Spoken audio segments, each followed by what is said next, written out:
Chapter 1. Night Falls. In the rainy September night, there was a sense of desolation and loneliness. Near an orphanage in London, a black-haired woman suddenly appeared, holding a child wrapped in a red cloak. The woman's face was obscured, making her appearance unidentifiable, but the child's exposed profile was undeniably cute and anxious. Soft golden hair clung to its face, a rare and beautiful little girl. The woman stuffed the child through the orphanage fence and swiftly departed from that troubled place. Her speed was rapid, her goal clear, suggesting a premeditated plan. The abandoned girl looked to be only 2 or 3 years old, tiny and not crying. She even knew to tightly wrap her small cloak around herself to maintain body temperature. This was because the child's inner self had already been replaced. Now, the body housed the soul of a 12-year-old girl. She was a middle school student from modern times, one moment running an 800-meter race, the next her vision went black, and she fainted. When she opened her eyes again, she was here, in Britain, where old-fashioned cars still roamed. Anna Deng was a British, Chinese mixed race, but her mother's genes were so dominant that she essentially looked like a somewhat spirited Asian girl, a bit like a young Cecilia Cheung. But now, she was a completely blonde, blue-eyed little baby abandoned by her mother? Yet, Anna felt none of the woman's reluctance or guilt. Instead, there was a sense of relief, as if shedding a burden. She ran incredibly fast. Anna glanced at the orphanage behind her, knowing full well that there would be much abuse within, as depicted in movies. So, Anna decided to find a wealthy family herself, hoping for a chance to be adopted. Having studied British history, Anna knew she was definitely not in her own time. It looked like the 70s or 80s here. She struggled to crawl out of the fence, intending to use her short little legs to find a warm place to shelter from the rain, like a London underground station, which would be quite good.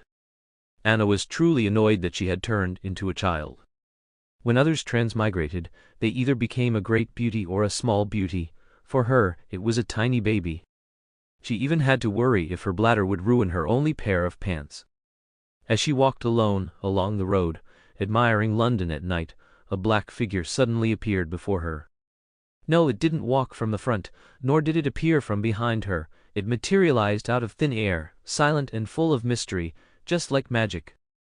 Magic, the girl mumbled, her words indistinct. This body's language development was very poor. It seemed no one had spoken to her, so her pronunciation was always unclear. Anna took small steps, thinking this might be a clue to returning to her original world. She desperately chased after the figurehead. Wait for me. The black shadow was a man in a black robe, appearing very tall from Anna's perspective. She was so small that the person hadn't even noticed her existence. Finally, as she fell into a puddle, the person stopped and slowly turned to look at the little wretch in the water. Anna saw his appearance, a kind-looking old white man with a white beard. A pair of glasses obscured his eyes, preventing her from seeing his expression. The man actually began to tremble all over. Anna struggled to prop herself up from the water, starting to regret her impulsiveness. What if that person was a bad guy? Would she be done for? Ariana. The man slowly and hesitantly removed his hat, his eyes unfocused as he looked at her, seemingly looking through her at someone else. Anna didn't know that the person before her was the greatest white wizard of the century, Albus Dumbledore. When he saw her, he was reminded of his only sister, with the same golden hair, beautiful blue eyes, and shyly adorable demeanor. How could there be a girl so similar to Ariana? By the time Dumbledore reacted, he had already carefully picked up the girl and held her in his arms. What is your name? Anna. Anna, what a good name. Dumbledore's eyes welled up with tears upon hearing the name. His sister, had Merlin returned Ariana to him? Dumbledore couldn't believe his eyes. He wiped the mud from her face with his wrinkled hand, revealing her fair and rosy little cheeks. Dumbledore cupped her face, looking left and right, finding her more and more like his former sister. Dumbledore recalled the years gone by, Ariana sweetly calling him brother, her inability to control her magic after being bullied by muggles, the time they lived peacefully with that person, and her final moments dying in his arms. Every memory made Dumbledore lose control of his emotions. He picked up the girl and returned to Hogwarts, even forgetting his plans for the evening. Don't be afraid, I'll take you Home. Anna was utterly shocked. She hadn't expected her charm to be so great that it moved the old man to tears. And he was taking her home immediately. Had she encountered an old pervert? With this thought, she was terrified to discover that she had been brought to a grand and majestic castle. Looking at the castle with its towers, surrounded by water and forests, Anna found the scene incredibly familiar. It seemed like she had seen it somewhere before. "Welcome to Hogwarts," Dumbledore stroked the girl's head. He swore that this time, he would protect her and ensure she grew up well, regardless of whether she was truly Ariana returned. Hogwarts. Anna suspected her ears were playing tricks on her. What had she heard? She had actually appeared at Hogwarts School of Magic. Was this the Harry Potter magic world? So, this old white man, he was the greatest white wizard of this century, Albus Dumbledore? Had Anna transmigrated into the magic world? This realization made her head buzz. She didn't know whether to be happy or scared. Would she be annihilated by the Dark Lord? Anxious, Anna huddled in Dumbledore's firm and warm embrace, quietly observing the legendary castle. The ceilings were so high that she couldn't see them completely, even craning her neck. The portraits on the walls were leaning against something, fast asleep. A few night owls, however, pointed and gestured at her as if they had discovered a new continent. Anna had a hunch that by tomorrow morning, rumors would spread throughout Hogwarts Castle. Principal Dumbledore had brought his illegitimate daughter back to school. Or perhaps an illegitimate granddaughter. Could he even still father children? Looking at the splendor and solemnity of the medieval castle, with its step-by-step scenery, she truly liked this architectural style. It's just that with her short legs, she'd probably run herself ragged in this castle. Just as Anna was desperately trying to memorize the way they came, a giant stone statue appeared before them, an unknown winged creature. Had they arrived at his office? Before they could enter, she heard movement inside. "You're finally back, Albus. Who is this?" Chapter 2, Professor McGonagall. "You're finally back, Albus. Who is this?" It was a woman, her voice filled with authority and urgency. A woman? Anna immediately perked up. There was a woman in Dumbledore's room. Then she saw a spry old lady, her hair streaked with silver but meticulously combed into a bun at the back of her head. She was wearing a black robe, every button fastened neatly up to her neck, and she wore glasses, her eyes bright and alert. Was this Professor McGonagall? She was much younger than Anna had imagined. Although there were some wrinkles on her face, it still looked radiant. "Calm down, Minerva. This is Anna, isn't she beautiful?" Dumbledore proactively tucked Anna into Professor McGonagall's arms, and Professor McGonagall indeed stopped all her questioning. Instead, she held the child, somewhat at a loss. It was well known that Professor McGonagall had no children of her own, so she had always been fond of little ones, dedicating all her warmth and care to the Hogwarts students. Now, seeing Anna, she couldn't bear to let her go. She really is too beautiful. Professor McGonagall couldn't help but rub her face against Anna's tender cheek, making Anna giggle. Professor McGonagall's tightly furrowed brows relaxed. "What a lovely child." She kissed the fair and tender little one again and again. Since sending Harry to his Muggle family, she hadn't held such a little darling in a long time. However, Professor McGonagall was still very rational and began to inquire about the child's situation. "What's going on?" "She's a wizard, Minerva." Dumbledore reached out, wanting to take the little one back, but Professor McGonagall was still reluctant and dodged him. "I know, but where are her parents?" It seemed she was questioning whether Dumbledore had abducted a child. "I met her in an orphanage. I feel a strong connection with her, and I have a premonition. In the future, this girl will shine brightly in our world, playing a vital role at a critical moment." Dumbledore spoke very cryptically, but he made his stance clear. He was determined to raise this girl at Hogwarts. "I hope you are right." Professor McGonagall didn't entirely agree with him, but at this moment, she also couldn't bear to send away the little one in her arms. Such an exquisite, beautiful and friendly child was truly rare. "It's too late, I'll take her to bathe." Because she saw Anna, Professor McGonagall had even forgotten why she had been waiting in the principal's office. Anna, being led away by Professor McGonagall, also breathed a sigh of relief. Although her current body's age was only 2 or 3, the thought of Dumbledore bathing her made her want to run away. In contrast, Professor McGonagall was much gentler, truly like a mother.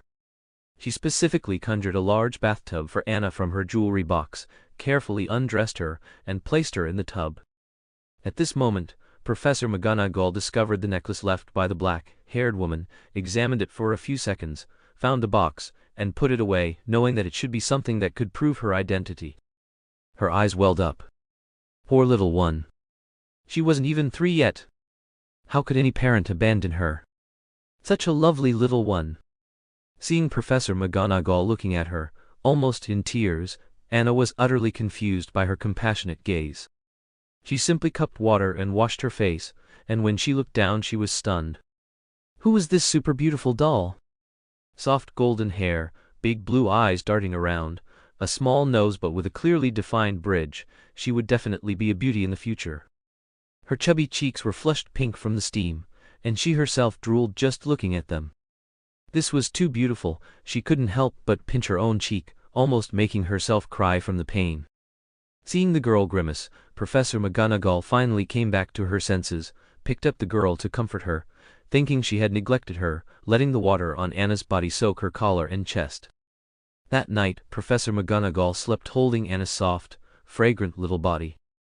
Children smelled milky and sweet, even without incense.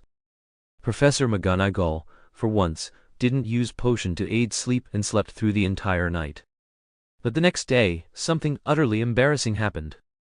Anna felt as if she had dreamed of swimming in the sea. When she realized what was happening, she already felt a warmth beneath her. Help! She had wet the bed. Wetting the bed was perfectly normal for a 2-year-old, but for someone with the mental age of 12 or 13, it was a bit mortifying, so she truly cried. Using her cries, she cried so sincerely. She knew she shouldn't have secretly watched Harry Potter on her tablet in the middle of the night.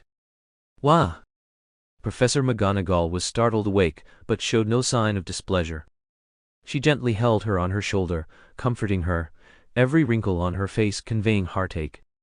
Anna, nestled against Professor McGonagall's neck, truly felt that Professor McGonagall was a gentlewoman. She couldn't help but extend her chubby little hand to pat her, expressing gratitude, and Professor McGonagall was melted by her smile.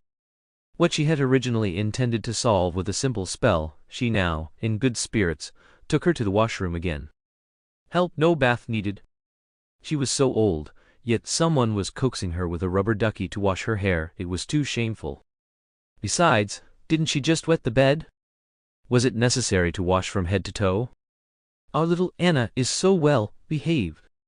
Her tender expression made the portraits in the room believe. This girl was Dumbledore and McGonagall's illegitimate daughter. Because they had never seen such soft lines on this prim old woman. They all marveled and clicked their tongues. This commotion continued until morning. Professor McGonagall hadn't yet decided what to feed the little one, as she truly had no experience raising children. Was milk nutritious enough? Or should she give her small pieces of sausage? Unexpectedly, their great headmaster Dumbledore, having finished his tasks overnight, arrived at Professor McGonagall's door with a baby bottle. He eagerly awaited the little one to come and cuddle in his arms. So, when Professor McGonagall saw that it was Dumbledore, for the first time, she felt some resistance to seeing her most revered principal, because it meant she would have to part with the little darling in her arms. Although it didn't show on her face, Professor McGonagall couldn't resist closing the door again. Apologies, Headmaster Dumbledore, I need to get her ready. No rush. Unfortunately, another uninvited guest soon arrived at Professor McGonagall's door. Chapter 3. Parenting Expert. Snape returned from the Ministry of Magic, looking disheveled and in a foul mood. Last night was supposed to be his pleasant day of organizing his private storeroom, but as luck would have it, a few fearless students, taking advantage of the night, went to the Forbidden Forest to seek death and were injured by the Whomping Willow. Consequently, parents complained to the Ministry of Magic's Department of Education, arguing that the tree should be removed. This was supposed to be Headmaster Dumbledore's responsibility, but he was nowhere to be found, so Snape was dragged into it. Merlin knew how much he loathed arguing with those old geezers. It dragged on until morning. He rushed to confront Dumbledore without even having time to wash up, only to hear about last night's events as soon as he entered Dumbledore's office. The portraits had already crowded into the frames of the former headmasters, even pushing the headmaster before them out of sight. "Where is he? Our great headmaster Dumbledore? His school needs him." Snape couldn't control his sarcasm. "He must have gone to nurse a child." "No, the child is with McGonagall. I heard it from Chris." "That's normal, isn't it? A child needs a mother." Hissed Tilda. Even the portraits gasped, wondering how someone could say it so bluntly. "Child? Mother?" Snape frowned. The portraits seemed to realize they had said something they shouldn't have, scattering like birds and beasts, disappearing back into their own frames in a flash. But the rumors among everyone were becoming more and more real. Snape flung his cloak and strode towards Professor McGonagall. He was busy, and they were in love? Snape was utterly perplexed, yet, when he stood before them, it seemed what the portraits said wasn't entirely unreasonable. The two were in a relaxed and harmonious atmosphere, gathered around a small infant in Professor McGonagall's arms, who looked about 2 years old. Dumbledore was holding a bottle, feeding her, both looking down at the child with loving gazes. "Her little mouth is really strong when she eats, Tilda. She must be a healthy child." "Definitely, look at her chubby little belly. She must be an easy-to-feed baby who isn't picky, Tilda. Hogwarts will be the best environment for her to grow up in." "Cough, cough, Tilda. I apologize for interrupting your family's happy time, but I have something urgent to tell you." "Principal," Snape said, almost gritting his teeth. "It's not what you think, Professor Snape." Professor McGonagall's face stiffened, clearly disliking being joked with in such a way. Dumbledore realized what Snape was angry about, but he couldn't interrupt himself from feeding his sister. Taking advantage of Professor McGonagall's embarrassed fury, he seized the opportunity to take back Anna. He smiled and introduced her to Snape. "This is our little Anna, Tilda. She will also become part of our family. Severus. She really likes you." His beaming smile made Snape even more annoyed. "I have no family. What I needed to do is done. I'm just informing you that the Ministry of Magic is looking for you." Snape finished and turned to leave, completely uninterested in this child. He'd rather read a few more of his students' nonsensical essays. "You'll grow to like her, just like his dear Ariana. Everyone would grow to like that adorable little one. If not, then as her brother he would help her achieve it." Dumbledore's crescent-shaped spectacles glinted, obscuring some light. Then when he looked up again, the shrewdness from moments before vanished, leaving only a kind and gentle gaze. He affectionately kissed Anna's forehead. "Don't be sad, Tilda, lovely Anna. Severus just isn't very good at expressing himself. He really likes our little Anna." "Are you really going to raise Anna at Hogwarts?" Professor McGonagall had already decided that if Dumbledore said no, she would formally adopt Anna and take her away from Hogwarts. Harry had already suffered, and this time she wouldn't let such a sweet little one be abandoned. "Yes, Tilda Minerva, you'll be on my side, won't you?" Dumbledore knew she would agree. This was also why he felt comfortable in trusting his reclaimed sister to McGonagall's care. He believed she would be Anna's protector.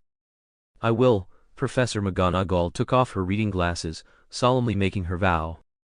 "Then I'll temporarily entrust her to you today. It seems I need to go out for a bit." Dumbledore reluctantly stroked Anna's fluffy little head again, then handed her to Professor McGonagall.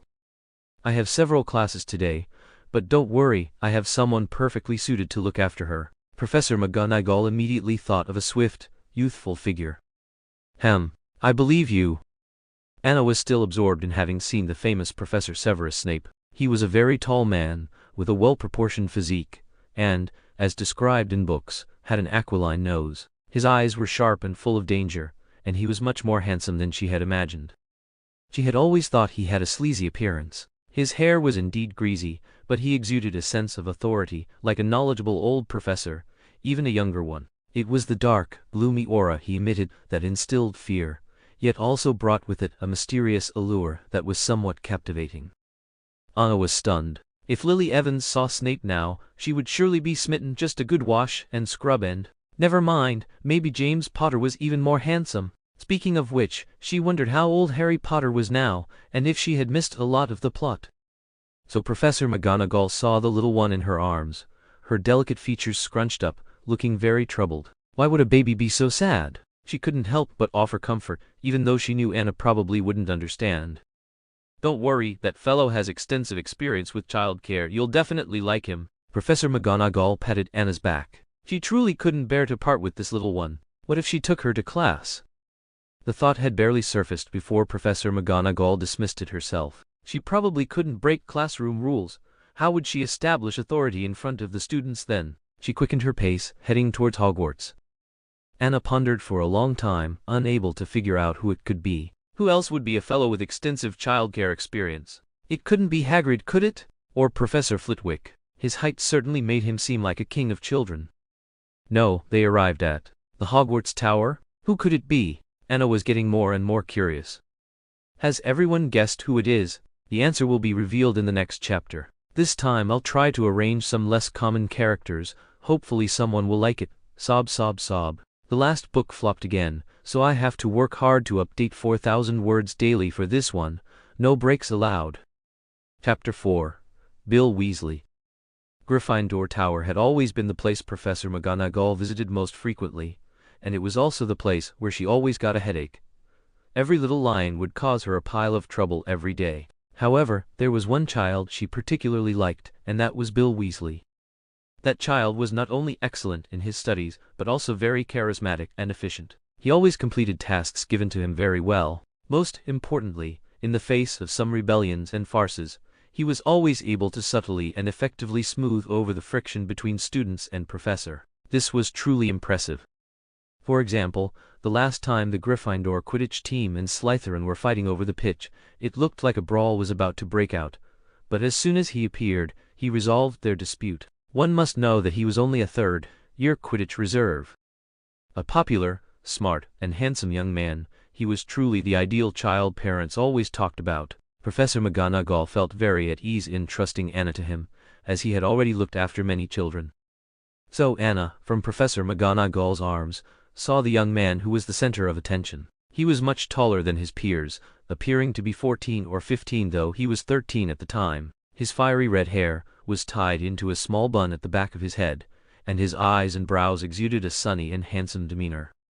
Anna's eyes widened. He could totally be a model. The most captivating thing was that he naturally carried a mischievous, swaggering air, a stubbornness characteristic of a handsome man. When he didn't smile, he was cool, but when he did, none of the surrounding boys could outshine him. "Good morning, Mr. Weasley." Professor McGonagall saw that the little one in her arms also seemed attracted to the boy, and she proudly pushed up her glasses. How could her choice be wrong?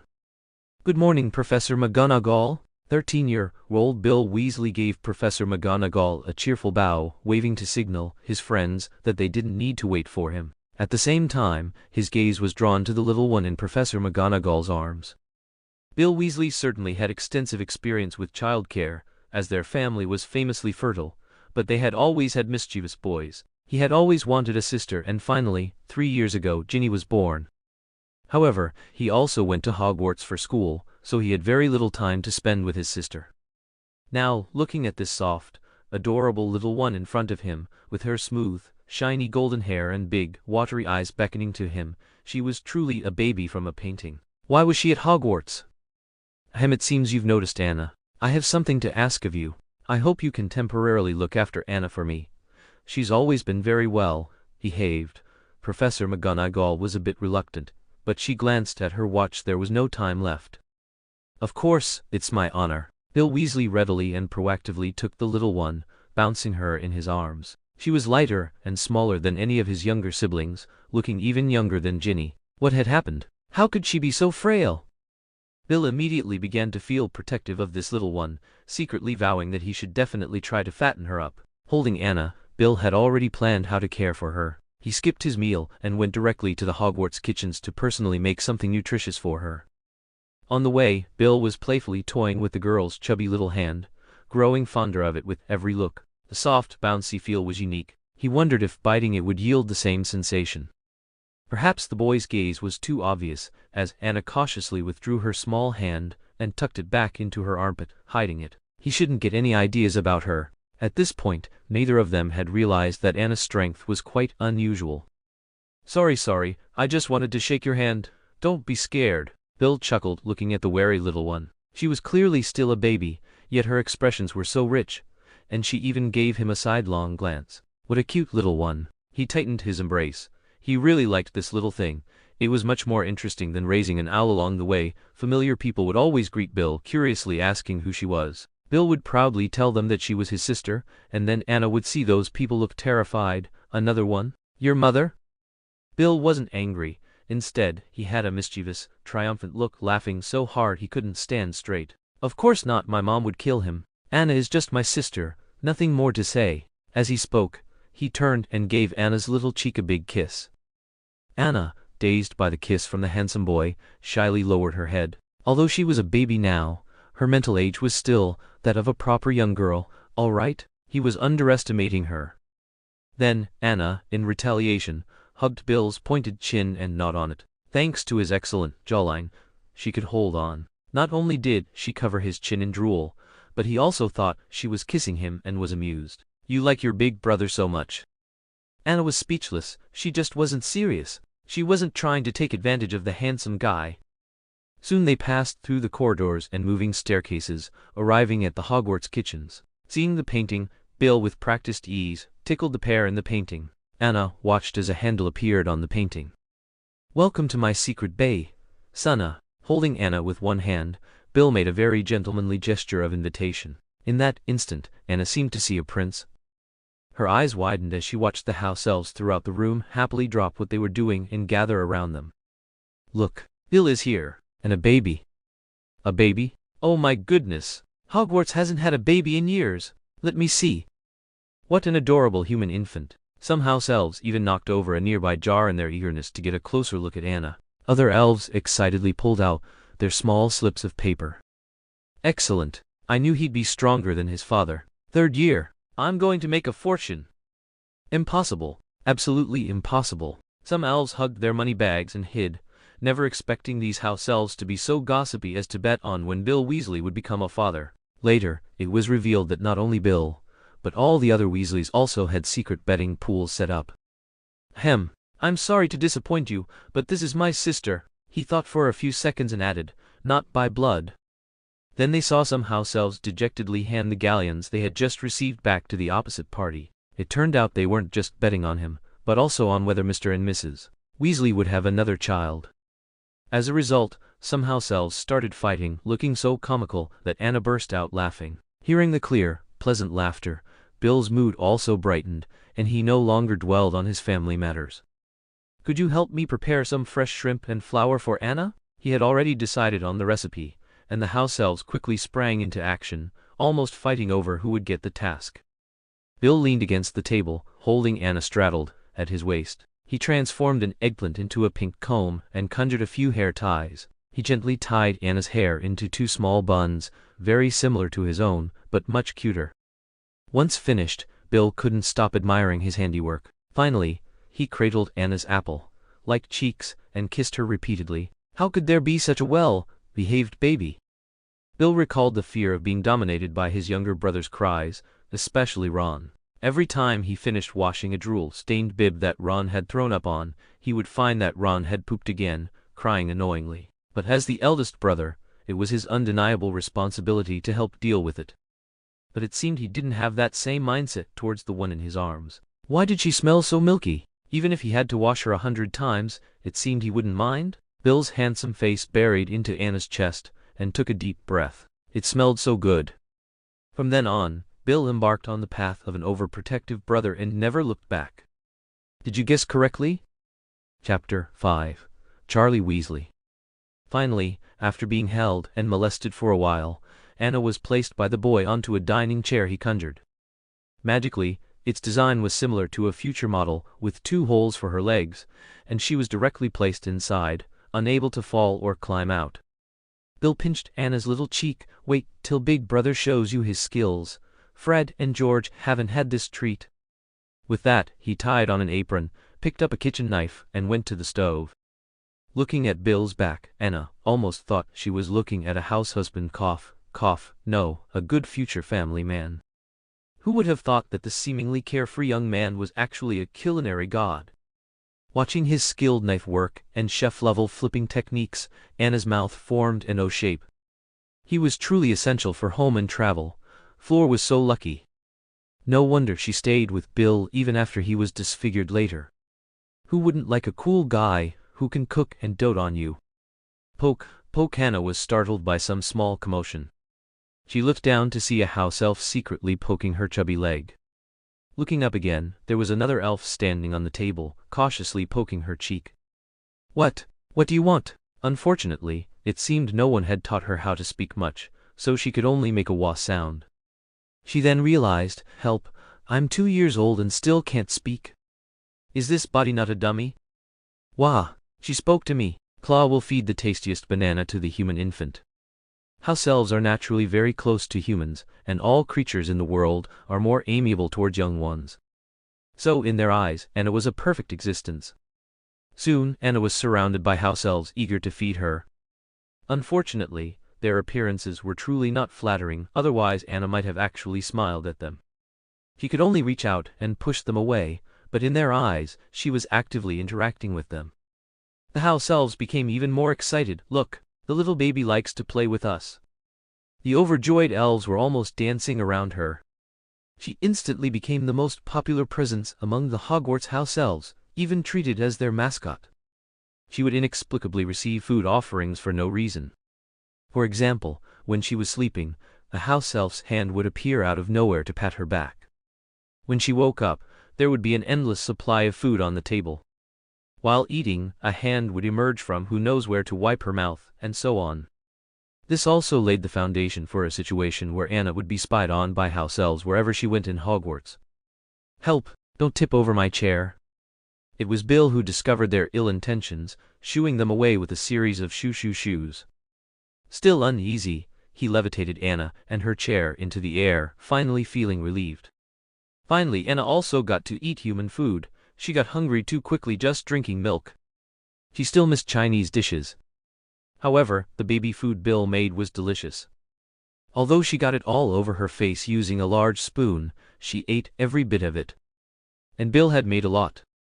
Bill Weasley watched Anna from the side, taking out a sharp small knife and wood from his pocket, and slowly carving a wooden spoon for her. After dinner, Bill gently wiped her little face and hands clean with his own handkerchief, couldn't help but lightly nibble her, then carried her outside for a walk and to put her to sleep. Although Anna wasn't a real child, this body was. Even though she wanted to see more of the magic world and Hogwarts castle, this guy was too good at it. The sun was just right. The boy held Anna, leaning against a low branch by the Black Lake. He pulled out a wooden instrument similar to a harmonica from his embrace. He tapped a rhythm on Anna's back while playing a long and melodious tune. Anna's big eyes grew heavier and heavier. This was truly too hypnotic.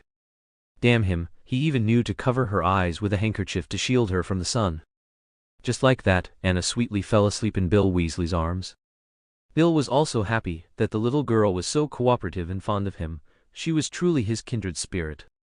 He couldn't help but lower his head and kiss the top of her head, his loving expression making Charlie in the distance wonder if he was seeing things. Bill had never treated Ron and the others like this before. Bill, what are you doing? What exactly was he doing? Charlie Weasley, out of breath, found his brother. He had heard many rumors. How could he not know that his mother had another child? Or was there really something between Headmaster Dumbledore and Professor McGonagall? Most importantly, today was Quidditch team practice. Why wasn't he there? As Bill's younger brother by 2 years, Charlie was even more anxious than Bill. Because he had been very interested in Quidditch since he was a child, he was an outdoor type of boy. That was Anna's first impression of him. He looked like a healthy, sunny big boy, his face covered in freckles, almost brownish, black, and he seemed much more honest than Bill. He was also much shorter and sturdier than his other brothers, always embodying the image of a reliable older brother. Sunbathing. Bill slowly opened his eyes, immediately covering the little one's ears in his arms before unhurriedly answering his brother. But, Quidditch practice. Practice? Bill seemed to recall that there was such a thing. You go for me. But I'm not a substitute. Although Charlie was tempted, he still felt very awkward. It's fine, your skills are much better than mine, aren't they? Bill was very clear about his brother's level. But, who is this again? Charlie finally couldn't hold back and asked. This is Anna. Speaking of Anna, Bill became excited. He straightened up, carefully lifted a corner of the handkerchief to show Charlie, and boasted, "Isn't she beautiful?" Charlie was also captivated by the girl's pretty, flushed little face. He sat in a daze, but he didn't forget his original purpose, practice. "I know, I'm going now," Bill sighed softly. Oh, this inflexible brother of his Tilda. He walked quickly ahead, and Charlie hurriedly shuffled to keep up. Suddenly, Bill stopped, turned his head, and said to Charlie, "Anna seems a little cold. Take off your robe, Tilda." "Oh, okay, Tilda." Charlie obediently took off his school robe in a flash, and proactively draped it over Anna. Seeing her sleeping peacefully, he thought of Ginny, grinned, and thought, "The little girl is so cute." Charlie Weasley is a bit too obscure, so don't bet on him, Tilda, but he's definitely a sunny, strong big brother type, Tilda. Chapter 6. Recruiting People. When Anna woke up again, she was horrified to find that she was flying in the air. And whistling past her ears were some strange sounding balls and figures flying past her face. She was tied to Bill's chest, accompanying him to play Quidditch. "No way?" At this moment, Bill completed a thrilling upside-down scorpion kick which scared Anna so much that she closed her eyes. Bill freed a hand to gently pat her back to comfort her. "Can't he just put her down? She's still a baby, okay?"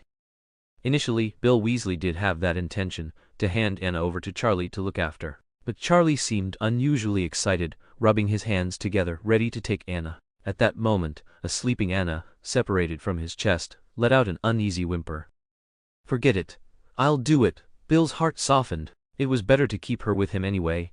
The training wasn't difficult, so he used his tie to bind Anna to his body.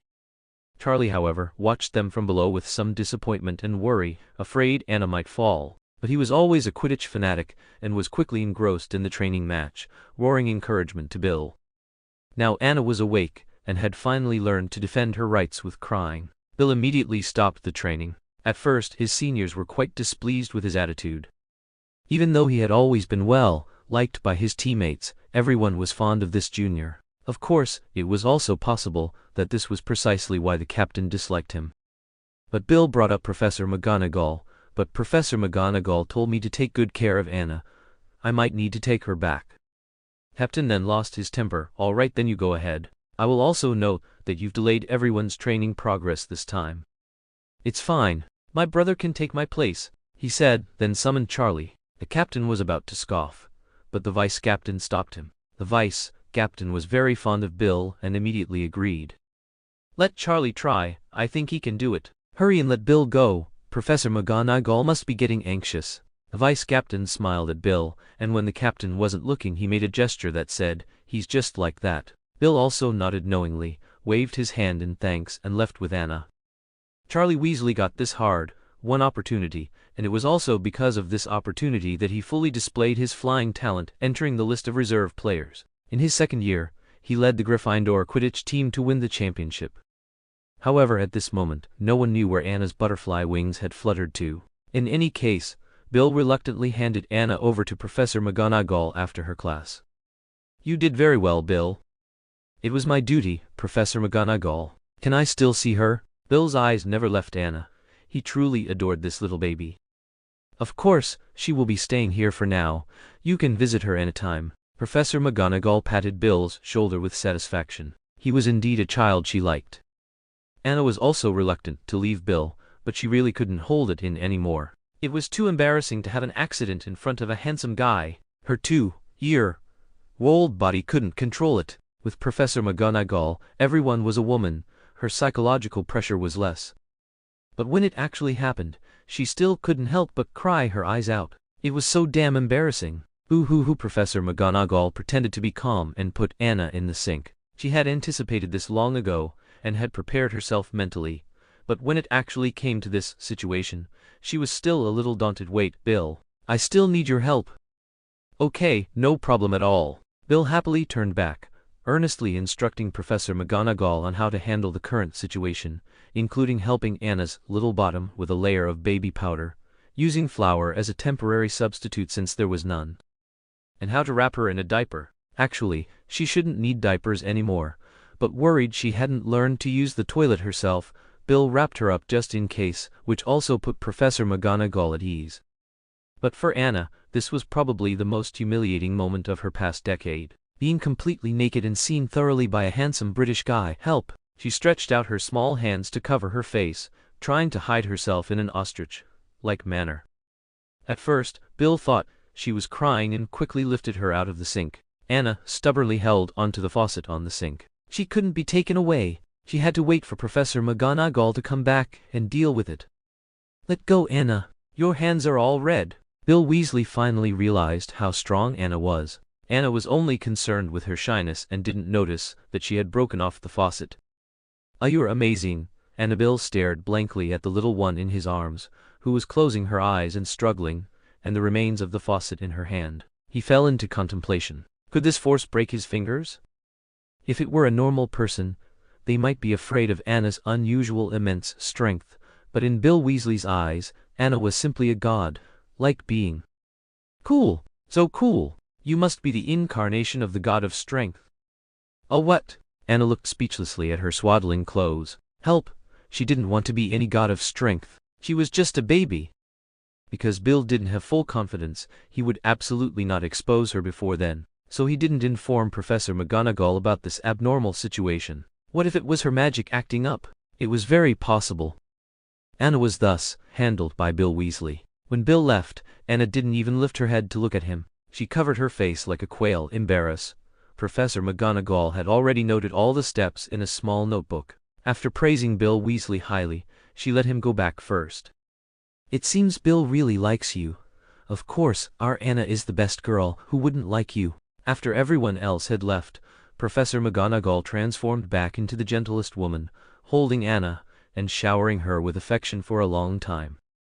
She even personally sang lullabies to coax the girl to sleep, not feeling parched at all. This continued until Dumbledore finally finished dealing with all the thorny issues and came to her late at night, asking for Anna.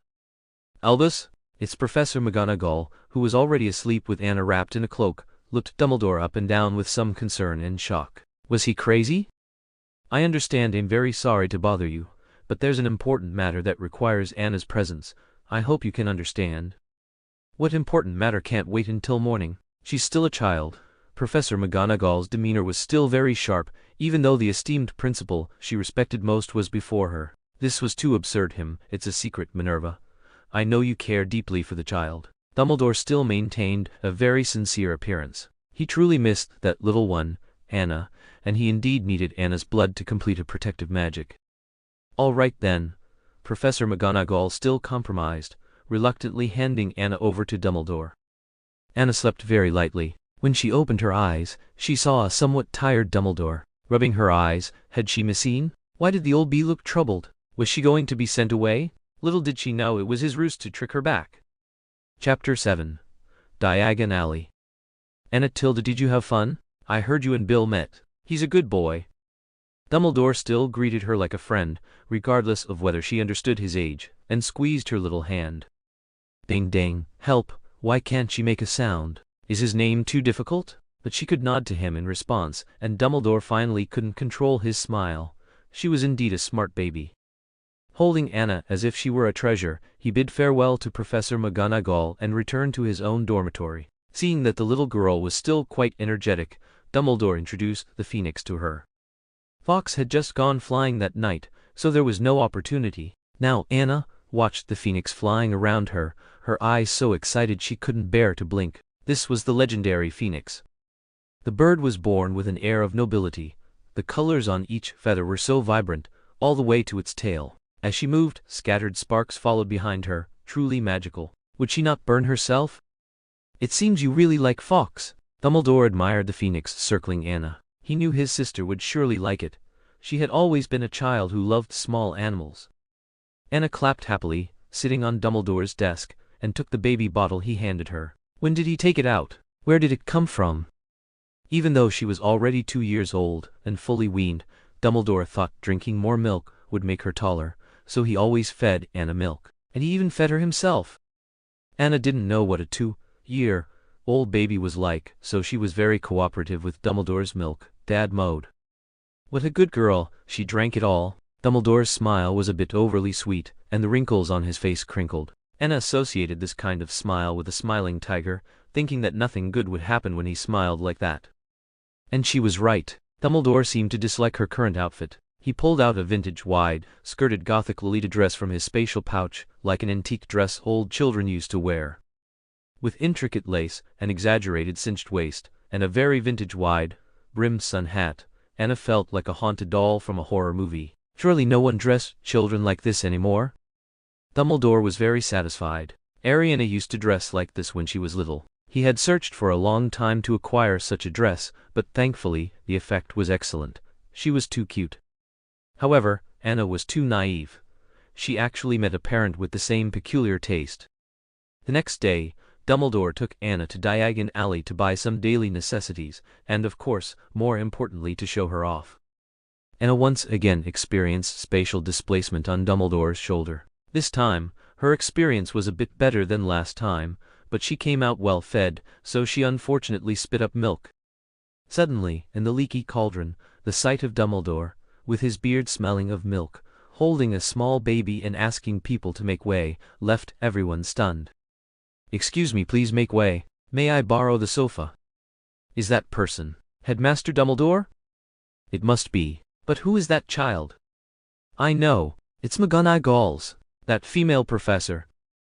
Anna lay on the sofa in the leaky cauldron, struggling to get up. Help! She didn't want to lie on this sofa and be gawked at. She wanted to run out quickly. Dumbledore paid no attention, seemingly having anticipated this situation. He meticulously cleaned Anna's mess, and his own. To his surprise, a house elf suddenly appeared, handing him a towel and Anna's baby bottle. After a glance from Dumbledore, the house elf, clearly having snuck out, bowed guiltily to Dumbledore and vanished. He had won against the other house elves for the chance to be with Anna today. He didn't expect to be discovered so quickly. Dumbledore quickly cleaned up, apologizing tenderly to the little one in his arms, patting her back, not daring to feed her milk again. It's all Big Brother's fault. There won't be a next time. At a volume only Anna could hear, and a tone so gentle it dripped with affection, Anna shivered with disgust. Dumbledore thought she was cold and wrapped her small cape tighter. Thank you for your enthusiasm. This is my newly adopted child, Anna Dumbledore briefly introduced her, then skillfully changed the subject and carried Anna to Diagon Alley. When Anna first saw Diagon Alley, it would be false to say she wasn't excited. She almost fell backward, trying to look up at the magical birds flying in the sky. But Dumbledore's strong hand supported her back. Do you like it, Anna? It will surely not disappoint you. This lifetime, Dumbledore murmured. Anna had no time to ponder his words, because she was completely captivated by the magic and prosperity of Diagon Alley. In the distance, on the pointed roof of Gringotts, a fire-breathing dragon truly lay. Shouts from vendors drifted from far to near, calling out chants she didn't understand, yet they clearly reached her ears. The shop windows displayed all sorts of never-before-seen goods. Amidst the coming and going of people, there were both wizard and muggle outfits, though the eras were quite different, especially the muggle attire, which was strangely dressed. There were men wearing women's clothing from the European Renaissance, and women wearing eye-catching, tight white breeches like Napoleon's. Anna's eyes were too busy to take it all in. At this moment, a slight commotion arose in the crowd, and a woman's powerful and authoritative voice came from afar. Fred Weasley. George Weasley, get back here. Hearing these two familiar names, Anna turned her head, and saw 2 5- or 6-year-old boys in the crowd, dodging through the flow of people and running towards her. The 2 boys looked exactly alike. Their red hair looked a bit messy from running, but their eyes were exceptionally bright. They clearly were very clever and quick-witted kids. These were the future Weasley twins. Anna didn't expect them to still be little kids who hadn't lost all their baby teeth yet. Dumbledore waved his wand, and the 2 little mice were frozen in place and floated up. No matter how much they ran, creating afterimages with their legs, they remained in place, not moving an inch. Headmaster Dumbledore? Thank you so much. A kind voice came from behind. It sounded like a particularly friendly woman. The Weasley family also has to make an appearance. Tilda being the group's darling is a must. Chapter 8. The Weasleys. Headmaster Dumbledore? Thank you so much. A plump, very amiable-looking lady chased after him. Her features were standard, with a hint of righteousness, and she had curly hair, holding a beautiful little girl of about 3 years old in her arms. Hi, Mrs. Molly. Long time no see. Dumbledore's gaze fell upon the little girl, who was also dressed formally. "This must be Ginny, right? She's truly adorable. A perfectly matched outfit." Comparing them, Anna was still cuter and prettier. "Ah, it's nothing, I just made this for Ginny casually. This is… oh my! Merlin's trousers, how can there be such a beautiful child?" Mrs. Molly initially held Ginny higher in her arms with pride. That dress had taken a whole month to make. Then she saw the little girl in Dumbledore's arms, and was captivated by her beauty. This time, she remembered, Bill had once written to her saying he had a beautiful little sister, so this was what he meant. "Headmaster Dumbledore, it's a pleasure to meet you." Behind Mrs. Molly followed a tall, thin boy. In stark contrast to the unruly image of the Weasley twins, 7 or 8-year-old Percy was like a miniature adult. He wore a neat and clean suit, his hair meticulously combed, and he bowed respectfully to Dumbledore. "I am very sorry, my brothers have caused you trouble." He spoke in an official tone, completely lacking the vitality of a child, earning a fierce eye roll from Fred and George. "Mom, wah, I want Mom too." Before long, a red-haired little fellow, with snot clinging to his face from crying, also appeared. He still had the standard red hair, and many tiny freckles on his face. Without a doubt, it was Ron Weasley. "Ron? Percy, weren't you supposed to be watching Ron?" "It's Mom, he wouldn't let me hold his hand." "Is that so?" Hearing their mother's shouts, "Mom, quick, help!" The Weasley twins, unable to see Mrs. Molly, began desperately crying for help, their calls for Mom rising and falling. Anna felt like she was going to be deafened. "Shut up! When we get back I'll definitely tell your father." Mrs. Molly went over and gave each of them a solid punch. Fred and George finally quieted down. At the same time, she was also observing Ginny. She truly was the campus belle described by the author, worthy of being the woman who eventually reeled in the Savior. Her red hair was soft and healthy, and she enthusiastically tried to push the biscuits in her hand into Anna's, continuously calling her little sister, little sister. Undoubtedly, she had a social superpower. She must have been around 3 years old. She could walk perfectly fine on her own, but she had basically grown up in the arms of her family. After all, she was their only daughter. It seems Ginny really likes Anna. Dumbledore also intended to help Anna find good playmates, and the Weasley family's children were perfect. "Ginny is truly a loving older sister. You've raised her very well." So Mrs. Molly, flattered by the praise, immediately invited Anna to visit their home and play with the children. Anna is truly a rare beauty. This dress is so beautiful." "Thank you, Ginny too." The two continued to chat about their children and walked together to Madame Malkin's robes for all occasions. Along the way, Mrs. Molly kept thanking Dumbledore for helping her rein in the 2 mischievous boys.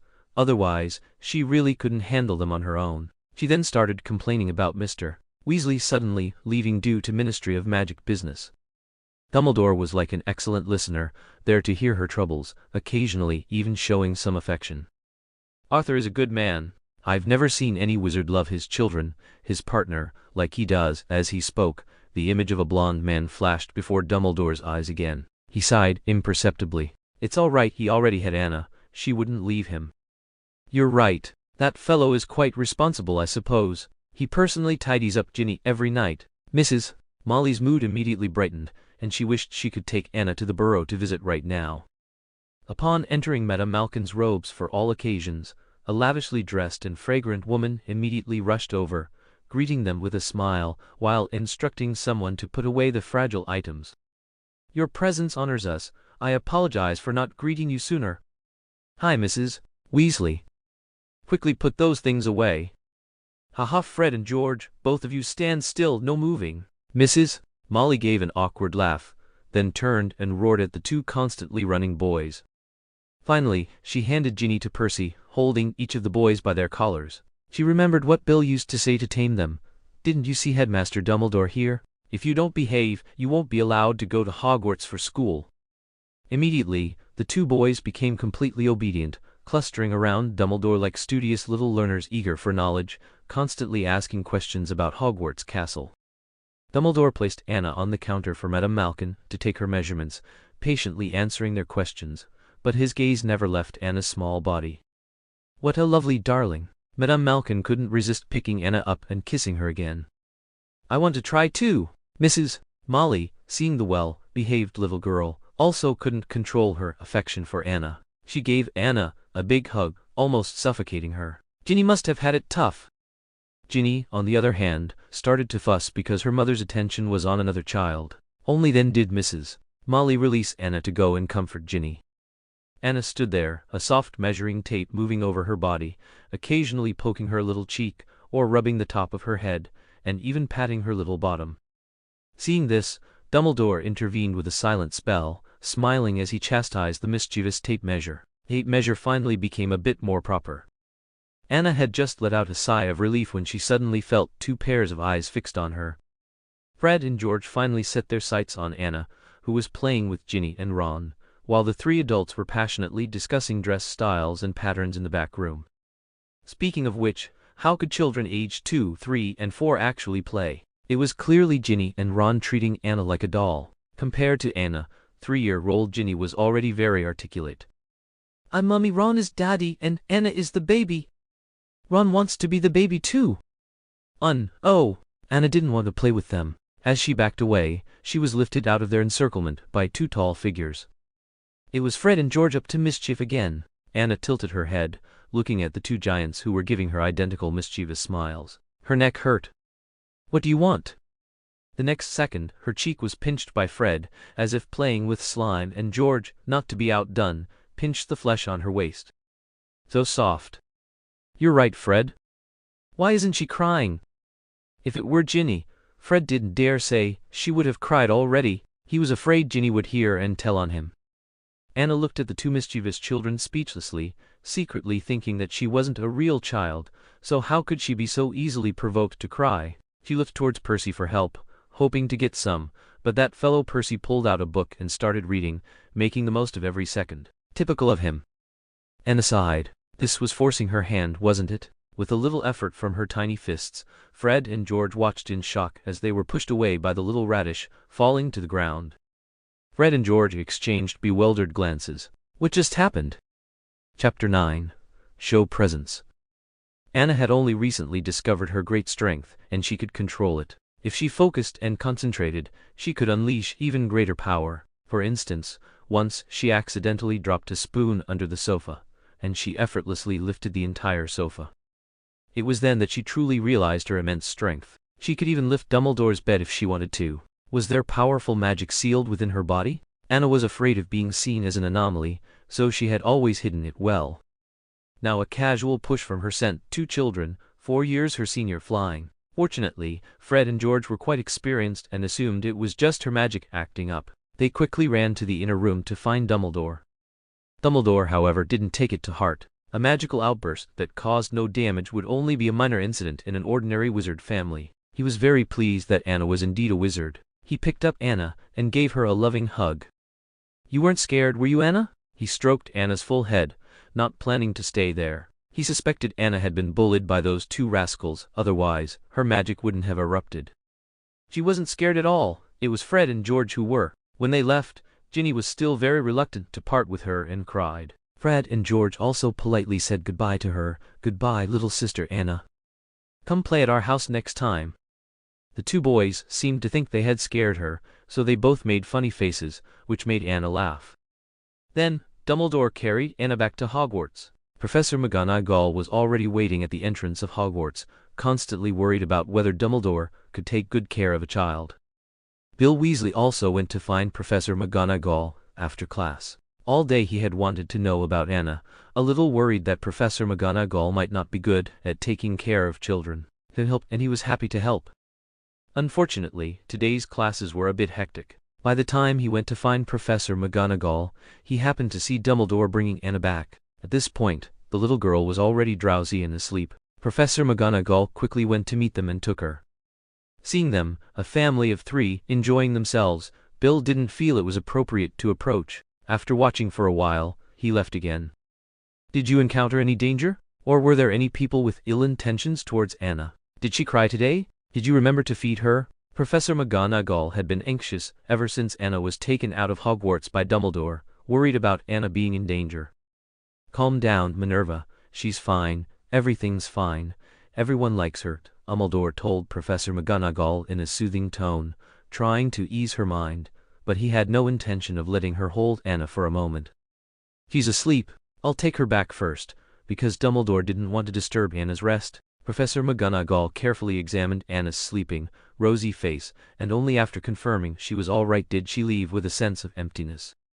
Dumbledore carried Anna back to his room. He had prepared a mini princess bed for Anna in his room, the kind with drapes, but he still added a railing for safety, worried she might fall off.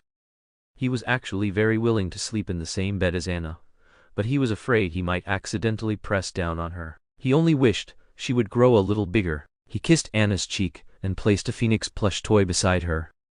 "Good night, my darling." Dumbledore's wise eyes were filled with tenderness. His heart was completely filled by Anna. But after today's events, Dumbledore suddenly realized something. His and Professor McGonagall's love and care for Anna were far from enough. He needed more people to look after Anna and discover her goodness. Even if he were gone one day, someone would always take care of her. A person's figure instantly appeared in Dumbledore's mind. So, the next day, Dumbledore carried the still sleeping Anna to Snape's office. Knock, knock, knock.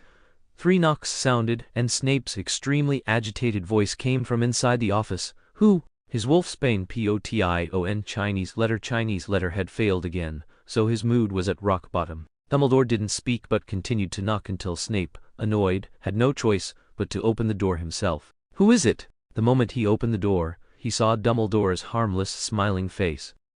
Bang! Snape slammed the door shut again. "Severus, I have something important to ask of you." Dumbledore knew he hadn't left, so he silently counted to 5, and sure enough, the door opened again. Snape asked with hostility, "What now? You know I'm not going to help you with the Ministry of Magic hearing again, right?" "Of course. It's not that kind of thing. May I come in and sit?" Dumbledore naturally stepped aside and walked in. It was then that Snape noticed a small, fuzzy head resting on Dumbledore's chest. Snape pursed his lips, a bad premonition rising in his heart, but he still let him in. "You'd better really have an emergency, Headmaster Dumbledore." Snape stepped aside to let him in, unconsciously lowering his voice, which made Anna stir uncomfortably in her sleep. Dumbledore quickly patted her back to soothe her. "Good morning, Zifu. You don't mind if I sit for a bit, do you?" Dumbledore seemed determined to impose himself on Snape. "Speak quickly." Snape still needed to go back and clean up the mess. He didn't have time to play mind games with Dumbledore here. "Severus, look. Don't you think Anna resembles an old acquaintance of ours?" Dumbledore used an enticing tone, looking eagerly at Snape, while fully displaying Anna's sleeping face. "No." Snape immediately understood whom Dumbledore was alluding to, so he flatly refused, turning away, not wanting to look at the girl. "In my heart, no one can compare to her. Don't you think she looks like Lily when she was little?" Seeing that Snape was already flustered, he prepared to directly place Anna into Snape's arms. He believed Snape wouldn't be able to bring himself to drop such a cute little girl on the floor. Only her daughter could resemble her. Unfortunately, Lily didn't have a daughter, but how would you know what her daughter would look like? Dumbledore smiled and continued to push the child into his arms. But at this moment, Anna, by coincidence, was awakened by their argument. With sleepy eyes, she saw Snape, whose face was like a king of hell, and she immediately let out a piercing scream. "No!" In her desperate struggle, Anna happened to grab Dumbledore's beard, and without realizing it, pulled out a clump of Dumbledore's white beard. Dumbledore was stunned for a second, not expecting the baby's strength to be so immense. Snape, seeing Dumbledore discomfited, was inexplicably in a very good mood, especially seeing the little thing screaming in terror because of him. Snape actually felt even more pleased. It must be said that some people indeed enjoy watching little children cry. You can guess Anna's identity, Tilda. Chapter 10. Snape with the Baby. Seeing Snape take Anna, Dumbledore reluctantly found an excuse to leave. He hoped Snape could grow to like Anna as soon as possible, and then develop a desire to protect her, to always protect her as if he were protecting Lily's child. To this end, he also left some potion on Anna, so that Snape would inevitably associate Anna with Lily when he saw her. As a potion master, how could Snape not see it? That girl was covered in nightmare potion? As long as he smelled this potion, he would have hallucinations and see what he wanted in his heart. This was a forbidden potion. Dumbledore, that old fellow, had really gone to great lengths. Unfortunately, he couldn't effectively remove the potion from the girl, because it wasn't simply sprinkled on her. It seemed that she had been bathed in water with potion added. If he wanted to remove it, he would have to bathe her several times. Dumbledore had calculated that he would never do this. So, Snape found a handkerchief and made a simple mask, put on gloves, and then picked up Anna by the collar and locked her in a cage made of a box. "Be honest or be careful with your head." Snape tried his best not to look at the little girl who had turned into red hair in his eyes, with Lily's shadow between her eyebrows. The skin-to-skin contact just now was enough for him to be tricked. Anna was very speechless. She was a person, wasn't she? Why did he have to lock her in a dog cage? So she turned on the baby's crying mode, thinking that Snape hated children's crying the most, to protest, and at the same time secretly resented the old bee. Why did he hand her over to Snape? This living Chinese letter. The way he glared at her just now, she believed he would make her into a formalin specimen. She was only a teenager, and she was still afraid of the dark aura emanating from that guy. But how could Snape not have thought of it? He had already used a silencing charm, and continued to repeat the improvement of the wolfsbane potion at the table. Only seeing that the little one seemed restless, he threw a dirty teddy bear into her cage. He didn't know where he had confiscated it from. Anna saw that although the little bear was dirty, it was indeed quite cute, and she wanted to wash it and keep it for herself. But no, she couldn't stay in the cage all the time, so she grabbed the bars of the cage with her small hands and twisted hard, and the two bars were directly bent a little. Anna crawled out with her petite figure, trying to sneak out of the office. Unfortunately, she was too short to reach the doorknob, so she had to come back in disappointment. But she could wash the little bear, so she dragged the little bear into Snape's bathroom. The small room was exceptionally clean and tidy, with a large bathtub and a white bathrobe, and a dark blue towel hanging on the wall. Anna closed the toilet lid and climbed up with difficulty. Because it was a bit difficult, she also stacked Snape's slippers. Borrowing a little height, she climbed up just enough to reach the sink. Just as Anna was struggling to turn on the faucet and soak the little bear, Snape was concentrating on stirring the cauldron. Suddenly, he noticed from the corner of his eye that there was no movement in the cage. Turning his head to look again, the cage, which was half a meter high and had bars as thick as a little finger, had a large hole torn open, and the person inside had disappeared. Snape immediately dropped what he was doing and began searching the office.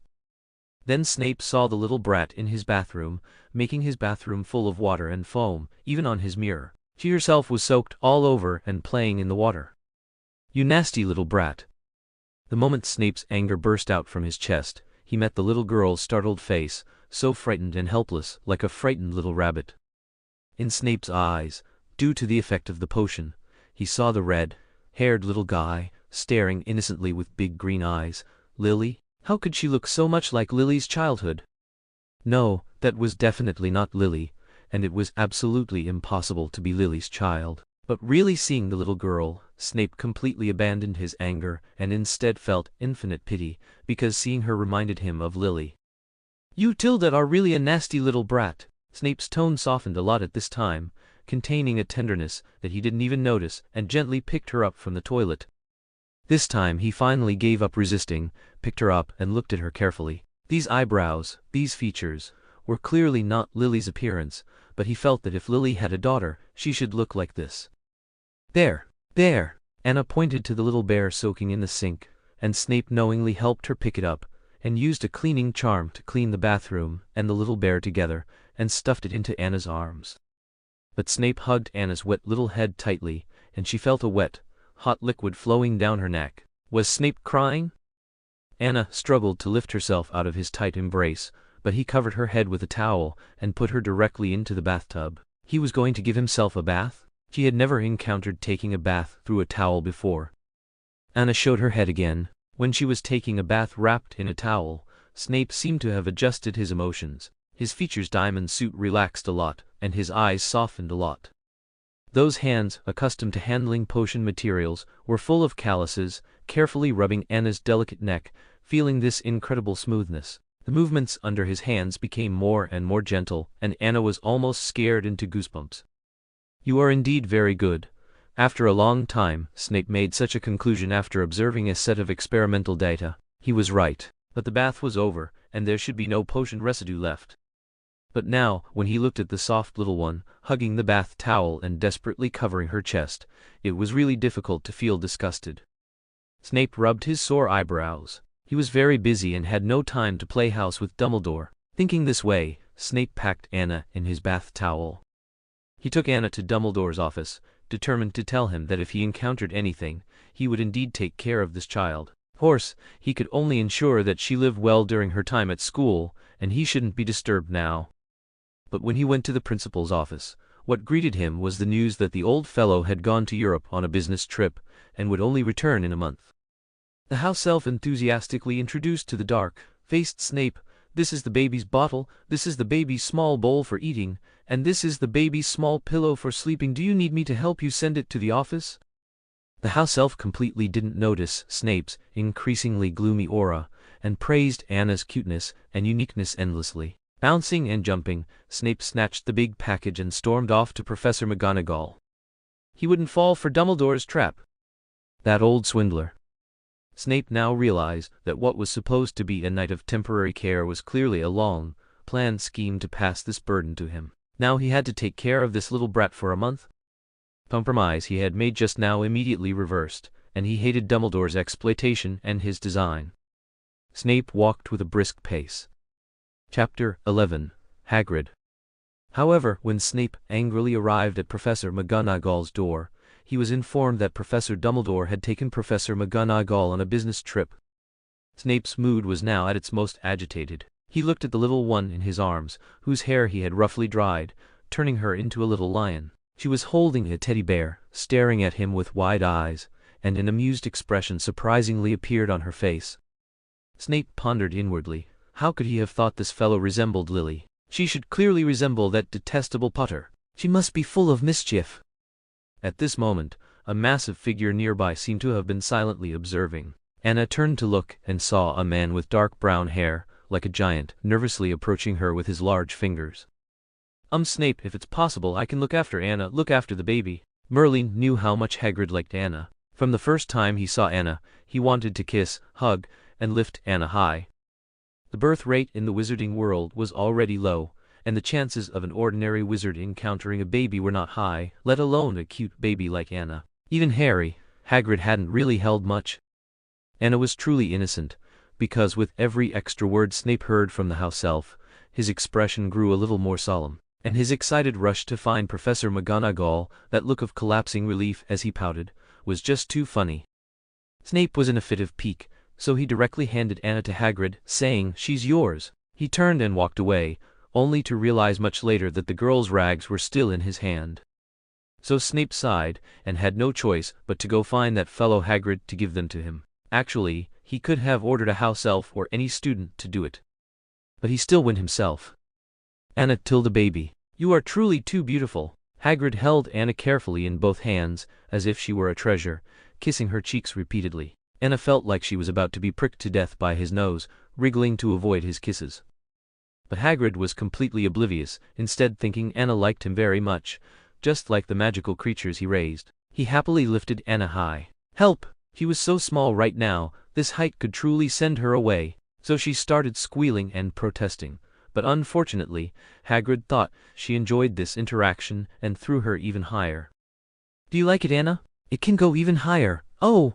Hagrid was truly too happy. At the same time, he remembered Harry Potter, and suddenly, a little sadly, he pulled Anna into his arms again, his eyes moist, and said to her, "Do you know, baby, you also have a big brother who, like you, doesn't have, boo-hoo, a mommy and daddy.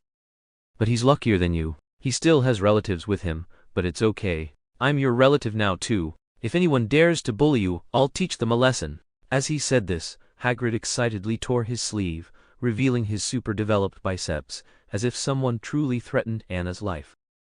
Anna was stunned, wondering if she had a tear-inducing constitution. Why did everyone have to hold her and cry, and wasn't the only one currently threatening her life him? So when Snape finally found Anna in Hagrid's hut, he was shocked to see Hagrid wearing an apron and making rock cakes. Was he really going to feed that kind of thing to a 2-year-old?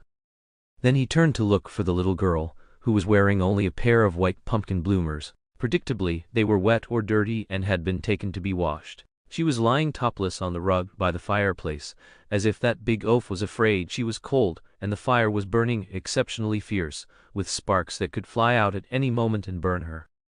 The most critical thing was that 2 puppies with hard fur and sharp claws were lying beside her. "Ha ha!" That Hagrid couldn't possibly not know these were 2 wolf cubs, could he? Snape found he absolutely could not tolerate leaving this little cub with Hagrid. Although he didn't want to admit it, he had developed a sense of responsibility for her. So Snape angrily wrapped Anna up again and carried her away. "Watch your wolf cubs." Anna's first reaction upon seeing Snape was happiness, because she really didn't want to eat the food Hagrid had prepared. It looked disgusting. And she also didn't want to look at all the insect-type creatures Hagrid kept. It was truly nauseating. Hagrid had also made her stand on his shoulder like an acrobat, and the dizziness combined with the milk she had just drunk from the house elf made her spit up again. Hagrid guiltily carried her to the fireplace, where Anna discovered 2 small dog cubs. She was even happy to pet their heads. Finally, unable to resist sleepiness, she fell asleep. But now, at Snape's reminder, Anna finally realized the uniqueness of these 2 dog cubs. No wonder their fur felt a bit prickly to the touch, and their eyes were exceptionally lively. They were wolves after all. At this point, Anna felt it was safer to stay with Snape after all, so she hugged Snape's neck tightly, like a koala. "Let go!" Snape felt as if an adult man was strangling his neck. How could this child have such great strength? He reached out to pry Anna's hands away, but the girl held on even tighter. "Let go!" Snape regretted it as soon as he said it. How could he think her fluffy head would understand such a command? He could only personally remove her from his neck. However, he had no time. He glanced at his pocket watch. He needed to go to class. This meant he would have to take this baggage to class. Thought made Snape's face fall once again. But before entering the classroom, he solemnly introduced himself to the little thing in his arms. "Severus Snape. You may call me Professor Snape." See. Snaz. "Nah," Anna tried to call out, realizing both words were too difficult for her. Snape frowned. Although he had never raised a child, he felt this child was too foolish. The only word she could say was no. "We'll talk after class." To avoid his future charge being an idiot, Snape decided to let her get a head start, immediately teaching her to speak himself. After class. But now, as Snape rushed into the classroom holding a cute baby, everyone below started whispering. "Merlin, am I seeing things? Snape, he's actually holding a little cutie? Who is it? Is it his illegitimate child? How could anyone dare to have a child with him? Do they have a death wish?" "Exactly. If you said old Filch and Mrs. Norris had a child, I'd believe it. Isn't that child Professor Dumbledore's little darling? The one he had with Professor McGonagall?" "What? Professor McGonagall and old Filch had a child?" The crowd below made Anna's origins sound more and more fantastical. But Snape merely coughed lightly, and the hall fell silent. No one dared to speak, all lowering their heads to read their books. "It seems you all have a solid grasp of knowledge. Very good. Then today we will examine the making of the draft of living death. Only those who succeed may leave.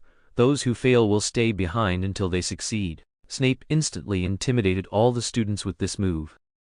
People below grumbled, but still had no choice but to angrily go get their materials. The whispering stopped, and fewer people secretly watched Anna.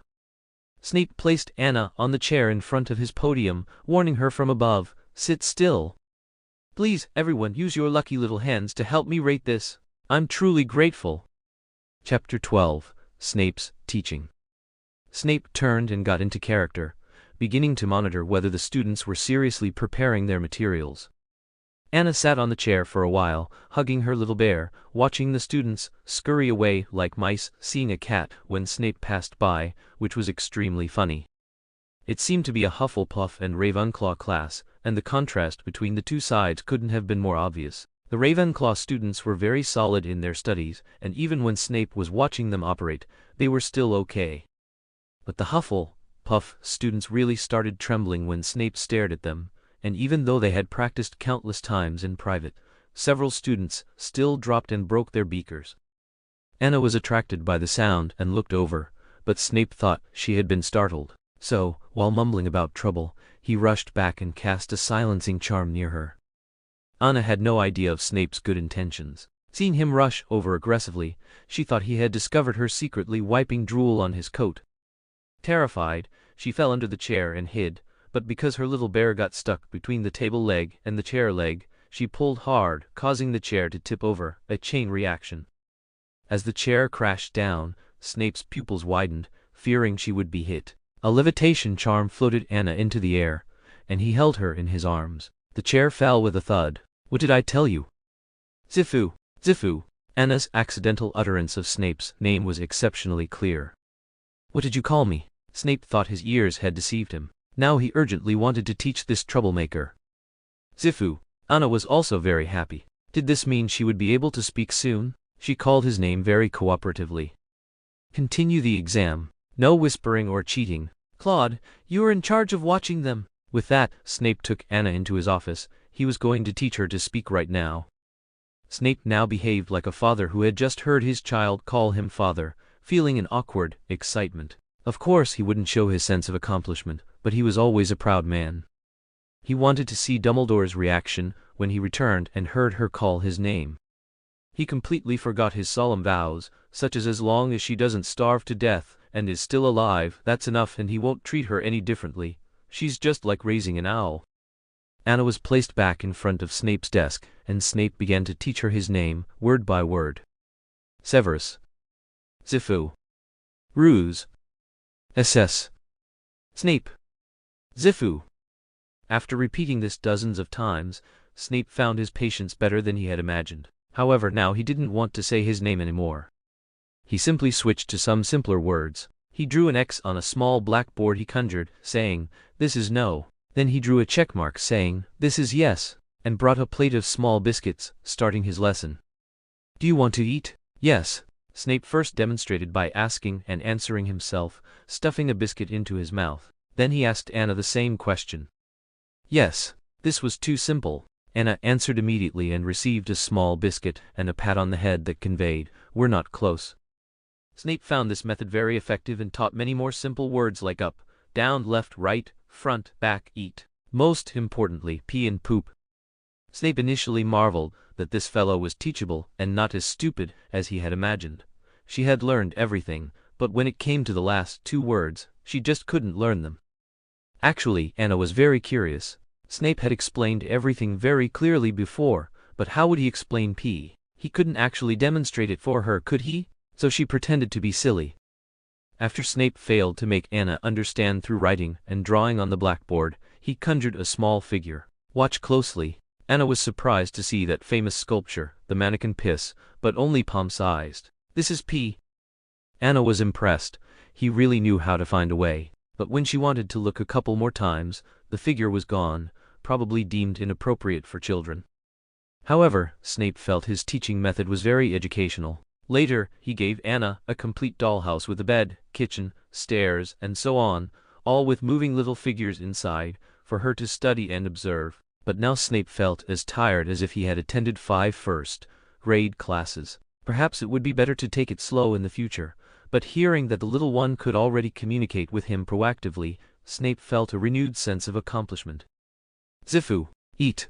Anna held a biscuit, trying to put it in his mouth. Oh God, she really couldn't eat any more biscuits, and he hadn't taught her how to say water. She was practically dying of thirst. Could she say it herself? But Snape thought she still wanted to eat, so he simply poured all the biscuits into the pocket on her chest. Anna was on the verge of tears. Now, I have to go supervise the exam. Do you want to stay here? Snape hadn't forgotten his students. No.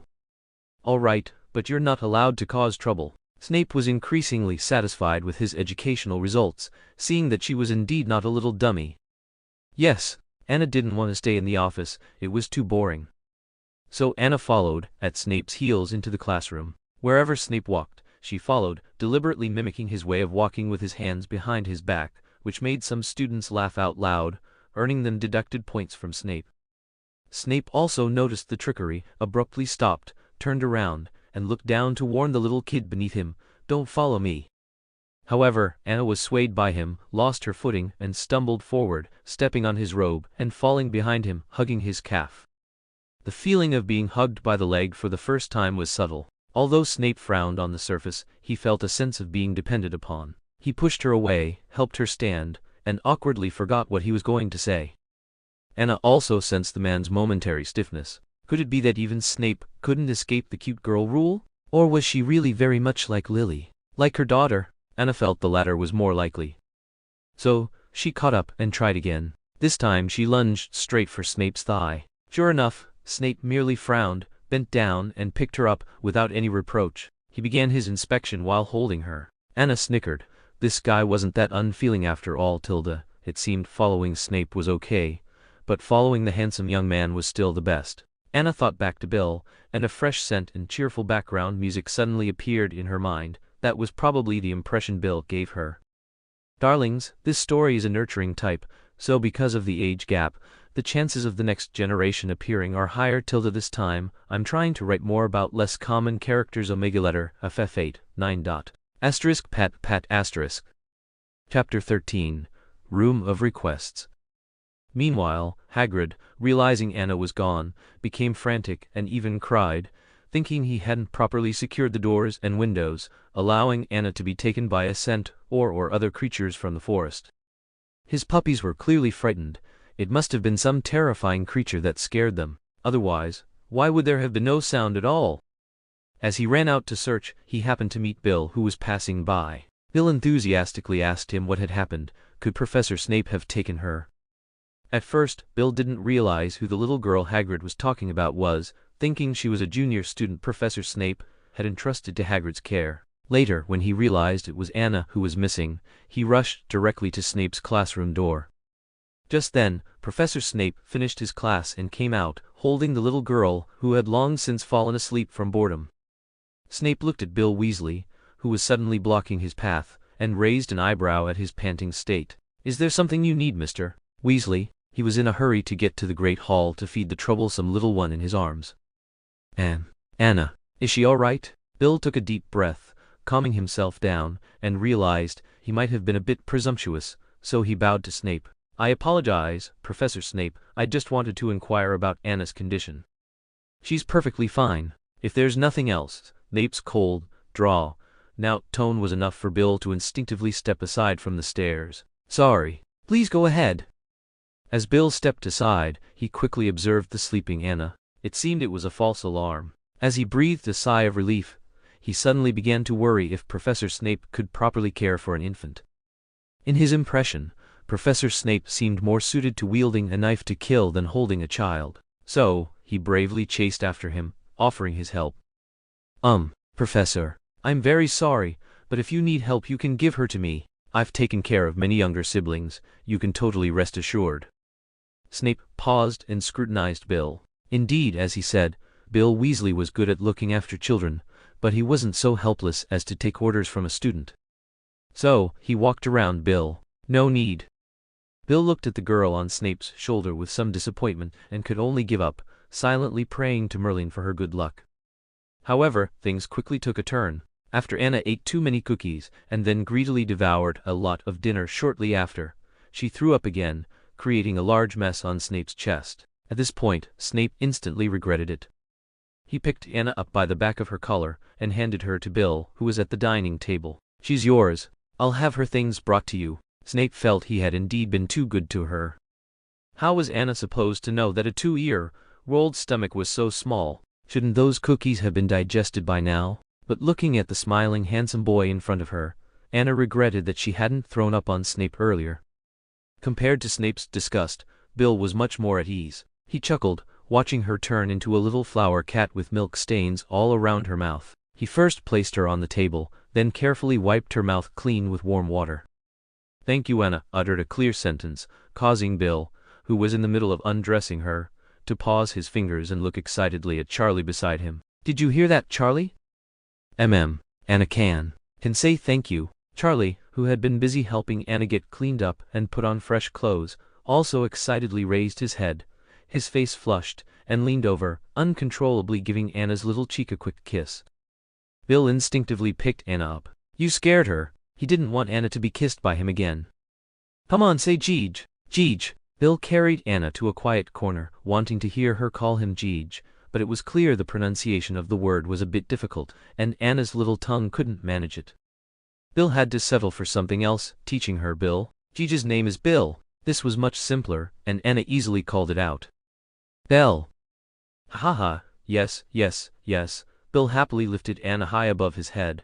Compared to Hagrid's rough handling, Bill was as gentle as if he were holding a pillow. He buried his face under Anna's little tummy, rubbing it, which made Anna laugh hysterically. Bill carried Anna, accepting the gaze of everyone, completely ignoring the malicious or friendly looks from others. He walked directly to a blank wall, pacing back and forth, muttering something. What happened? On that huge wall, a magically appeared ornate golden door. "Welcome to my secret base, Anna." Bill very gentlemanly opened the door and gestured for her to enter. Anna was astonished to see that inside was a studio that was chaotic yet organized, with woodworking materials, a blacksmith's table, and a forge. Most surprisingly, there was an entire wall of fabric rolls and a sewing machine. The walls were covered with all sorts of strange things, such as the leather of an unknown creature, a clearly handmade crossbow, a map of an unknown country, and a portrait of the entire Weasley family. Now next to that portrait there was an additional head, a fluffy golden-haired little girl. Wasn't that her? This was the room of requirement, and now it was Bill Weasley's studio? The next second, a charming little lion doll appeared in front of Anna, with the same soft golden fur as Anna, big eyes full of innocence, and a tasseled tail. "Do you like it?" Big Brother made it for his darling with his own hands. Bill tucked the little lion into Anna's arms, disdainfully tossing the old teddy bear aside. Yes, Anna truly loved this little lion doll. She didn't know what Bill had put inside, but its belly was soft and incredibly comfortable to hug. However, Anna still liked the old teddy bear, so she picked it up again while holding the lion. The little girl waddled off the chair, waddling over to pick up the teddy bear. The sight of her holding two small dolls at once was simply adorable. Bill covered his mouth to keep from crying out loud. "Cute. Then hold both of them till they..." Anna, holding two dolls, almost completely obscuring her face, melted Bill's heart and also gave him a good idea. Anna was so cute he could make her look like a doll. Without further ado, Bill quickly used the same sewing technique he used for the lion doll to make Anna a little lion onesie. The head was shaped like a little lion, with a hole for her mouth. Anna was forced to cosplay as a little lion, and she even had a tail that wagged on its own. "Shake hands." Bill looked at his masterpiece with satisfaction. Perhaps he could make a set for Ginny too? No, Ginny probably didn't lack clothes. Mom would have prepared them all for her. Anna obediently extended her paw to Bill, revealing pink paw pads. It had to be said, the craftsmanship was too meticulous. Even the little paw pads were made, and when squeezed, they really had a bouncy texture. Did he fill them with slime? There's no slime in this world, is there? In the moment of her daze, a lollipop appeared in Anna's little paw pad. She looked up at Bill, who was smiling kindly, truly a super dad. So versatile. And so, Anna became a Gryffindor mascot. She stole the show at tomorrow's match. Chapter 14. Gryffindor Mascot. When Bill appeared at the match venue holding Anna, the little lion, Anna felt like a big star for the first time. It was as if everyone's eyes were on her, and anyone who passed by her had to touch her lion's head, pinch her cheeks, or tug on her little tail. Bill proudly carried her on his shoulder, directing the enthusiastic girls to line up. "If you want to hold Anna, it's 3 nuts per person. 30 seconds each time." Anna covered her face and listened, completely convinced. So, the Weasley twins' entrepreneurial spirit was hereditary. They were too good at business, weren't they? Sure enough, the girls couldn't resist cute things. The line of girls even forced Bill to raise the price to 10 nuts and shorten the hug time to 20 seconds, just to avoid causing a traffic jam at the match venue. Bill Weasley was very pleased that they liked Anna. In his heart, there was no little girl more beautiful than Anna. There was no one more beautiful than Anna and Ginny. To be honest, Bill also loved Ginny very much, but Bill had been away at school since Ginny was born and hadn't really taken care of her. So, the emotional scales would later unconsciously tip towards the little one he had looked after. It was just that the person involved wasn't aware of it. Now, Bill urgently needed a camera to capture the cuteness of his sisters, so Bill had been frantically amassing wealth recently. Of course, he wouldn't let anyone bully Anna. If he noticed Anna's expression was unhappy, pouting, or frowning, he would immediately switch people. Poor Charlie had to serve his brother and never got a chance to get close and hug Anna's little lion. He had to stay with his Quidditch teammates, watching longingly. Heaven knew his heart melted when he saw Anna in her little lion costume, holding a little lion doll, standing there. He took a few deep, ragged breaths. This is cute. Truly cute. The unhappiest person in the venue was probably Snape, because in his subconscious, he had already regarded Anna, whom he had taught for half a day, as his own student. But that fellow was wearing a stupid lion costume in the Gryffindor team. Cheering for Gryffindor? What made Snape Even angrier was that Professor Dumbledore, who was rumored to only return once a month, was sitting kindly in the referee's box, watching him. "Didn't you say you'd only be back in a month, Professor Dumbledore?" "Calm down, Severus. I know you're reluctant to let go of Anna. She's very cute today, isn't she?" Dumbledore, of course, knew what had happened. He had indeed planned it that way. If Snape really kept looking after Anna, he would give him a month to spend quality time with Anna. But Snape hadn't taken good care of Anna. At least he hadn't chosen to take care of her. So, that month-long absence was completely unnecessary. Dumbledore would rather work a bit harder himself than see that little one suffer. Now, he was indirectly questioning Snape. "Professor McGonagall is enough over there, so I came back. Who wants to miss a Quidditch match, right?" And he also couldn't bear to be away from Anna. The stung Snape felt even more that Dumbledore was toying with him. He didn't want to defend himself or fall into Dumbledore's trap. "That's just great!" He sat down expressionlessly, even though his heart was already in turmoil. This, however, made Dumbledore realize something else. Even elders couldn't ensure they could always be by her side, but peers were different. Perhaps he should help Anna find some good friends. At the same time, Dumbledore also sent someone to bring Anna back. Bill watched reluctantly as his little lion baby was carried away by Hagrid, the runner, his eyes filled with regret. Anna saw it was Hagrid and got anxious. She didn't want to be taken by Hagrid to be snacks for the wolf cubs. She tugged at Hagrid's beard, making Hagrid yelp, but he liked Anna's wild outfit so much that he took it all in stride. What a mischievous little rascal, Tilda. This made Anna wonder if Hagrid had some masochistic tendencies. Otherwise, why would he always like to keep pets that hurt him? Back in front of Dumbledore, Hagrid finally received Anna's preferential treatment. His beard was saved, but he was so reluctant to hand over this little darling. He looked at Dumbledore with difficulty, hoping he would let him hold her a little longer. Unfortunately, Dumbledore himself really wanted to hold Anna, so Hagrid still reluctantly gave her up. But Anna was still holding a grudge, so when she was in Dumbledore's arms, she completely ignored him, deliberately crossing her arms and turning her head away, and repeatedly dodged Dumbledore's kisses, making Dumbledore distracted from the changes on the field. "It seems our little Anna is angry." Tilda. Dumbledore held Anna tighter, forcing her to lean on his shoulder. He hadn't expected that at his age, he would feel distressed and helpless because a little girl ignored him. Dumbledore kept whispering in Anna's ear, "It's all Big Brother's fault, Tilda. You can pull my beard. Want some candy? I bought a lot for you. You'll definitely like it. Oh, and new clothes too." Anna. Dumbledore felt he had never been so humble. It was a novel experience, but he savored it. Anna still didn't want to talk to him. She happened to see Snape, like she had seen a savior, and also as if to deliberately annoy Dumbledore. Didn't he want to use her to win over Snape? Then she would go find Snape. "Zifu! Zifu!" Anna happily reached out her hand for Snape next to her to hug her, making Dumbledore's smile freeze. He pressed down Anna's outstretched hand. "Don't bother, Professor Snape." She could talk now, but her first words weren't to him. Dumbledore felt another pang of regret. Perhaps he had been too hasty, pushing her out before they had developed a good bond, which was why she wasn't close to him now. Tilda. Professor Snape felt a little lighthearted at this moment. It was truly delightful to see the old busybody frustrated, but it wasn't enough for him to pick up that troublesome little one. He didn't want to be in a rush to change clothes at this moment. However, he could still verbally taunt Dumbledore a bit. "How well behave, Tilda. Keep it up. Wouldn't you say so, Principal?"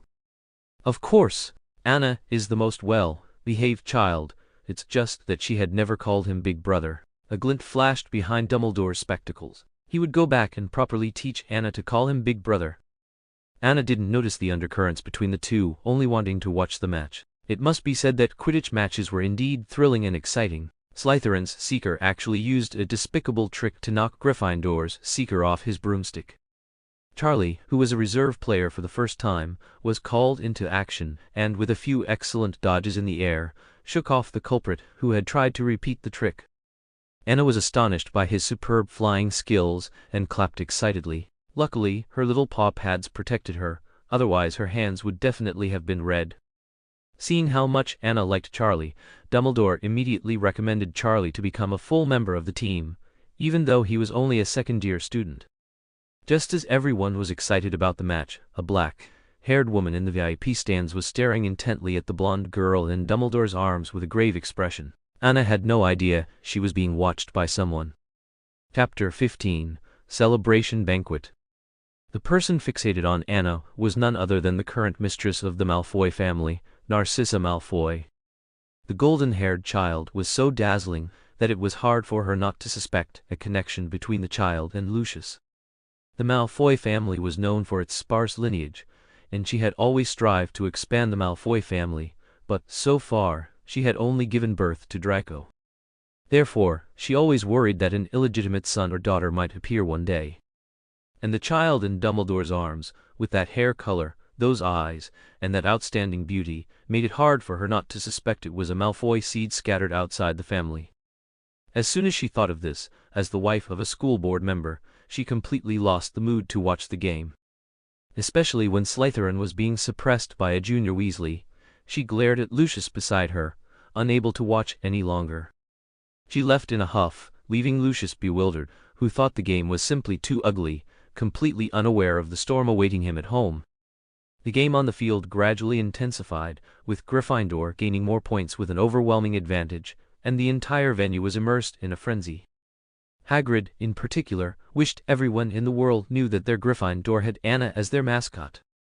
They would definitely win. Anna was their lucky little darling of Gryffindor. Right next to Snape's ear, the deafening sound made the Dean of Slytherin snort, clearly disdainful of Hagrid's words. How could it be because of that brat? So Snape took Anna, and with a few swift movements, stripped off her little lion outfit. Ugly, he exclaimed. Why would she wear such clothes? Didn't they have little bears or little snakes for her to wear? Anna didn't know what bug Snape had caught, and now she only had a small bib on. Due to the drastic temperature change, she sneezed. Dumbledore stopped smiling. It seems the weather isn't that warm yet, is it, Severus? He said, snatching Anna back and rewrapping her. How could he have thought Snape held her because he found his little lion baby adorable? Now even Hagrid wasn't cheering loudly. He was just glaring at Snape, afraid he would do something crazy again, which made Snape completely unable to stay. He stormed out of the audience seats, flicking his sleeves. The final victory, of course, belonged to Gryffindor, and it was their first in many years. That very day, Anna attended their celebration feast under Dumbledore's escort. Anna was treated as their true mascot, surrounded by everyone. Dumbledore watched with satisfaction as his students all particularly liked Anna. He couldn't help but wipe away tears in a secluded corner. This is wonderful, Ariana Tilda, he murmured. If she were at Hogwarts, she would be everyone's mascot. No one would dislike her. But Dumbledore felt this was far from enough. More people should appreciate Anna's goodness. Dumbledore began to plot new plans. Meanwhile, Anna sat in the middle, surrounded by enthusiastic girls feeding her things. They were all beautiful big sisters, Tilda, she was so happy and joyful. But soon she noticed that Charlie, who should have been the true hero, was sitting in a corner quietly eating. Indeed, Anna's success had been skillfully spun by some to be due to the luck she brought, but only Anna knew that this achievement rightfully belonged to Charlie. Even if she hadn't appeared, historically, it was Charlie who led them to victory, and it wasn't until Harry Potter's arrival that the history of consistently losing to Slytherin changed. So Anna struggled out of the big sister's fragrant embrace, tiptoed, grabbed a big apple, and walked up to the dejected Charlie, handing it to him. Charlie, bravo, she chirped. The little lion laboriously held the apple, trying to make a thumbs-up gesture, looking incredibly soft and adorable. Charlie, touched, took the apple and picked up the little lion, feeling comforted by a 2-year-old. Charlie felt a bit embarrassed, almost wanting to cry. Thank you, baby Tilda, he said, hugging Anna tightly and rubbing her little cheek vigorously. He pulled off her lion hat, revealing her fluffy, soft golden hair, and stroked it again and again. What a good baby, he exclaimed, his eyes reddening repeatedly. Bill's attention finally shifted to Charlie. He regretted his dereliction of duty as an older brother. Everyone attributed the victory to his strategies or the cohesive good luck brought by Anna, completely downplaying Charlie's abilities. So he raised his glass and shouted, "To our hero seeker!" The players below all followed suit, finally shifting the focus of the party to Charlie. Charlie Weasley was truly a child of the Weasley family. He adjusted his mindset incredibly quickly. Now he had completely forgotten his earlier dejection, and was happily thanking everyone who came to clink glasses with him. He was finally accepted and respected by the Quidditch team. However, Charlie couldn't bear to put Anna down until Dumbledore needed to take her back to bed. Only then did he reluctantly promise her a surprise next time before handing her back to Dumbledore. On the way back, Dumbledore started acting like a broken record, constantly repeating his name to Anna. "Anna, call me. Brother, there's Candy Tilda." Or Albus, okay, Dumbledore cooed seductively in Anna's ear. She was almost falling asleep. Children just didn't have much stamina. So she mumbled, "Abu s. No," which delighted Dumbledore immensely. Good little one," he said childishly, rubbing Anna's little cheek with his beard. For her, Dumbledore had even trimmed his beard quite a bit. Watching her sleep defenselessly on his shoulder, sucking her thumb, Dumbledore wished to live another 300 years for her. This would require a visit to his old friend Nicholas Flamel. Anna slept soundly, feeling that her days recently had been truly exciting. But she would probably get used to it, she thought. By the way, who exactly was she? Did her parents abandon her? Was that woman in black her mother? But why did she feel nothing at all? However, when she met Dumbledore, she inexplicably felt a sense of familiarity. Was it because his righteousness, known throughout the world, was so deeply ingrained in people's hearts? Please rate and comment, Darling's letter, 1, 5, 5, 5 letter, 1, 4, 1, B letter, 1, 5, 5, 7 transform. I want the next book to focus on the older generation till the mature older sisters, but it should still be funny. Chapter 16, Hogsmeade. Early that morning, Dumbledore, carrying Anna, went to Hogsmeade to resolve a personal issue. He believed that his past grievances could be mended with Anna's help. It was well known that Albus Dumbledore was not the only son in the Dumbledore family. He also had a twin brother, Aberforth Dumbledore. Aberforth always silently condemned himself, his brother, and Gellert Grindelwald, because it was their duel that led to Ariana's death. In his heart, he always blamed Ariana's death on Dumbledore. If Dumbledore hadn't gotten so close to that Dark Lord back then, their sister wouldn't have died. Therefore, for the sake of justice, Aberforth still resolutely joined the Order of the Phoenix to fight Lord Voldemort. Later, he also remained Dumbledore's most loyal informant, but that was based on justice. However, in Dumbledore's presence, there was still an unspoken rift between them. Aberforth later became the owner of the Hog's Head pub, and became the eccentric person people spoke of, alone in a dark corner, missing Ariana and living a solitary life filled with guilt. Though they both cared for each other, they could never return to how things once were.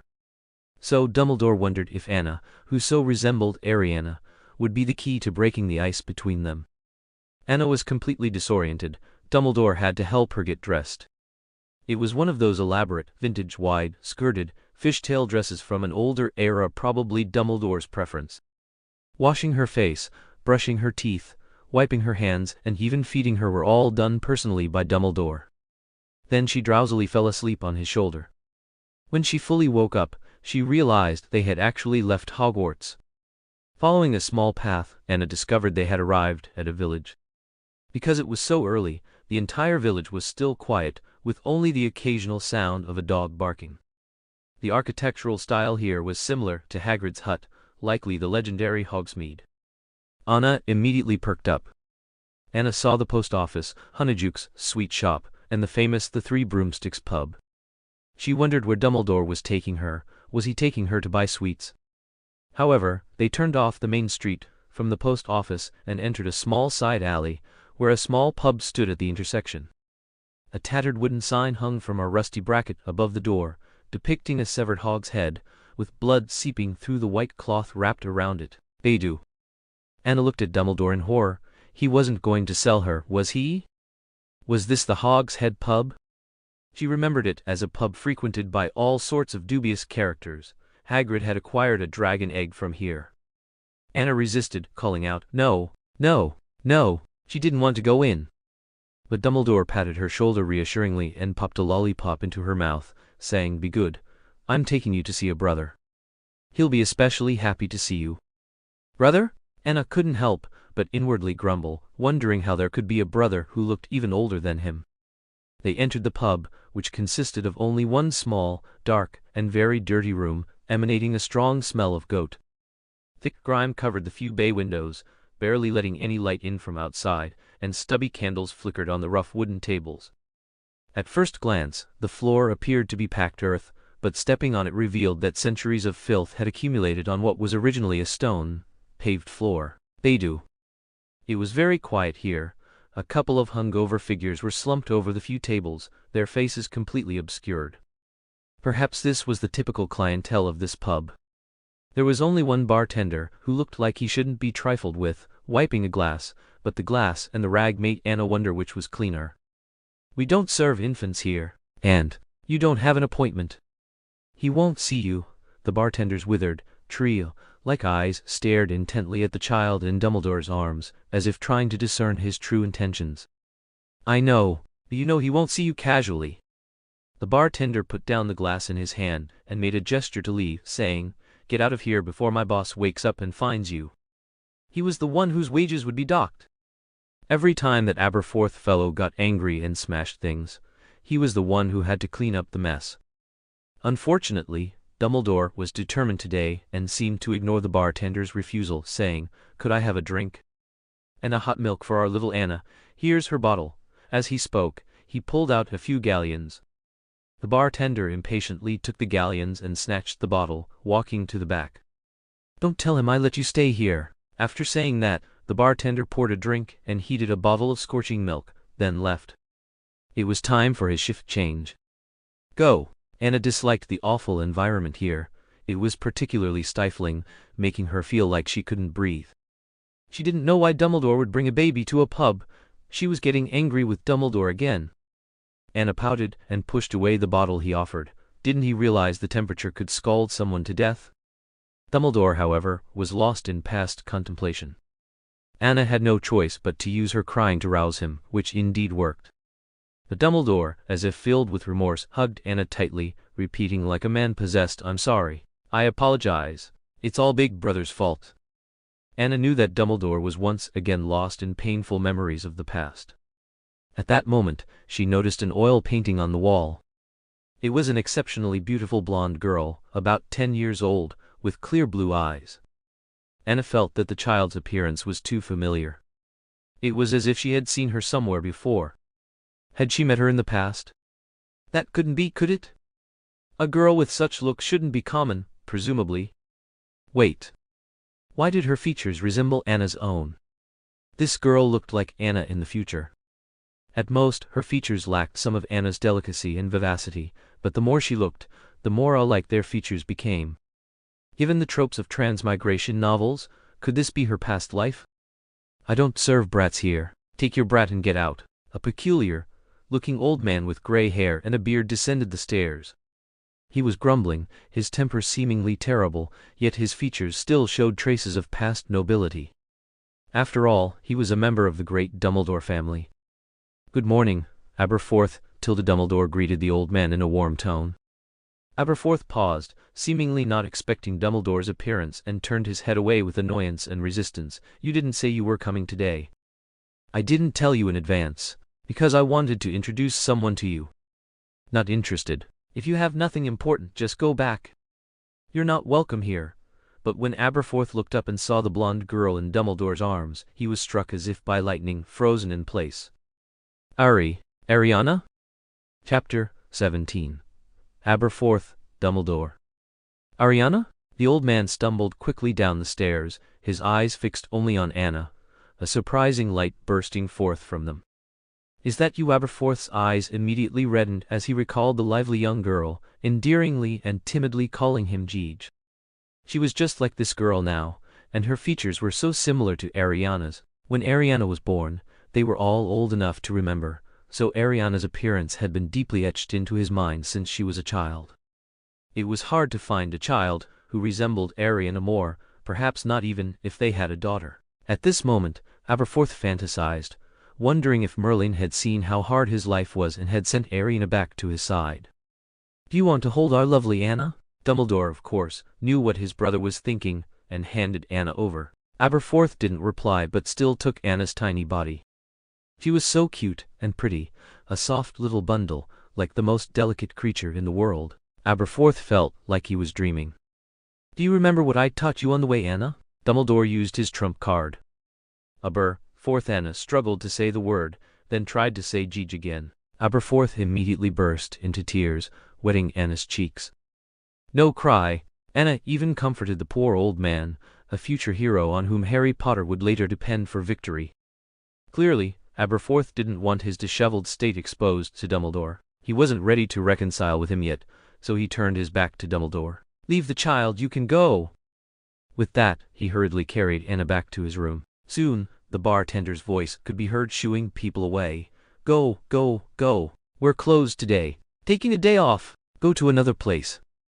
Anna, from Aberforth's shoulder, looked at Dumbledore in shock. That guy had given her away again? Hadn't he apologized to her with a whole big bag of candy last time? She wouldn't trust Dumbledore, that old busybody, anymore. Dumbledore, standing in place, watched the retreating figures of Anna and his brother with relief. He took off his glasses, wiped a tear from the corner of his eye, waved at Anna, and prayed that she could become a bridge to resolve the conflict between him and his brother. His eyes were full of pleading. The greatest white wizard of the century was begging her? Had she seen wrong? Anna was carried into Aberforth's room. One could imagine it was a visibly old place with a basement smell. On the table, a photograph of Ariana was displayed. The ceiling light was incredibly dim. The bed wasn't large and was piled high with quilts and clothes. The floor was littered with discarded paper balls, and beside the table was an easel. Was he constantly drawing Ariana's likeness? Wouldn't that be a cruel torment, suffering every day? After Aberforth placed Anna on the bed, he suddenly realized that this messy environment was not suitable for a baby. Any corner of the table or floor could harm her fragile self. So, he picked Anna up again, and began frantically waving his magic wand to clean up. To increase the lighting, he even forcibly made 2 holes in the other 2 walls, transforming a few sheets of paper into windows. Suddenly, the previously dim room became radiant. Anna's eyes almost couldn't adjust. She closed them, and when she reopened them, the old man had already arranged curtains. "You're called, Anna." Aberforth, having tidied up a section, began to carefully try to please the little girl in front of him, afraid of upsetting her, even though she was only a little over 2 years old, not even a fraction of his age. "Yes, Anna." "So good." Aberforth lovingly stroked Anna's little head, truly reluctant to put her down. "Is this your good friend?" He pointed to the little lion in her arms. "Yes. He's so lucky. Does he have a name?" "No." "Perhaps you could give him one." Anna could hardly imagine this seemingly terrifying old man being so gentle and pleasant while talking to her. Of course, he might have almost forgotten how to speak properly with an awkward tone in his words when talking to a child, but he hadn't forgotten how to make a child laugh. Soon, Anna was amused by his magic tricks. He could even turn a book on the table into a little pig, making funny, human-like movements. One moment it was skipping rope on 2 legs and tripping, the next it was pretending to smoke Aberforth's cigarette and choking, and then it was dancing like a person, wiggling its bottom in ecstasy. Anna loved this magic. After playing for a while, Anna rubbed her eyes because the sun was a bit glaring. Aberforth understood this as her being sleepy, so he immediately tidied the bed, preparing to coax her to sleep.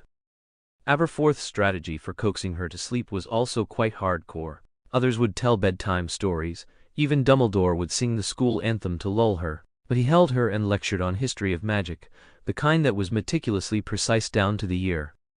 It made Anna incredibly drowsy. She suddenly had a premonition that she might be a poor student in the future, but those historical facts entered her mind in her dreams, and she vaguely had some impressions, as if she had heard them before. Seeing Anna deeply asleep, Aberforth finally dared to gently approach her, and place a kiss on her cheek. "Sleep tight, Anna Tilda." Aberforth felt he needed to change this bar. He didn't want Anna to live in such a dark, grimy bar. Although it was famously quiet, she shouldn't be scared by those people. So he started calling the bartender to help him drastically renovate his bar. The sign at the entrance was replaced with a cute pink flying pig, and the ground floor hall became impeccably clean, with a floor so shiny it reflected light, and new tablecloths on all the tables.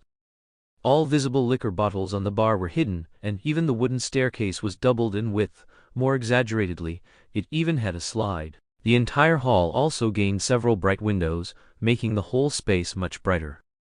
The bartender asked in surprise, "Boss, is our bar going out of business?" "Get out of here." Aberforth suddenly remembered he couldn't curse and swallowed the words he was about to say. "Just don't worry about it." All right.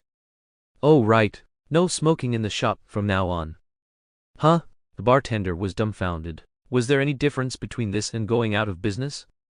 Darlings, this is not a body double trope, it's just preferential treatment due to similar looks. Remember, the female lead has two fathers, so even if she didn't look like Ariana, she'd still be spoiled, Tilda. Finally, special thanks to Liver Picture Soul Darling for sending me inspiration capsules, and also special thanks to everyone for your long-standing support. I will continue to work hard. What Tilda. Chapter 18. Strange Child. Just as Aberforth was struggling with his bartender downstairs, a dark figure slipped in from the window he had newly opened. Its movements were exceptionally swift, and it quickly darted under the bed, finding a galleon from some corner. It made an excited noise and stuffed it into its built-in pouch. It used its duck-like flat beak to sniff around, then climbed up the leg of the table and into the slightly open drawer. In this chaotic drawer, it unerringly found a gold pocket watch. It opened it to take a look. It was a blonde little girl. But that didn't matter. It bit it, confirming it was real gold, and a row of tiny teeth marks appeared on the watch. It was overjoyed, waving its little paws. At the same time, a small brown head appeared in front of that window, looking very embarrassed, cautiously poking its head in to observe, and found that there seemed to be no one in the room. He had no choice but to clumsily climb in from the window. Niffler, leave now. This is someone else's room, the boy whispered, but the creature seemed to be still enjoying itself, and burrowed towards the closet. The boy was anxious, and he had to sneak into the room to catch this Niffler. This boy looked about 7 or 8 years old, with a very young face. He looked like an honest child, with some freckles, and his flushed cheeks made him look even more simple and honest. However, his eyes were very bright, like the North Star in winter. If you had observed his eyes carefully, you would definitely be impressed by this child. Merlin, this is a Vila, youngling. Rolf Scamander, like his grandfather Newt Scamander, who studied magical creatures, had been very interested in all kinds of magical creatures since he was a child, even to the point of being obsessed and forgetting to eat or sleep. And the young he also had his own unique insights into magical creatures. This time, he came to Hogsmeade on a business trip with his father. It just so happened that a friend's magical creature was sick, so he stayed in the Hog's Head pub's second-floor hotel. This day, he happened to be chasing the Niffler when he saw the child on the bed, with golden hair and outstanding appearance. It was the first time he had seen a Vila youngling. Before, Rolf Scamander had only seen adult Vilas from a distance. He was bewitched before he could observe much, and so was his dad. Unfortunately, his mother was also on the scene, so they lost the right to study Vilas. And now a living Vila youngling appeared in front of Rolf, which was simply a great temptation for him. It is said that Vilas can transform. Where are their wings hidden? Why do they bewitch humans? Before Rolf could think about anything, he was already squatting by the bed, carefully poking Anna's little face with his index finger. So soft, what a beautiful little youngling. Rolf's face turned redder and redder. He hadn't had much interaction with girls. He was born in the Amazon rainforest and grew up in jungles all over the world. The only girl he had contact with was an older sister from a cannibal tribe who wanted to eat his heart. This was the first time he had come into contact with a girl, and a very beautiful girl. Although she was a little young, she was definitely someone Rolf had never been in contact with, and it just so happened to be the creature he was most interested in. So when Rolf came to his senses, he had already put the Niffler in his pocket, picked up the little guy on the bed, and sneaked back to his room. When he came to his senses, it was too late. The Vila youngling had completely woken up, and was staring at him with a pair of big, talking blue eyes. You, who? Anna looked at the honest little boy in front of her in a daze, thinking that she had traveled again, because she really couldn't imagine which reliable dad would bring his child to live in the Hog's Head pub. Me? I'm sorry, I'm Rolf Scamander. Rolf introduced himself very awkwardly. He also needed to keep pulling his dog so it wouldn't rush up and scare her. Calm down, Peter. You'll scare her. Peter? Only then did Anna realize that there was a huge Great Dane next to her bed. Its head was twice as big as her own, and it was taller than her even when squatting, almost as tall as the boy. Anna was a little scared, and moved back on the bed, accidentally pressing on another furry creature covered in long hair, half a meter long with a tail. But she couldn't see its face. It looked like a mop dog, but it definitely wasn't. Help! What world is she in now? The name Rolf Scamander was familiar, but she couldn't remember who it was at all, but it should also be from the magic world. Then she saw a dark, slippery guy who looked like a platypus pounce on her and pull off the ornament on her neck. Niffler, stay away from her. Rolf was extremely excited and rushed over in fear, hugging Anna and carefully checking if she was injured. Then Anna saw the creature check her ornament and find that it wasn't a real gem, so it threw it back. Hey, wait a minute. I'll deal with you later. You won't have dinner tonight. I promise. Rolf quickly picked up the corsage from the bed and clumsily tried to put it back on Anna. Seeing the Niffler, Anna seemed to have guessed the identity of this person. Isn't he the guy who wrote Fantastic Beasts and Where to Find Them? No, he shouldn't be this old. It doesn't seem to be this age either. Could he be his grandson? Luna's soulmate? I'm Rolf Scamander. Rolf repeated dully, thinking that she hadn't heard clearly just now, without the slightest impatience. What's your name? Anna. Anna, this name is quite simple. Hello, Anna. Rolf became excited. He could actually communicate with a Vila youngling, and when he reached out his hand, Anna would respond to him. Then, Anna saw the boy. Yes, Diamond. Great. He jumped up and cheered for himself like he had won the lottery, then took out a notebook, looked at her, and scribbled. Anna felt like she had become an animal in a laboratory. Can you walk? Yes. Rolf wrote in his notes, Vila younglings have the same comprehension ability as human babies. Can you do this action? Rolf did a white crane spreads wings pose. Yes. Anna already felt that the boy was a bit stupid. Rolf wrote in his notes, Vila younglings have a stronger ability to imitate than human babies. Then do you want to eat this? Rolf took out a chili-like vegetable from who knows which pocket. No. Who wants to eat chili peppers raw? Rolf's notes, Vila younglings do not like vegetarian food. Then do you want to bite my hand? Rolf rolled up his sleeves and handed his slender wrist and hand over. Oh woo! Anna bit down mercilessly. Did he really think of her as a guinea pig? Then she had to make him suffer a little. Hiss. Ooh! Rolf painfully retracted his arm and laboriously wrote in his notebook Rolf's notes. Vila younglings are ferocious and aggressive. Dangerous, do not tease casually. And there were other various questions. Later, Anna had a chance to see this notebook, and ruthlessly helped him throw it into the fireplace. But on the other side, Aberforth Dumbledore, who returned to his room wanting to be intimate with his sister, only saw Anna's little lion, and the baby girl had disappeared. Anna? At that moment, Aberforth wanted to end his life. Chapter 19. Fantastic Beasts and Where to Find Them. After Anna was asked many questions by Rolf, she got tired and felt like she couldn't get any more useful clues from him. So she simply twisted her little bottom, turned her back to Rolf, and hugged her chest, pouting. Then she was licked on the foot by the mop opposite her. What was that? Anna decided to rely on herself, no longer paying attention to Rolf's questions, and slid down the bed with her short legs. Where are you going, Anna? I'm not telling you. You can't go out. It's dangerous outside and you'll be sold by bad people. Rolf immediately blocked Anna's small body. He was afraid that if she ran out it would expose his misdeeds, and indeed, most of the wizards frequenting this bar were dark wizards, not white wizards. It was too dangerous for her, this little one, to run around carelessly, so to avoid this situation, Rolf picked her up. I'll take you to play. No. She didn't want to play with him, but when the boy pulled a suitcase from under the bed, Anna's attention was instantly captured. Could this be the legendary suitcase? Through that suitcase, could she go to the hidden world inside? Anna got excited and stopped resisting, allowing Rolf to safely put Anna into his father's suitcase.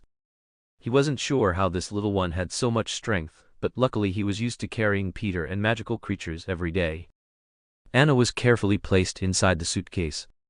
Her vision went black, and when she opened her eyes again, she found herself on a small island, like a sea island. Because of her appearance, a creature larger than a whale leaped out of the endless sea. The moment it landed, water splashed all over Anna.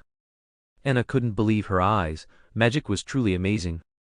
She stared blankly at a flock of crane-sized bird creatures flying across the sky, which could even breathe fire. She turned around again and found a waterfall deep in the jungle on the island. A small wooden hut in front of her was not large, but looked very cozy.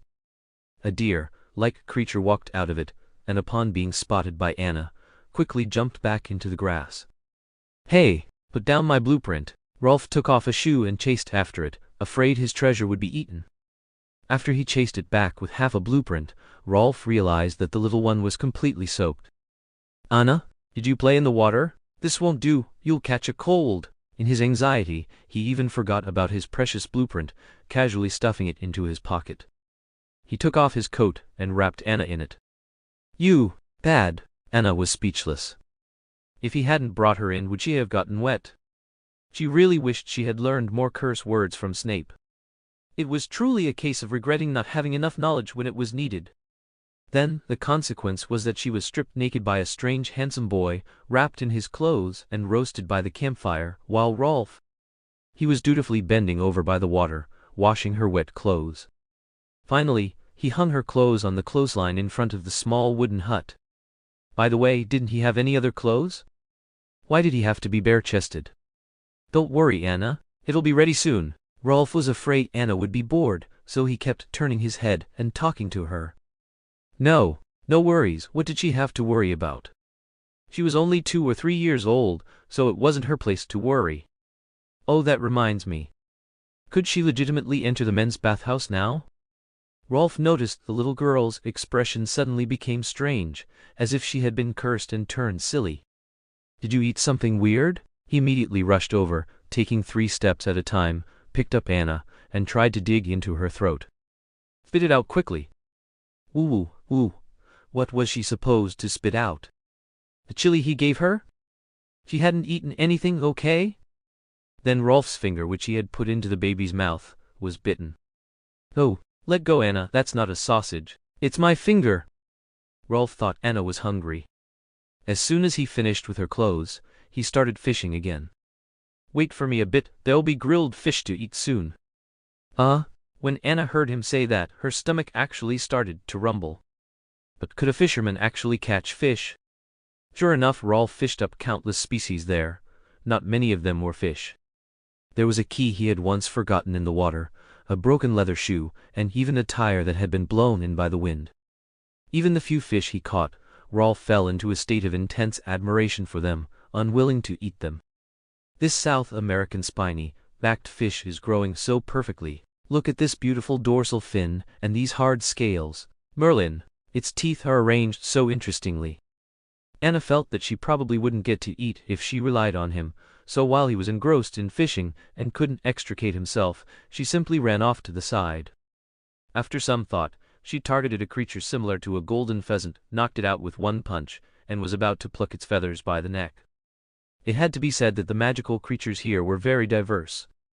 This golden pheasant looked like it shouldn't be hard to eat, probably similar to the taste of chicken. My African red-bellied golden pheasant. Rolf saw the little girl, small in stature, holding the wilting bird, and his heart almost broke.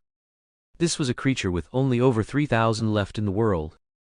"Eat." Anna generously shared it with him, handing it to him. Rolf felt his legs go a bit weak. Rolf immediately decided to take Anna out to eat instead, otherwise, he worried that his little companions might all suffer a poisonous hand. After settling his bird, he hugged Anna and exited the suitcase. Even though Anna treated his beloved treasures like that, Rolf couldn't get angry at the bewildered Anna. She was still a baby. He earnestly and sincerely taught her, saying, "That can't be eaten, Anna. That's a rare magical creature, you can't eat it, Tilda." Later, Rolf wrote in his Vila Youngling observation report, "Vila Youngling's hunting ability extremely powerful."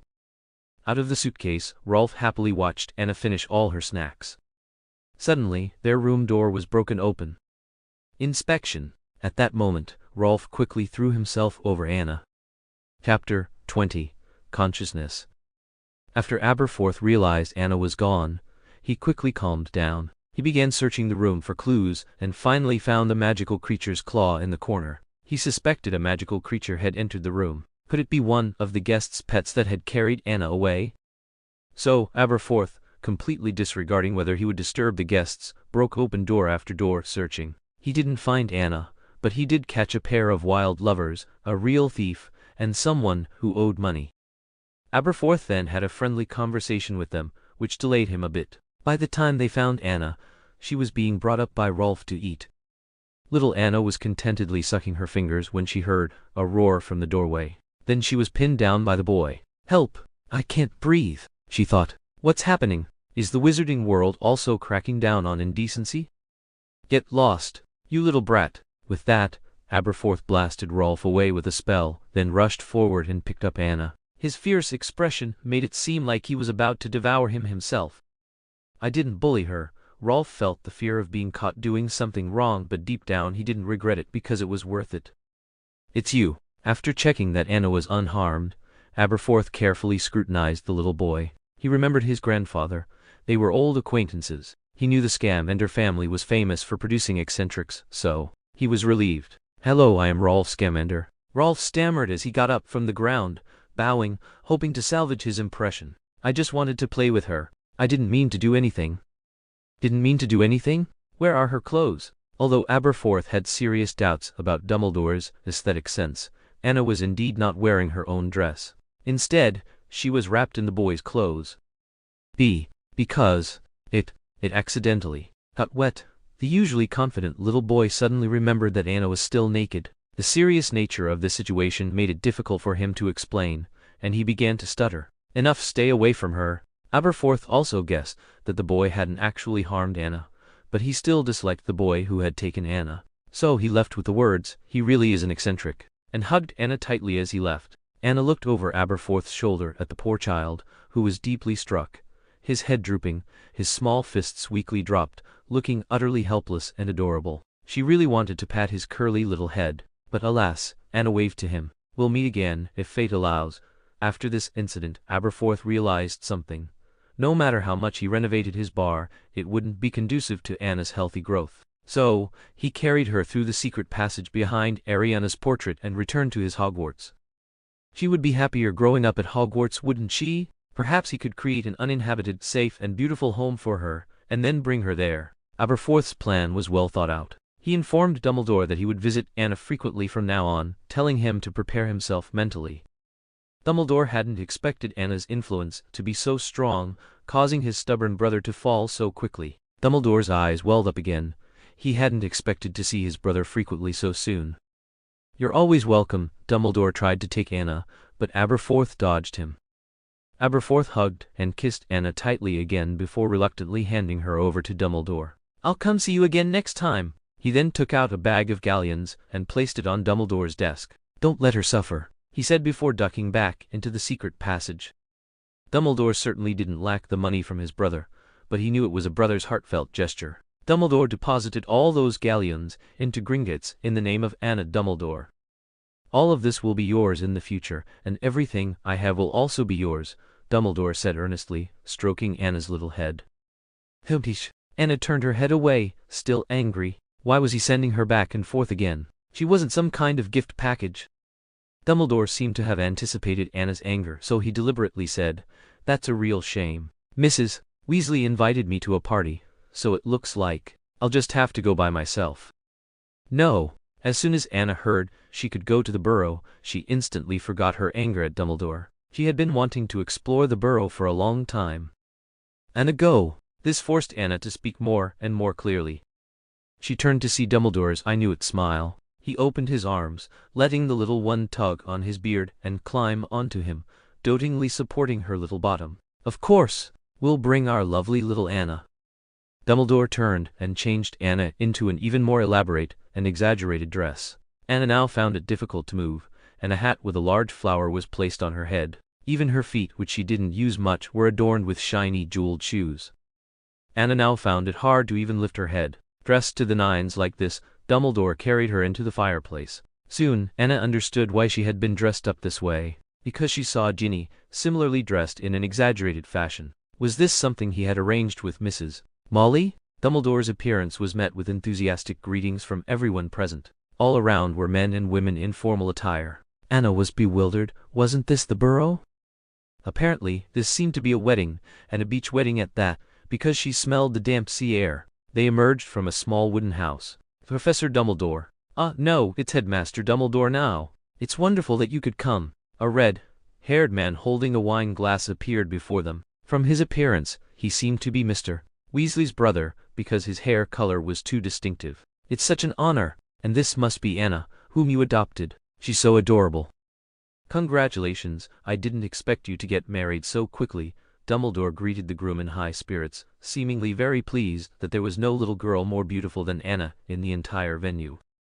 Today was the wedding of a relative of the Weasley family, who was also a former student of Dumbledore, so he was invited to attend the wedding. Dumbledore was the officiant. So, this time Anna met all the members of the Weasley family at once. Except for Bill and Charlie, who would come after their classes, everyone else was there. It must be said that the Weasley family was truly a large family.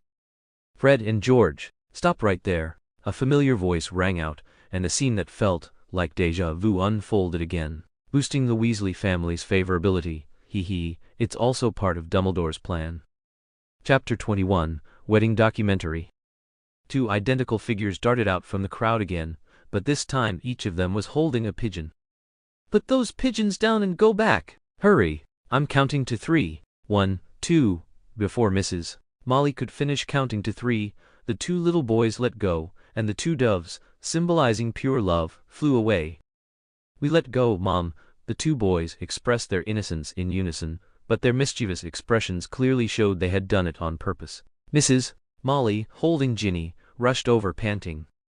She didn't have the strength to scold them anymore. At this moment, she saw Headmaster Dumbledore and Anna, and she quickly tidied her clothes and Ginny's, terribly afraid of leaving a bad impression on Dumbledore.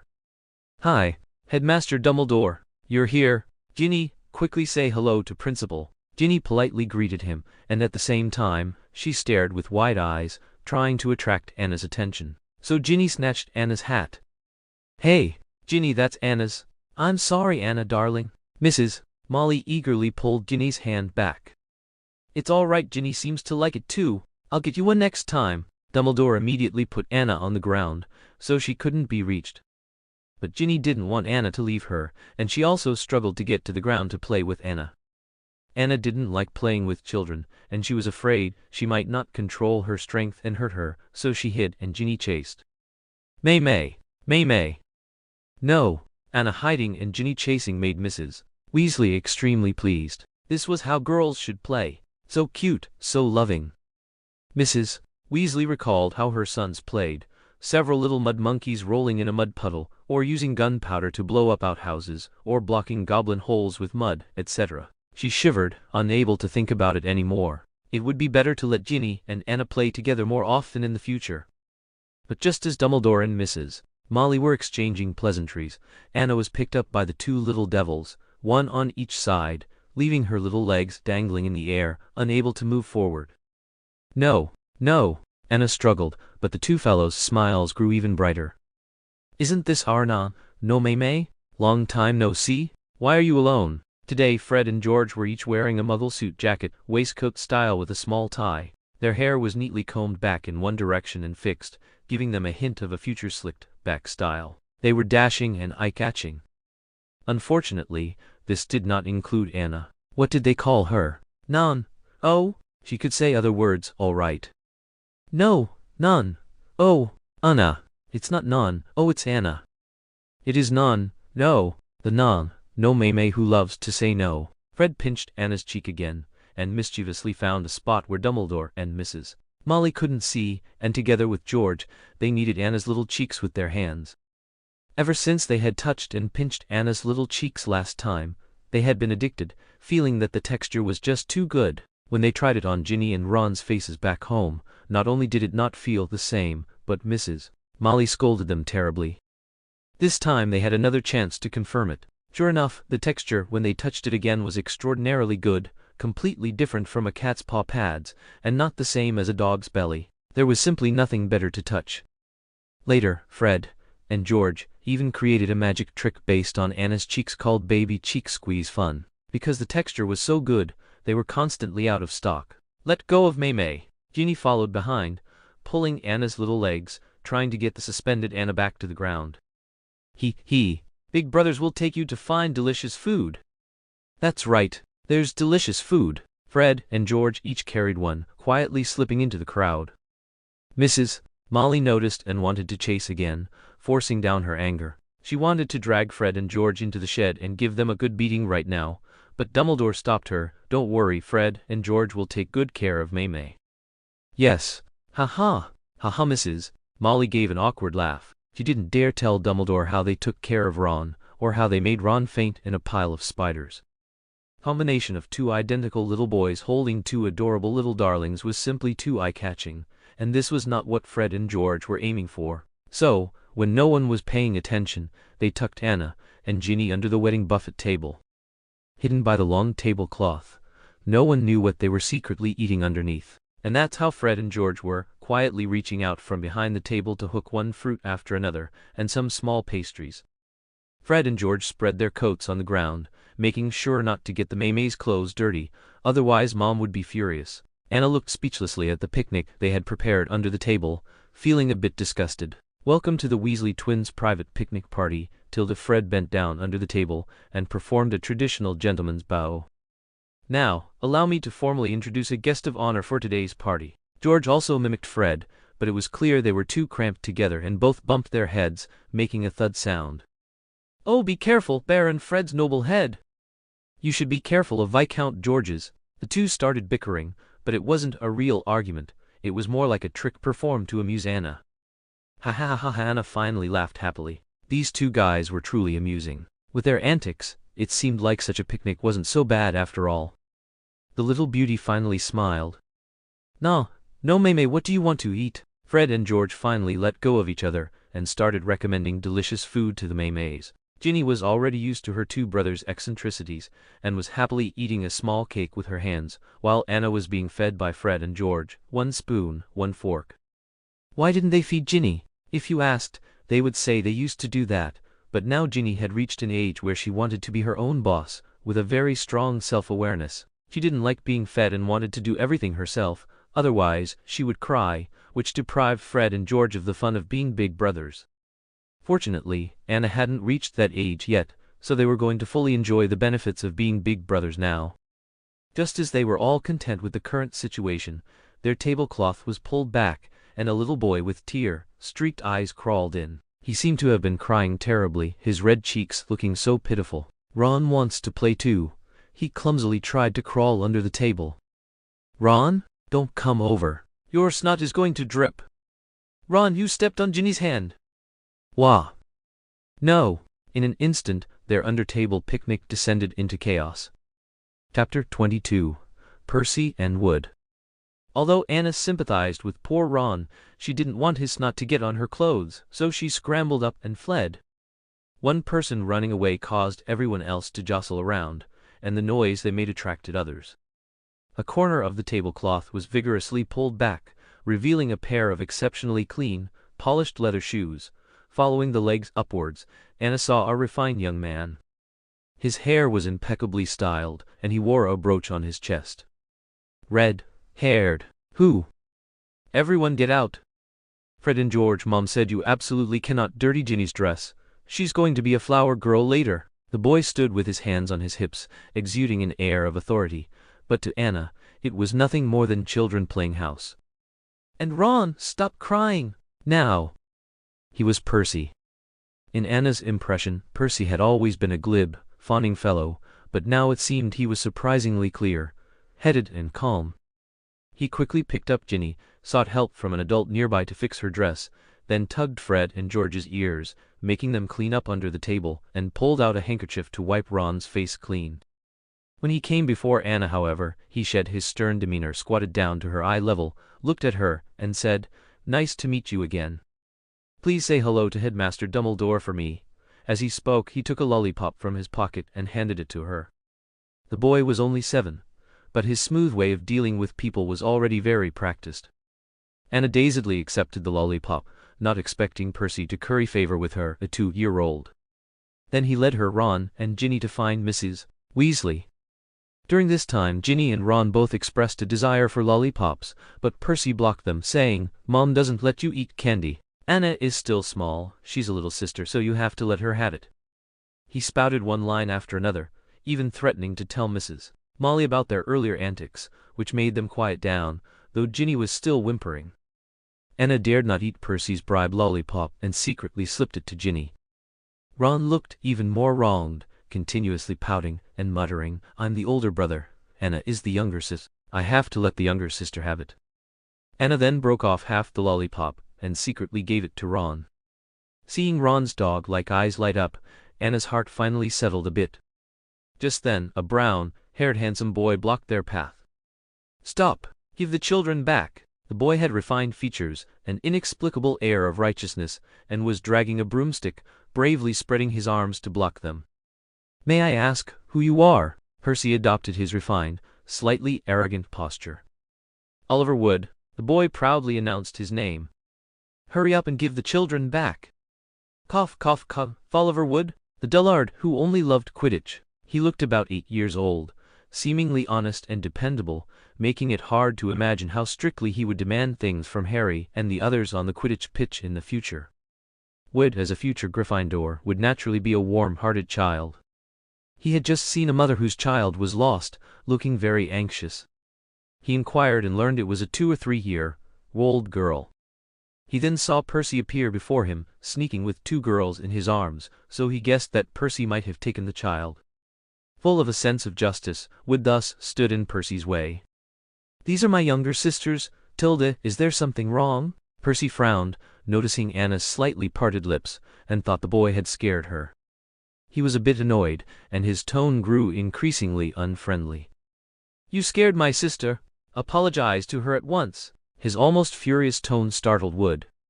How could a bad guy have such a strong presence? "They are your sisters?" "Precisely." "Are those your younger brothers?" Following the direction of Wood's finger, Ron and the Weasley twins, who were dodging around, afraid of being punished, came into view.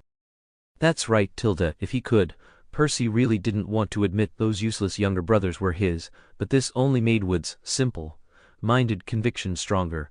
How can you have so many younger brothers and sisters? No one can have that many children. Anna was utterly astonished to hear this. How could this Wood child be so bold? But thinking about it, if she encountered a bunch of children on the street, she would also be surprised, but it shouldn't be said aloud. Of course, Percy was also angered by Wood's impoliteness. He put Anna and Ginny on the ground. "Stay here quietly." Then he turned to Fred and George and said, "Quickly take them to Mom."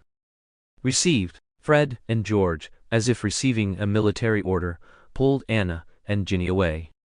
"Don't think you can take them away." Wood, more anxious, tried to stop them but almost tripped over his broomstick. Percy grabbed him. "Wait, our business isn't settled yet." "What? You insulted my family. That's not allowed." Anna was also very surprised. In her impression, Percy was a very selfish person who was only interested in climbing the social ladder and nothing else. But now, it seemed he was still using his small, thin body to fight for his family's honor. Had he not yet developed into that kind of petty person later on, or did she simply not understand him at all? Perhaps deep down, he still loved his family. Anna was carried away in Fred's arms, and from the crowd behind, she heard adults shouting, "Stop fighting, stop it." This completely changed Anna's impression of Percy. The first thing Mrs.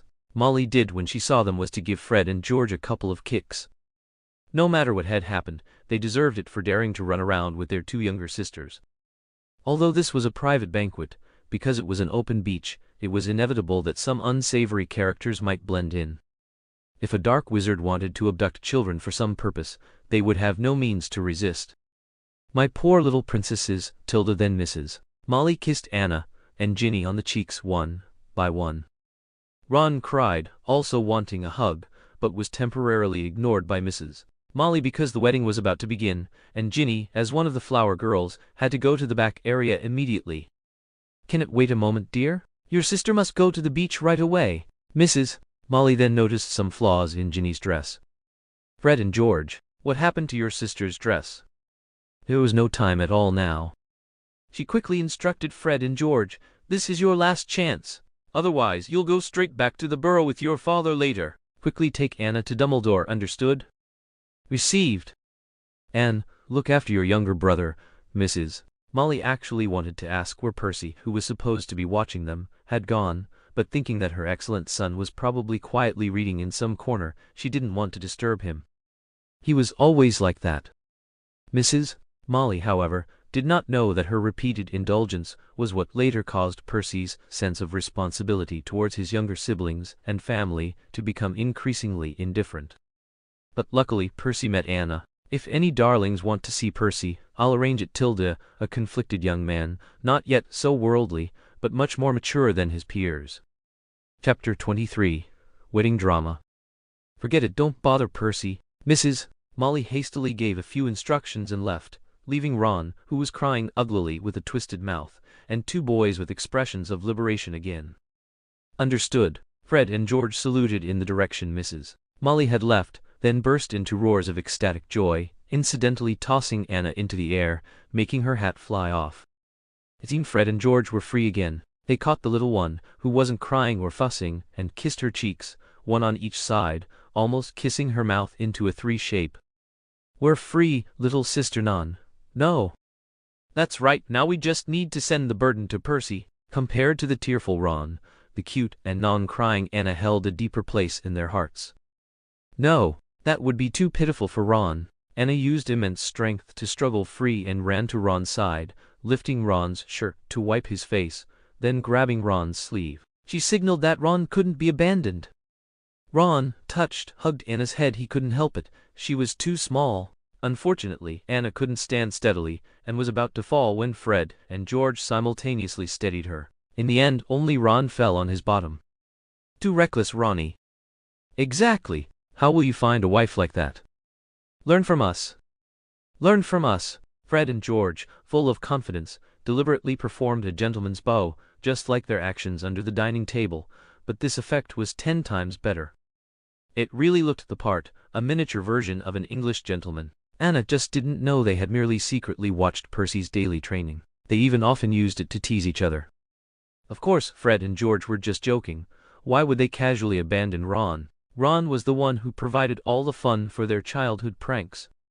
So Fred and George took them to the beach, occupying a strategic spot to await the bride's entrance. They even chose to climb a tree above the wedding stage.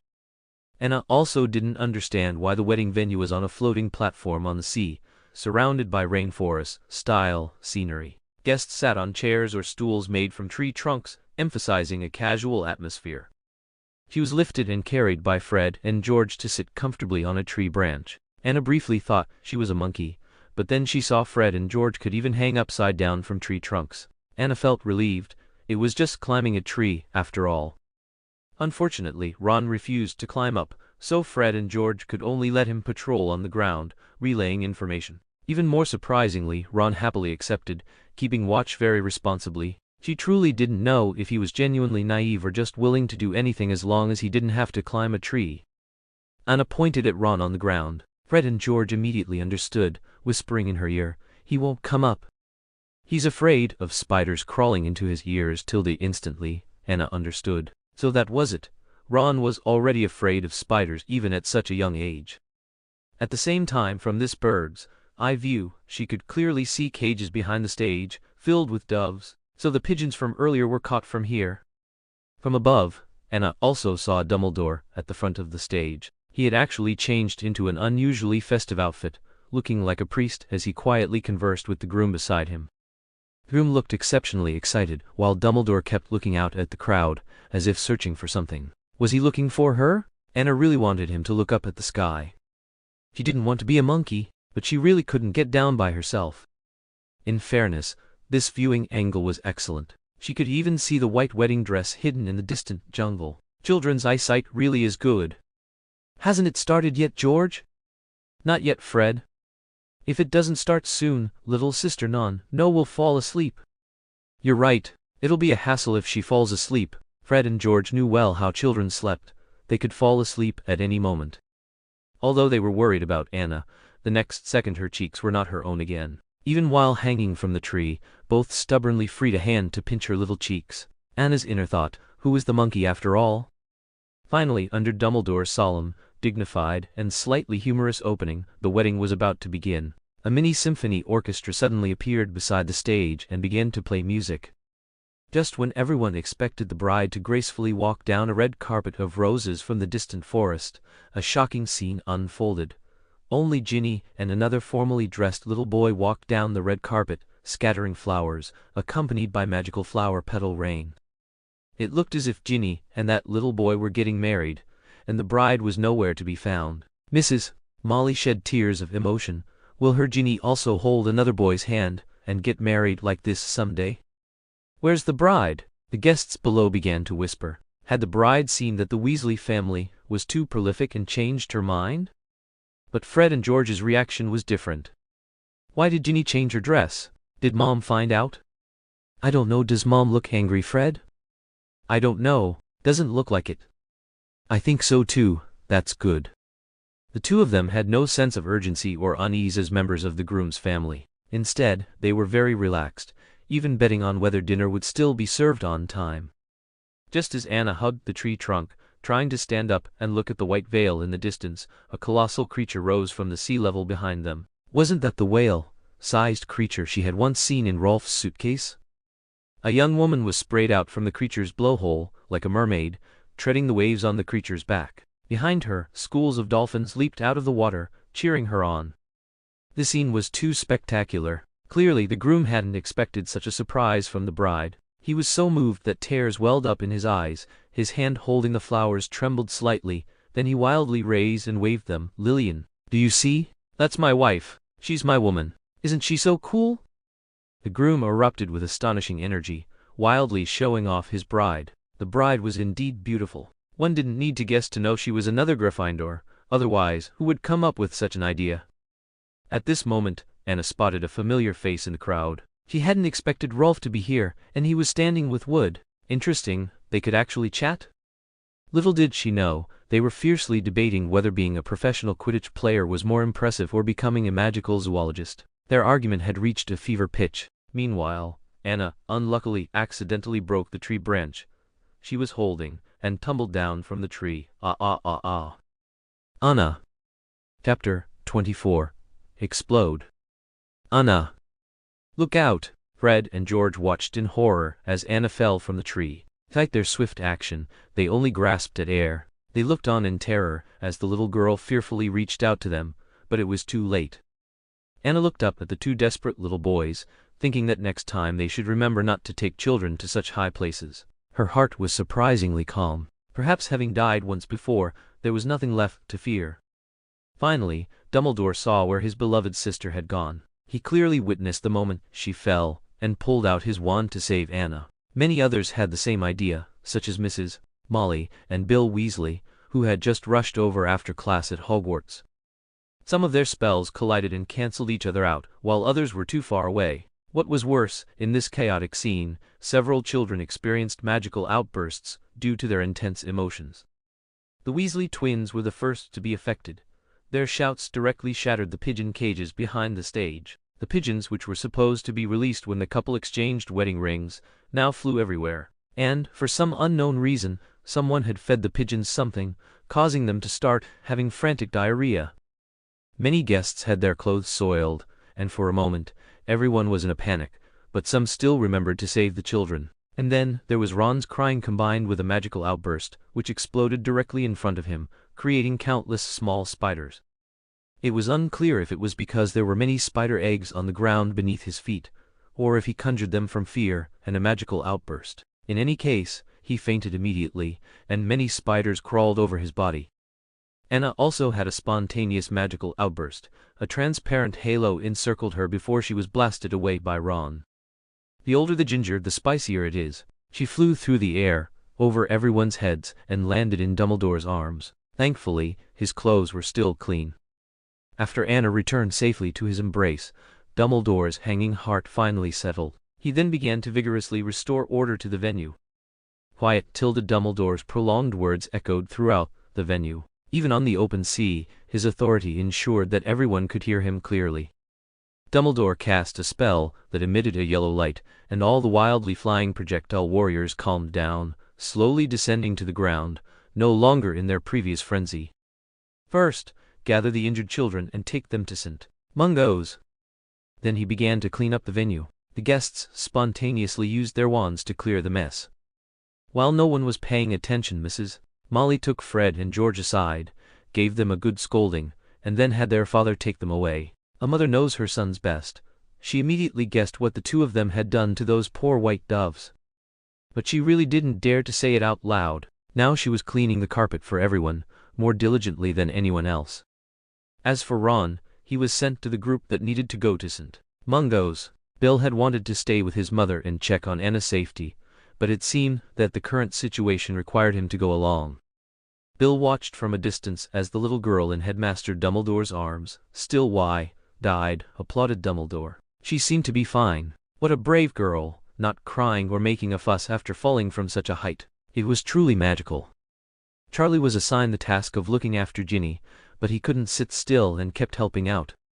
The entire wedding ceremony ended hastily amidst everyone's blessings, even skipping the subsequent buffet and dance. After all, no one had the appetite or desire to dance after being showered with pigeon droppings. Oh, and there was also the Ministry of Magic's investigation.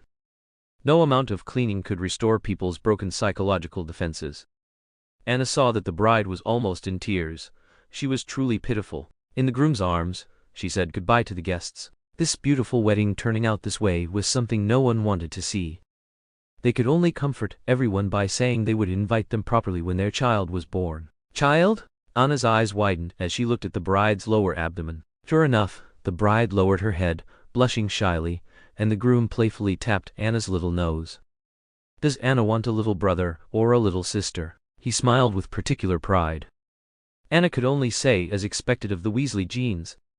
Thus, Dumbledore continued to help everyone evacuate. After seeing everyone off, he waited for Bill to return with a sleeping Ron to hand over to Mrs. Molly, then prepared to take Bill and Charlie back to Hogwarts. Mrs. Molly thanked him profusely again and wanted to call Percy to help with Ron. Wait, where was Percy? Come to think of it, he hadn't been seen since the banquet began. At this, Mrs. Molly, whose emotions had just calmed down a bit, started to panic again. Today had been too terrible for her. Percy, have you seen Percy? Have you seen a red-haired boy this tall, about 7 years old, very well behaved and sensible? Mrs. Molly grabbed a passerby and tried to ask, but that person also seemed to be looking for a child. Oliver Wood, have you seen him? A little boy, 8 years old, with a broomstick. Anna immediately guessed. Had Wood and Percy, after discussing with Rolf, gone off privately to solve a problem with Percy? Could it be related to Rolf? Dumbledore wanted to calm the two ladies, but even he felt the urgency of the situation. After the crowd dispersed, the beach was completely open. Where else could the children be hiding? Could they have fallen into the sea? Wah! My poor Percy. Impossible, my son has a broomstick. There's no way he would go into the water. So the adults decided to split up and check the rocks, while Anna instinctively felt they must be hiding in some corner. Mom, I'll go help too. Bill also couldn't resist rushing out. Mrs. Molly called after him, but he didn't stop. Anna also became anxious. She was worried that the magical creatures around Rolf might harm them, as she herself was an example. Rolf. Anna suddenly blurted out an unfamiliar name, startling everyone, especially Dumbledore. He swore that this child was not on the list of friends he had sought for Anna. Percy. Rolf. Anna was so anxious she could barely speak. Would they might be together? Anna really wanted to shout it out, but she couldn't. Her language skills could only improve little by little. But it was enough for Dumbledore to understand her meaning. Anna means she saw Wood and little Percy with a child named Rolf. Yes. Anna was so moved she wanted to clap. He finally understood. Rolf? Is it Rolf Scamander? I invited him. The bride suddenly raised her hand. He was her senior's son, and his friendly sponsorship of The Chinese letter Kun had been a great help for this entrance activity. But what she hadn't expected was that he was very busy and had sent his son to do it. She hadn't realized his son, at such a young age, had the ability to control magical creatures, truly worthy of the Scamander family. Scamander? Then I know him. As soon as Dumbledore heard the surname, he knew it was an old friend. He needed to write a letter to confirm. Time was becoming increasingly pressing. Chapter 25. A False Alarm. Scamander is an old friend of mine, Dumbledore exclaimed with genuine emotion. Yes, I really liked my senior's ingenious ideas back then. The bride's words instantly drew the groom's displeasure. He pulled the bride over as if declaring his ownership, and kissed her until she felt suffocated. Before Anna could even clearly see if they were French kissing, a hand covered her eyes. Dumbledore silently thought, "It's still too early for you, Tilda," but on the surface he cleared his throat twice, looking calm and composed. "Ahem. Now isn't really the time for kissing, is it, Mrs.?" Molly couldn't help but question. Now she somewhat understood how others viewed her and Mr. Weasley's intimate moments. The young couple, realizing their inappropriate behavior, apologized profusely, having forgotten themselves in the heat of the moment. Mrs. Molly understood they were newlyweds and didn't take it to heart, so the group enthusiastically headed to the small wooden cabin. The small wooden cabin wasn't big and everything was visible: a fireplace, a sofa, a dining table, and a dog bed. Nothing seemed particularly special, but Anna immediately spotted the leather trunk placed on the table. "Box." Anna pointed, and Dumbledore instantly understood. He walked over and opened the trunk. "Percy? Wood, are you in there? This is Rolf's trunk." The bride remembered. The gun she borrowed was apparently kept in a trunk. When did they get back in? But thankfully all three children were found. It turned out that after Percy and Wood's duel was stopped by the adults, they secretly agreed to continue once the wedding started, when the adults weren't paying attention to them. Then Rolf happened to offer them a secret place to duel, and the three of them ran into Scamander's leather trunk. The three disheveled children were taken away by their respective parents. Except for Rolf, whose parents were still busy, he didn't see Anna this time because he knew he had caused trouble again, and he kept his head down until he left. If he had known Anna was there, he would have definitely said a few words. Now Mrs. Molly had an even worse headache. How could even her most obedient Percy start fighting? She regretfully told Headmaster Dumbledore, "I'm truly sorry, Headmaster Dumbledore. I might have to invite Anna to the burrow another time. I need to go back and deal with some family matters." With that, she bid farewell to Bill and Charlie and left with the other children. Percy was carrying Ron, covered in marks from tree branches. Although he was calm and strategic, he was a year younger than Wood and not as strong. So he was still a bit injured, but Percy didn't want to explain at all. This only strengthened his resolve to work hard and succeed. He bowed respectfully to Headmaster Dumbledore. "I'm truly very sorry." "Goodbye, Headmaster Dumbledore." "Goodbye, Anna." Anna waved at him. Was this child bottling it up? Why didn't he explain why he fought? Anna felt a slight pang of sympathy. Dumbledore could finally bid farewell to everyone and take the two students back to Hogwarts. On the way back, they kept discussing the wedding. "That was really thrilling. Anna, stay away from Fred and George next time." Bill stood in front of Dumbledore, gently stroking Anna's little head. "May I hold her, Headmaster Dumbledore?" "Of course you can." "I want to too." Charlie had been eyeing her for a long time. Finally, Bill picked up Anna, lifted her above his head, buried his head in her little belly, and took a deep sniff. She was such a fragrant baby. Anna felt a little ticklish in her belly, and laughed out loud. Charlie quickly took her. "Be careful not to drop her, Bill." His arms around Anna were like a steel great wall. Anna also stroked Charlie's hair, like petting a dog. Why was his hair so stiff? Charlie obediently lowered his head to make it easier for Anna to touch. "All right, gentlemen, it's time for you to sleep. We'll see you tomorrow." Dumbledore took Anna and quickly walked towards the corner, because he saw a familiar figure. "Aberforth, I didn't expect us to meet again so soon." Tilda Dumbledore instantly guessed that his brother had been waiting for a long time, probably to see Anna. He had guessed his brother would come, but he didn't expect it to be just one day later. Aberforth, feeling uncomfortable under Dumbledore's kindly smile, scurried over, picked up Anna and quickly kissed her, turning away. "I'm returning her toy, otherwise she won't be able to sleep tonight." Saying that, he pulled out the little lion doll from his embrace and tucked it into Anna's arms, then left in a hurry, afraid of revealing the implication that he came because he missed her, and being laughed at by Dumbledore. Unfortunately, he was too obvious, because the next morning he reappeared in Headmaster Dumbledore's office. He looked refreshed, had even showered and shaved, and was waiting there with some baby food and a feeding bottle. Dumbledore rubbed his sore brow. He was someone who dealt with matters until dawn. But he was also happy that his brother loved Anna so much. He just hadn't expected it to escalate to a somewhat obsessive degree so quickly. "Good morning, Aberforth, Tilda." Good morning, Tilda. Where's Anna? Did she sleep well last night?" Aberforth kept looking behind Dumbledore. "Yes, she's fine. Is there something you need so early?" Dumbledore finally put on his glasses, and everything became clear.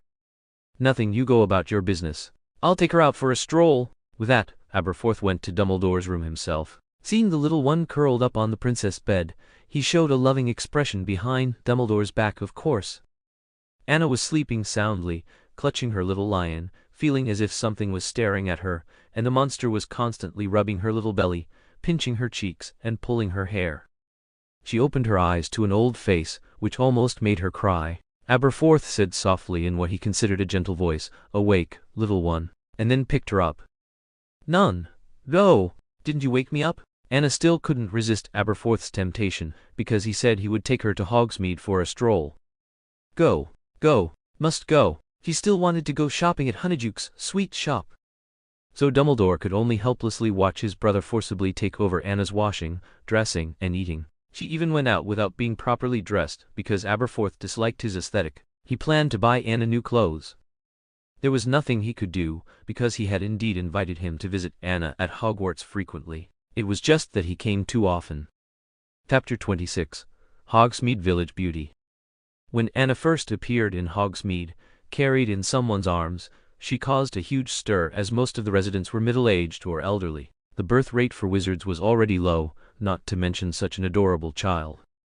As soon as they appeared at the village entrance, they were immediately surrounded by enthusiastic villagers. Some people here hadn't seen a baby in 20 years, and they were so excited, it was as if they were seeing their own children or grandchildren.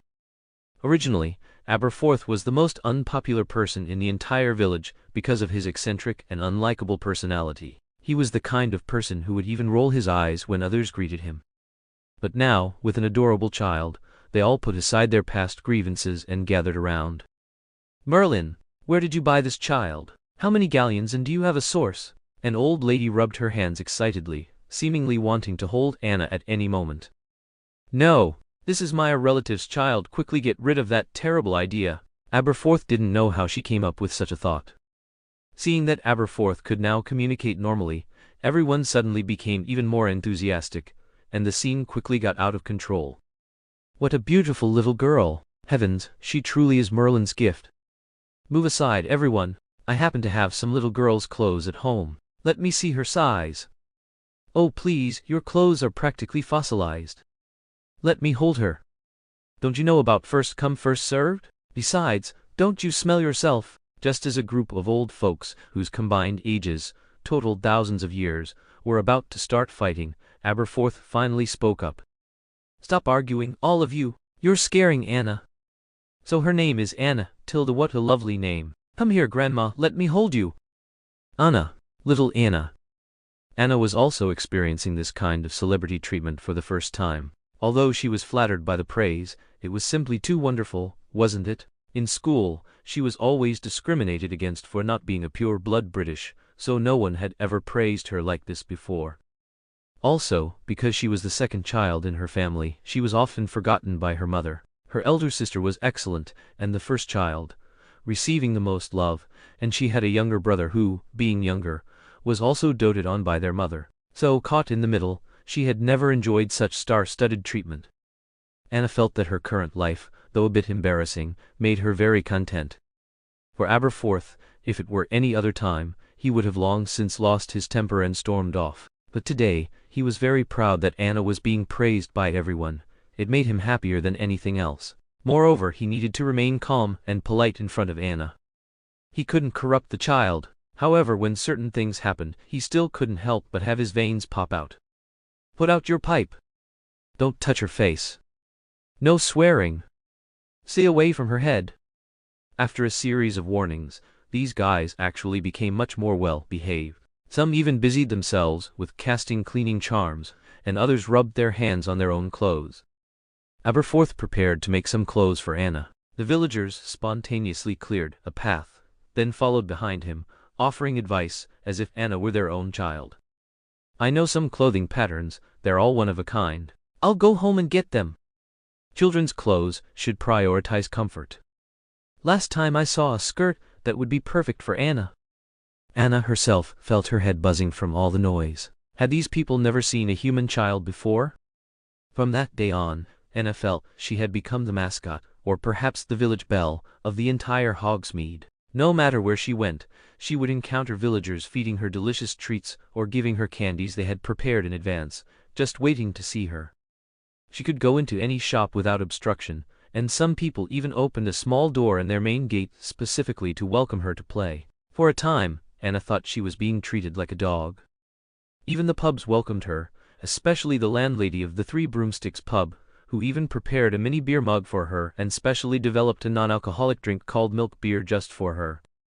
Anna loved drinking it, but the price for each drink was a hug buried in the Three Broomsticks pub landlady's chest, plus a face full of red lipstick marks. Because of her exceptionally proactive behavior, everyone once thought that Three Broomsticks and Hogshead pub were merging, and rumors spread that Aberforth and the landlady had gotten together. Anna remembered how hilarious Aberforth was, grumbling as he wiped lipstick marks off her face, while cursing the people who were ruining his reputation. Even more exaggerated, Anna's appearance greatly boosted the village's hygiene development. Even the public restrooms were much cleaner than before. Eventually, it even got to the point where if Anna wasn't in Hogsmeade, people would stake out Hogshead pub to ask when Anna would come to play. Aberforth would scold them all terribly for it. In this ancient magical village with a severe aging population, one day the Hogwarts students discovered that the village had gained slides, swings, sandpits, and even a sculpture of a little girl, lined with a fountain. Anna always looked forward to playing in Hogsmeade like this, but it was a pity she hadn't met Rolf again. From what they said, Rolf was suspected by some due to the previous pigeon incident, so he had very unfairly returned to the African grasslands, and it was unknown when he would come back. Anna didn't know that Rolf had actually left his address and a message at the front desk before he left. Unfortunately, Aberforth had a very strong opinion of that little boy unethical kidnapping a child, and a freak, so he didn't want Anna to play with him, and simply burned the letter he left behind. The unwitting Anna truly felt sad for him. He had only kindly helped find those pigeons, but unexpectedly, he was misunderstood by everyone because of her prank. However, the twins probably got punished too. It was said that they kept wanting to play with her, but Mrs. Molly refused. Bill also mentioned to her that they even lost a year's worth of pocket money, so his allowance increased, and he could buy her delicious things. Anna didn't know whether to congratulate him or mourn for Fred and George. She hoped they would remember this lesson. And so, Anna lived happily in Hogsmeade, though because of her appearance, she always encountered some strange people. Like that day. Begging for 5-star reviews and comments. Babies tilde striving for a 9 in this book. If not 9, then 8.5 is fine. Letter 1, 5, 5, 5 letter 1, 4, 1, B letter 1, 5, 5, 7 as long as it's better than the last book. Chapter 27. Human Trafficker. Although Hogsmeade is an old and peaceful village, many people of unknown identity still frequent it. While not as dark as Nocturne Alley, you can never be sure who you might encounter. Today Anna was playing by herself in the small park the villagers had spontaneously created for themselves. Since it was the weekend, there were many students around, and she sat there swinging on the swing. The villagers were all very busy today. After bringing her toys and delicious food, they had to return to their shops. Occasionally, students would try to play with Anna or tease her, but they were all scared away by the fierce Aberforth. Anna actually didn't enjoy playing on the swing at all. She wasn't a real child. But it was better than intensive training in Snape's office on a beautiful weekend. It was all her fault for having an increasingly rich vocabulary recently, which had ignited Snape's teaching passion. However, it was no wonder. With so many people inputting different words into her ears every day, how could her language not develop? At this moment, Aberforth suddenly had to leave for a bit. The bartender seemed to have something to discuss with him. He looked at Anna on the swing with great concern, signaling for them to go back. No. Anna's refusal left Aberforth completely defenseless. She was practically in a position where her word was law now, especially in Hogsmeade. All right then, Tilda, don't run off. Aberforth was actually quite at ease, because the area was surrounded by villagers and students. No one foolish enough would dare to harm Anna. Otherwise, he would have to prepare to face the entire village and all the elders of the ancient families.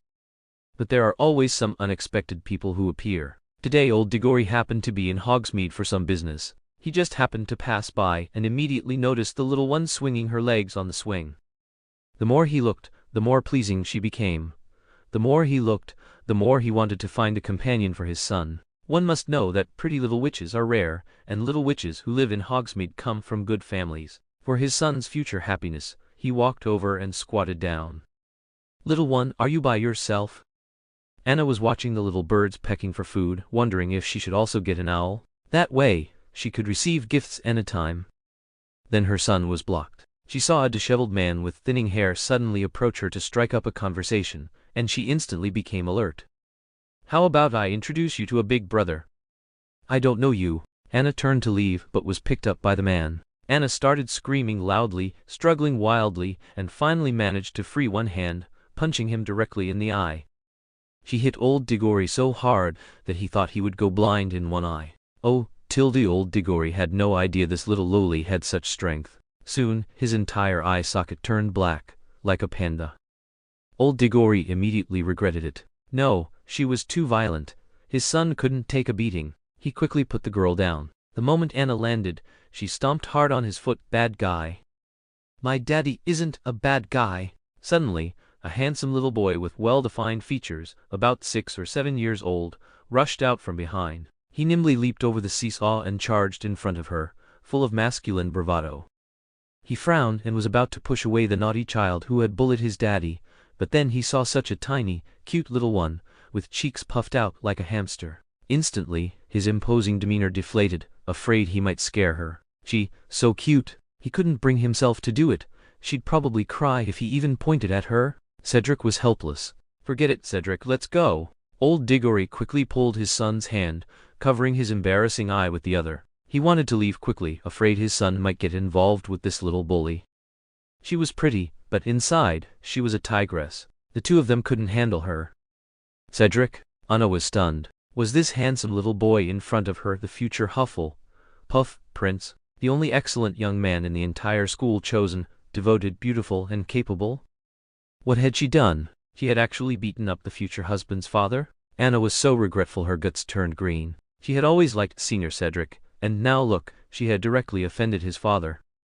Anna, feeling guilty, forced a brilliant smile, trying to salvage her image as a violent lowly from earlier. But in old Diggory's eyes, it was simply the smile of a demon. He directly dragged his son and ran off, while Cedric was still trying to turn his head and wave goodbye to her. Anna's smile became even more dismal. Maybe she should find another husband? Ha! It's not like there aren't other good ones. Anna, disheartened, slumped onto the swing. Just then, another strange person in a hooded cloak approached her. This time, it seemed to be a beautiful older sister. Who was this from the plot again? She met her eyes and felt as if she was hypnotized. "What's your name?" "Anna Dunn." "Who is your mother?" "Dunn Sissy." "And your father?" "Father? Gate Green." Anna unconsciously revealed her previous life's name and her previous life's parents' information. Hearing this answer, Narcissa, disguised as someone else, relaxed her guard a bit. It was good that she wasn't Luke's, but just to be safe, she asked one more question. "Do you know Lucius Malfoy?" "I know him," Anna said blankly, almost bringing about a deadly disaster. "How do you know him?" Before Narcissa could finish her question, her hood was knocked off by a spell. "Stay away from her, woman!" Aberforth rushed back, quickly scooped Anna into his arms, and glared at the strange woman. The woman's beautiful hair fell down. She was very calm, or she tried hard to appear calm. She looked at Aberforth. "How could you leave such a small child alone here? If you can't raise her well, you can give her to me." "No need." That woman's tactic of turning the tables instantly made Aberforth feel guilty. He hugged Anna, and walked towards the Hog's Head pub. The woman was right. He shouldn't have left Anna alone there, which dispelled his suspicion of the woman. Narcissa breathed a sigh of relief, but still couldn't feel completely at ease. How did she know Lucius? Why? The mystery in her heart became even more unsettling. Now, Narcissa was even more eager to find out her true identity and how she managed to gain the support of the entire village. On the way back, Aberforth kept asking what had happened after he left. How could Anna possibly say she had violently beaten an adult wizard? She could only talk about the strange aunt. After this, Anna had even less freedom. Chapter 28. Become a pendant. Ever since Anna became the flower of Hogsmeade, Dumbledore deeply regretted his initial suggestion. He remembered their agreement was that Aberforth could visit Anna at Hogwarts anytime, not that he could take her to Hogsmeade to play whenever he wanted. Now, Dumbledore couldn't properly hug and kiss Anna 7 days a week. Sometimes, he even went to Hogsmeade and couldn't find Anna. Either he was searching for her from one end of the village to the other, or she had already been taken to the Three Broomsticks pub. By the time he entered the Three Broomsticks pub, Anna had already been sent to the post office to watch birds. So, after some twists and turns, Dumbledore announced road repairs, temporarily stopping students, including Anna, from going to Hogsmeade on weekends. Even the secret passages between them were sealed by Dumbledore. They need repairs. Aberforth was so furious he sent a howler cursing Dumbledore, but Dumbledore only replied with a wronged letter, stating he couldn't help it, as it was an order from the Ministry of Magic. This provoked Aberforth into a string of curses, and later, a kidnapping battle even ensued. However, Anna was now leisurely staying at Hogwarts, becoming Bill's constant companion. Although Dumbledore truly wished to stay by Anna's side all the time, as the principal, he had many obligations. He felt very assured leaving her with Bill, and he could see Anna at any time. Whenever he had time, Bill would teach Anna to play wizard's chess next to Dumbledore. When Dumbledore was tired from work, he could look up and see Anna, then work with renewed energy, striving to finish early so he could spend time with Anna. Anna also loved being with Bill, especially following him to the kitchen to eat. The house elves adored her. She even had her own mini stove in the kitchen and a complete set of mini spatulas, pots, cups, plates, forks and spoons, all made to her size. It clearly looked like the work of goblins. Tisk tisk. If Ron saw this, he'd cry with jealousy. Ron? He likes playing these make-believe games? Exactly, he loves them. Bill cut his cooked steak into small pieces and placed them in Anna's mini frying pan, replacing what she had made herself. Anna's expression was a bit stiff. Even if her cooking was terrible, there was no need to coax her like this, right? She wasn't a child who would cry. She just needed to try a few more times. However, Anna still pretended to heat up the steak Bill had fried, then placed it on her mini plate. She even received Bill's praise. Anna is so good, you fried it so well. It smells delicious. He went along with it, blowing rainbow farts, which made Anna embarrassed. After dinner, Bill carried Anna to class. Indeed, in regular classes, Anna would absolutely not be allowed in, such as potion class and transfiguration class. Snape and Professor McGonagall both believed Anna's presence would lower students' concentration, and there were even instances of female students secretly knitting scarves for Anna during class. So Anna was forbidden from entering these professors' classrooms.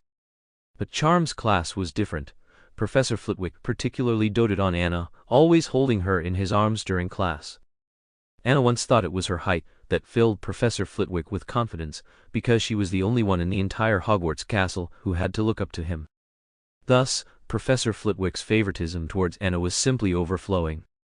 She even had a chair in his classroom that was taller than his own. Before each class, he would take Anna from Bill's arms, hug her, then use the levitation charm to place her on her exclusive chair.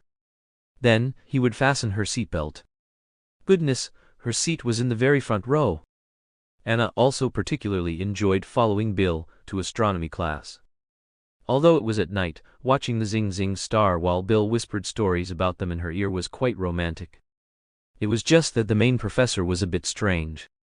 Professor Trelawney was always happy to see Anna, and eagerly wanted to hug her, especially to tell her fortune. Oh no, to divine. The first time, I see infinite darkness behind you, Anna, a very powerful energy. You will receive support from everyone, oh heavens, such dark power.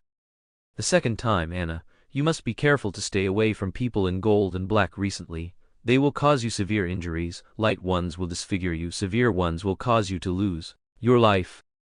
The third time, today I saw 2 men, no wait, 5 men, no 10 men, who are entangled with you. You must be careful, they are all here to repay a kindness. I apologize, Professor Trelawney. Anna is only 2 years old. I don't think she needs that many men. She only needs her brother.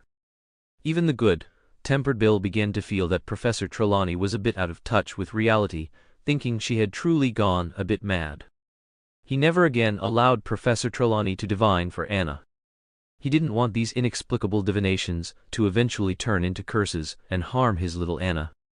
So, from then on, he never chose her elective class again. The class Anna disliked the most was probably History of Magic. That ghost professor's lectures were so boring. And during his classes, ghosts would always gather around her, teasing her. Especially Sir Nicholas, who always tried to scare her with his nearly headless appearance. "It's such a pity I didn't manage to scare Anna into crying today, Tilda," then he would be reprimanded by the other ghosts. "That's going too far, she's just a baby, stop your pranks." "Oh come on Tilda, this is probably my only fun now. I love Anna too, okay? I'm willing to tell her my treasure's location alone. She can even inherit my knighthood." Anna felt her life was becoming increasingly fantastical. A group of ghosts watched her day and night without sleeping, not even sparing her when she bathed, and when she pooped, they would cheer her on, praising her as a good baby. She really wanted to cry. However, after Anna became Bill's constant companion, she discovered something. The handsome men of the Weasley family were truly charming. More than 100% of the young girls who came to tease him were there because of Bill. But Bill, that guy, seemed completely oblivious. When someone leaned in, they wanted to get close to him, not just squeeze past him. When she accidentally touched Bill's hand while touching her own, he didn't react at all. Could it be that the Weasley boys were late bloomers in this regard? Although he and Fleur later had a very devoted relationship, she absolutely didn't believe that during his student days, as a young boy, he didn't have a first love, or even a crush on a girl. So Anna began to pay attention to any girls around him with whom he had a good relationship. Chapter 29. Horseman Tribe. Anna observed for a long time it seemed there was nothing special about him. Bill was simply very gentle and chivalrous, polite to every girl without being overly enthusiastic. When faced with excessive requests, he would charmingly decline them. Anna gradually forgot about it until one day, while she was sitting watching Bill and Charlie's Quidditch practice, she was suddenly carried away. Anna couldn't believe this day and age, that someone could abduct her in broad daylight. But it could only be said that their game was too exciting, so much so that the people in the front row all stood up, blocking her view. That's when someone took advantage. Anna once again exerted her immense strength, easily tearing a hole in the bag she was in. Looking out, she found herself in the sky. Where was this person taking her? She didn't dare move now, afraid she would fall. "You really don't cry just like they said," a girl's voice came from outside the bag. "You'd better behave, or I'll throw you down from here." Soon they landed in the Forbidden Forest, likely near the edge. Anna also saw the girl's appearance. She remembered her. She was definitely a girl who liked Bill, but she was different from the others. While others would always rush forward, she would always watch them from afar. Maybe she was another Yandir. The girl who kidnapped Anna had ordinary features, and was from Slytherin House. Her motive was very simple. She wanted to pretend to have found Anna, who had wandered off alone, then earn Bill's gratitude, and then go on a date. Next, she fed Anna some potion that would make her forget, but Anna was not a child. After the girl left, she made herself throw it all up by sticking her fingers down her throat. Leaning against a large tree, she began to think about what to do. She absolutely could not let that malicious woman succeed. Meanwhile, Bill, who discovered Anna was missing, had already mobilized everyone to search for her. Because of his charisma and Anna's good popularity, everyone started searching. The girl also joined in, offering to help. "Thank you, Tilda," Bill replied politely, his heart anxious and uneasy. "Don't worry, we'll find her soon." You're right." Bill gave her another look, making the girl's heart leap with wild joy. Anna also set off in the Forbidden Forest. She didn't want to sit idly by, even though she was as delicious as an Oreo cookie right now, and could be eaten by some magical creature at any moment. However, thanks to Rolf's training, she could maintain her composure in front of most magical creatures, as she had, after all, seen the world. After thinking about the direction of the sun and the approximate time, she headed in the same direction, but unfortunately, she resolutely walked deeper into the Forbidden Forest. This was Anna's first time in the Forbidden Forest. Dumbledore had often enticed her with promises, saying he would take her for a stroll when she was older. Now that she was small, she could be carried off by a werewolf at any moment. Anna initially thought he was just trying to scare her, but now she really heard the werewolf howling, and she shivered in fear. Save her. She was probably the most delicious kind, fresh and tender. The Forbidden Forest was like a maze. Every scene seemed familiar. Anna didn't know if she was walking in circles, and the dense, sky-obscuring leaves made her feel increasingly desperate. Then again, she was just a child with short legs. 2 steps for her were less than half a step for others, so she could only sit down and rest occasionally. She also met a kind little deer and played with it for a while. The deer led her to the edge of a small stream. "Thank you." Sure enough, there was true warmth in the world. She could drink some water. But just as she squatted down to drink, the stones by the water were too slippery, and she fell directly into the water. Carried by the current, she floated far away. Help, tilde tilde tilde. Anna felt her little life was about to end, bobbing up and down in the water. Luckily, the water wasn't deep. Suddenly, a colossal figure appeared before her, jumped into the water, and blocked her path. A human hand grabbed her by the collar and lifted her up. "How can there be a human cub here? Where are your family?" A centaur, human from the waist up, with an handsome face, strikingly blue eyes and shining platinum blonde hair, and the lower body of a silver-maned, pale golden horse, appeared before Anna. Why tilde Anna really didn't know how to answer him, also because the impact of seeing him was too great. Oh heavens, it was a living centaur. Although it was fake crying, it was enough to scare the young centaur, who quickly held her in his arms to soothe her, patting her over and over. He had no idea his strength almost knocked Anna unconscious. Don't cry. You're safe." Anna should be thankful she met Firens, the gentlest and most human, friendly centaur in the centaur tribe. If it had been anyone else, she might have been thrown away immediately. But Anna remembered that although centaurs were not friendly to wizards, they would still step forward when a wizard was in danger. So she thought this centaur in front of her should help her and lead her out of the forest. Unfortunately, she didn't know this centaur was too kind. Not only did he want to save her, he also wanted to adopt her. "You're soaking wet. You'll get sick, little human cub. We need to go home quickly." Firens liked this beautiful little one at first sight. Who could resist the charm of a sweet, smelling cub? Although she was human, if she were left there, she would surely die. He couldn't bear it, and now he had decided that Anna was a poor, abandoned cub, perhaps because she was too thin, too pitiful. He would fatten her up. Anna looked closely and realized that this centaur named Firens was very handsome, with a hint of refinement amidst his ruggedness. Although he was tall, his features were very gentle. "Go. I want to go home." "Of course. We'll be there soon." Firens hugged Anna tightly and galloped through the forbidden forest, and then Anna was devastated to find herself being taken to the centaur tribe. Firens' return attracted the attention of the other centaurs because he smelled of humans.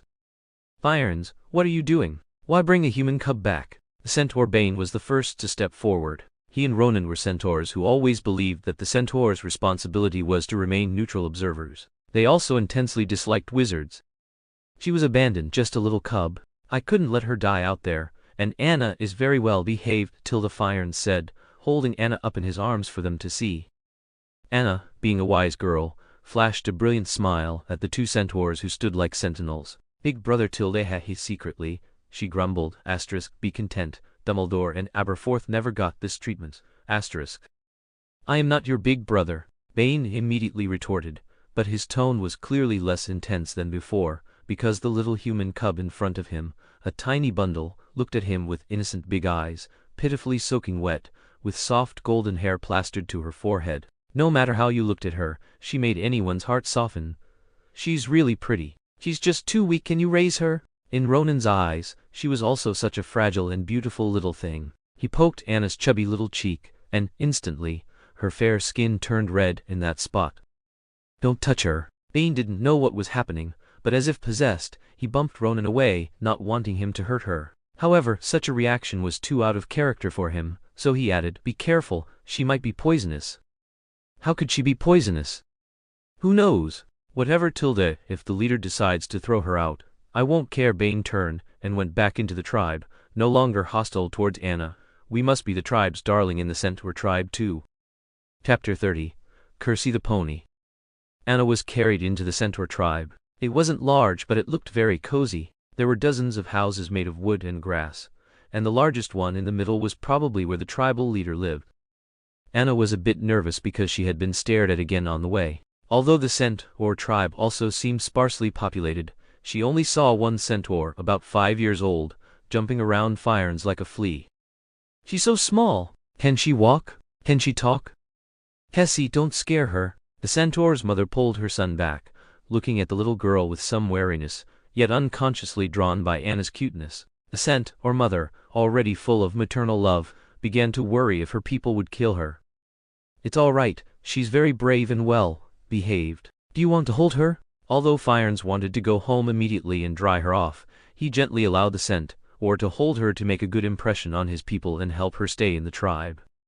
She's so soft, the centaur didn't dare to hug her, only pulled her small hand. How could a hand be so soft? I really like her, Mama. Can I play with her? I'll hold her, she's completely soaked. Let's go warm her by the fire first. The centaur mother couldn't bear to see Anna looking so pitiful anymore. She took her to the center of the plaza, found a piece of linen, and began to wipe Anna's body. Mama, wait for me. I want to go too. No rush, Kessie. Fyarns was happy that his people were already trying to accept Anna, and he followed them. Now Anna felt like a monkey in a zoo again. Many centaurs gradually gathered around, standing on different elevated spots, watching her. So human babies are this small when they're born. Idiot, she's not just born, she can talk already, so she must be at least 2 years old. She's 2? She's too weak. Can she even be raised? Shut up. Everyone was discussing, and the closest ones to her were the centaur and a few women. They were bare-chested, and compared to them, her being stripped naked again wasn't as acceptable. The centaur was innocently simple. Mama, Anna only has 2 legs, and why is her bottom different from mine? All right, Kessie, go get the comb. Anna could only awkwardly wrap herself tighter in her small blanket. How was it that these days she had to worry about losing her innocence to old men and young boys, and now even centaurs weren't spared? However, a skilled centaur quickly sewed a small dress for her. Wearing it, Anna felt like a little primitive person. The linen material didn't feel scratchy at all. Her little feet were also wrapped up. Soon, Anna was accepted by the tribe due to her cuteness, even to the point where she could ride on the centaur's back. Of course, some centaurs objected, like Bane. He would fiercely roar at the centaur, "Where is your dignity? Don't let humans trample on our centaur dignity." But Anna is fine, she runs too slowly, and she's so small she'll get hurt. The centaur was completely captivated by Anna now, wishing he could sleep with her. She'll grow up, and maybe when she grows up, she'll kill you. Destroy your home. Bane felt a surge of panic at how quickly everyone accepted a human's presence. How could that be? She's so fragile. Besides, when she grows up, I'll be grown up too, right? I'll just marry Anna, and she can stay on my back forever. When the centaur said this, he shyly hugged Anna. Anna watched in shock as his reddish-brown long ears turned even redder. Was that what he really thought? No wonder he was so indulgent with her. Last night, he even ate all her leftover food. Are centaurs in this world all so precocious? Marry her? Bane felt it was unbelievable. He had brainwashed his people so quickly. He became even more convinced that she should be sent away as soon as possible, otherwise, this girl might eventually destroy the home he loved. Because the birth rate of centaurs was even lower than that of humans, and the number of centaurs of marriageable age was even scarcer, their entire tribe couldn't find many young females. That's why even someone as handsome as Fyarns hadn't married. Bane guessed his mother wanted to raise Anna to be a companion for Kessie. As soon as this thought crossed his mind, Bane solidified his determination to send her away. If this precedent was set, their race would be contaminated by human blood.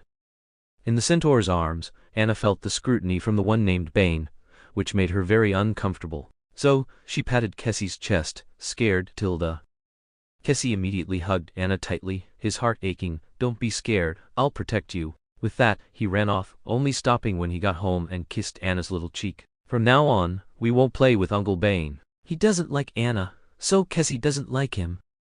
Anna secretly chuckled. She didn't expect that at her young age, she already had the potential to be a femme fatale. While she didn't want to marry a centaur because of the huge size difference, having a mount that would take her wherever she pointed was very useful. So, Anna likes Big Brother. Her sweet, childlike voice made the innocent centaur overjoyed, and he became even more obedient to Anna. Anna was already plotting how to get the centaur to take her out of the forbidden forest. Unfortunately, as the son of the centaur tribe leader, the only centaur cub, and the grandson of the former centaur leader, the centaur had too many buffs and was protected like an iron bucket. He was not allowed to leave the tribe very far.